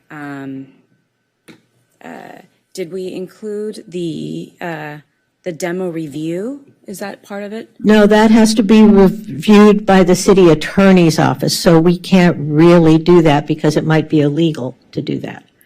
Okay. Under the Woody's decision, I believe. And the process for streamlining as that well? too is affected by the legal analysis that the city attorney's office is going to do. So we're not in a position to direct staff to do that or devote resources to that at this point. Okay. Can we substitute, let's see here, the 150, let's see here. So let's say the 85,000 for SMPD, and then, let's see here, the balance for Crest. Would that be friendly? I'm sorry, I didn't understand. 85,000, what? So you want, The 85,000 for tech for SMPD, and then I think my math is correct, 177 for, gosh, let's see, 177 for Crest? well, I think the problem, and correct me if I'm wrong, the 85,000 for SMPD doesn't. For tech. Oh, for tech, okay. Okay. So that wouldn't be hiring a new officer, that would just be 85,000 to tech, and then the remainder would go to restoring Crest, is that correct? Correct. Well, 177. 177, actually. Let me do my math here. And then what do you want to do with is the remainder to remain with the city manager's office? Yeah, 150 CMO. Let's see here, 177 for Crest, and then what, 85,000 for the tech? Is that correct? Let's see the calculator. Do those numbers add up? It's like 84,900. It's 412. So, Chief, tell us what we'll do with the tech. Can you? comes out to 412. Okay, so do you understand the proposed friendly amendment? And is it friendly? Yes, it is. All right, is it friendly to the seconder? Yes. All right. And can we ask the chief what he would do with the tech? Well, it's now part of the motion. I mean, no, just so that it can be on record so people can hear what he'll do with the Okay, tech. all right. Chief, could you come up and tell us what you would do with $85,000 for technical expenditures?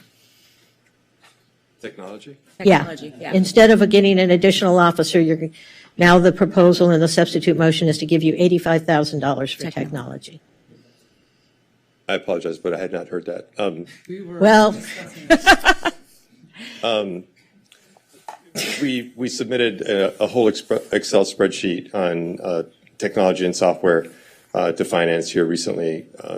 I don't have it right in front of me right now as to how exactly we could use 85,000, but it is a pricey proposition. We had talked about it before with the creation of a real-time crime intel center.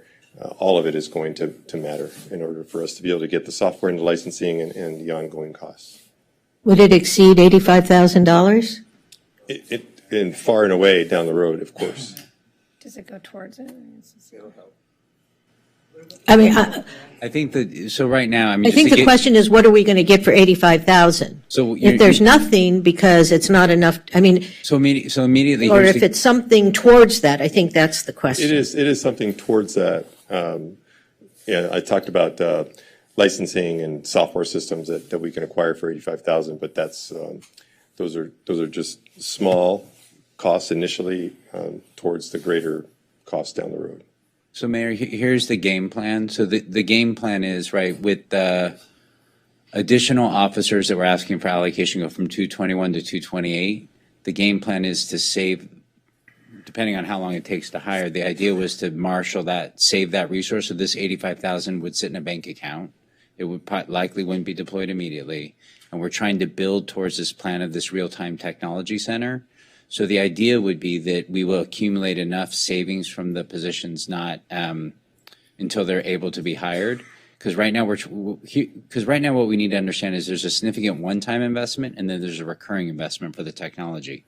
We don't yet have a funding plan for the recurring investment. So we have to develop the full financing plan, but we know we need a substantial one-time investment of resources to get there. So for example, buying the software doesn't help us if we don't have the technology to install the software. The 85,000 will become part of that overall pot so that as we're amassing that savings, so that will go into that pot of money. All right. Anything else, Councilmember Parra? No, thank you. All right, Councilmember Witt.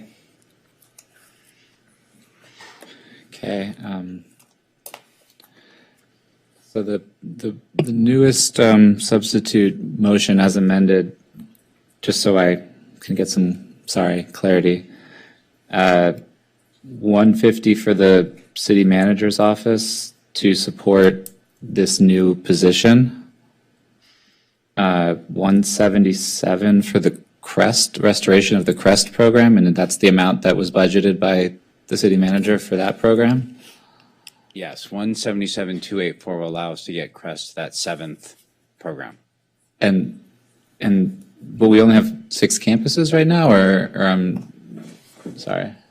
You're right. So this goes back to the conversation we had about Mirror Smash being closed, but we've got those kids at Will So Rogers. it would cover all the kids. We'd cover all that, and when Mirror Smash opens, we'd move it over. Okay, thank you.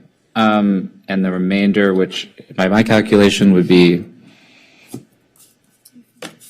oh, I see. Okay, yeah, so it's almost 412, so around $85,000 for sitting in a bank account to later perhaps yield investments in tech. Okay. I like that better than the extra officer, I'll just say. We're adding 7 full-time officers. It's the largest investment we're making in this it's the largest budget augmentation we're making is to the LAPD. We're adding 7 full-time officers. Sorry. Apologies. 2014, the population of Santa Monica was relatively similar to now. We're adding more officers than we have in a very long time, so I feel like that's a big addition.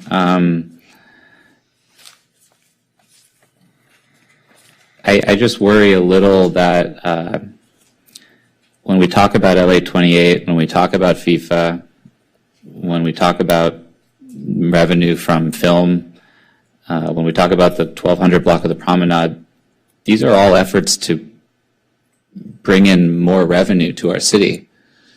Revenue that could support more trees or more swimming lessons or more officers or more tech. And I just worry that if we're ignoring those revenue generating opportunities, we're going to end up with less money overall for all the things that we want.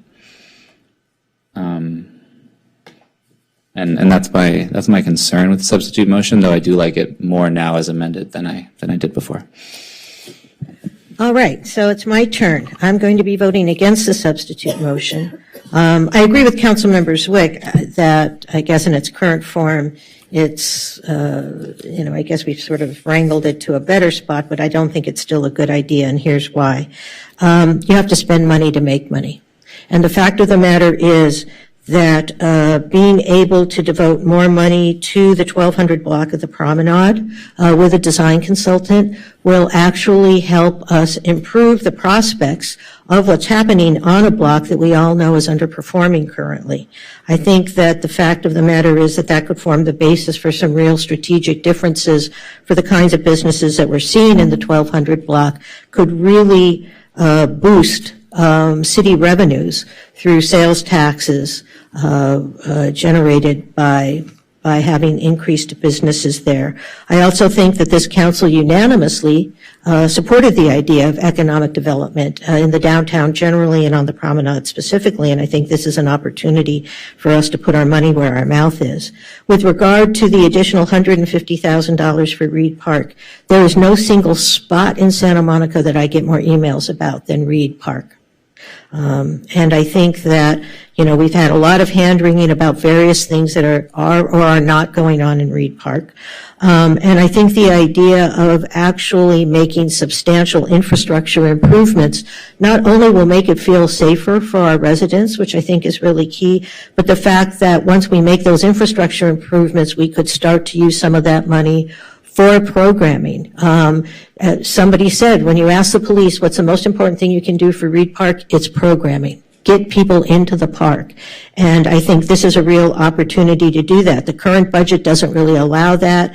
Adding the additional $150,000 will give us the flexibility to do things like possibly reactivate the Miles Playhouse, which we know because of those steps. We have a lot of unhoused people sitting there. It's a convenient, comfortable place to sit. We'd have more people in the park, which I think would really make a significant difference in people's perception of what is going on in that park. So I think quite honestly, that's a better way to spend our money. And I also think that the fact that it actually will support revenue generation is important. I'm a huge fan of CREST. My son went to CREST. I've supported CREST. I was the chair of the District Advisory Committee on Child Care and Development, which oversaw CREST. So I'm a huge fan of CREST. But I think over time we will be able to fully restore that program. But I think one of the ways, as Councilmember Zwick says, we're going to be able to hire more officers, restore more youth programs, do a lot of the things we want to do is by increasing revenues in the city. And I think focusing on the promenade is one way to do that. I also think it's not just the administrative analyst, although as we've heard, that is key. And I want to point out that one of the reasons for doing it in this budget is in 2025, which is less than 2 years away, and I'm going to get it right, CONCACAF is coming to SoFi Stadium, which is now an international soccer tournament. And FIFA is considering CONCACAF the dry run for the World Cup in 2026. And in fact, right now, it's my understanding that there are 2 stadiums competing for the World Cup finals, AT&T Stadium in Dallas and SoFi in Los Angeles. So if we're going to capitalize on those events and get people who are coming to those events to come to Santa Monica to spend their money here, which I think we can do, we need to act now. And that is why, while I think the administrative analyst position is not only crucial for this budget, but crucial generally, we also have to have what I'll call some maneuvering funds. We don't have the capacity in our staff right now to do the kinds of things. For example, and I'll just throw this out there, if we want to do some events on the beach, we're going to have to go to Coastal Commission. And going to Coastal Commission is a labor-intensive job. And what that means is, for example, we may have to hire a consultant to say, for example, there won't be any environmental impacts of having 8-year-olds doing soccer on the beach in connection with CONCACAF. Or we may have to do a parking study to show where, if we're going to have events, people are going to be able to park. We don't know. We have to work through that process. But taking all of that, sort of what I'm thinking of as maneuvering money, out of the budget, while the analyst will be great, if the analyst is sitting there going, we need to go to Coastal, or we need to do a study, to meet our obligations under CEQA, but we don't have any money to do it, then having the analyst isn't going to move the ball forward. So I honestly think that the proposal by staff is a better proposal, and I think it has the prospect to bringing in more revenue over time, which not only will support the things that I think everyone on this council wants to support, which are police officers and public safety, but I think actually making some real investments in Reed Park would be very much appreciated by the residents of the city. So I'll be voting against the substitute motion, and I'm going to call the question. So Ms. Decanay-Wiesner, may we have a roll call vote, please? Councilmember Zwick? Which one are you? It's on the substitute motion. Do I need to restate the substitute motion? That's fine. Okay. No. Councilmember Para? Yes. Councilmember Brock? Yes. Mayor Pro Tem Negrete? Yes. Councilmember Chorosis? No. Councilmember De La Torre? Yes. And Mayor Davis? No. That motion passes 4-3. So we've approved the budget. Yes. So we have now concluded the budget study session. We haven't approved the budget. Yes, we have. That was part of your motion. June 27th is. Yes. Right, but on June 27th, I want to make it very clear, there is no tinkering with the budget. Staff is going to bring back with the direction that we've given them. So this is now, for all intents and purposes, carved in wet cement. It'll be dry cement on June 27th. Sounds good. Okay? I mean, it's a Sophie's choice. All right. We don't need a motion to adjourn. I can adjourn the meeting. Great. All in favor? All right, that concludes our meeting this evening, and we will see you all, gosh, I can't even think when the next meeting is, but it's sometime in June. We'll see you then.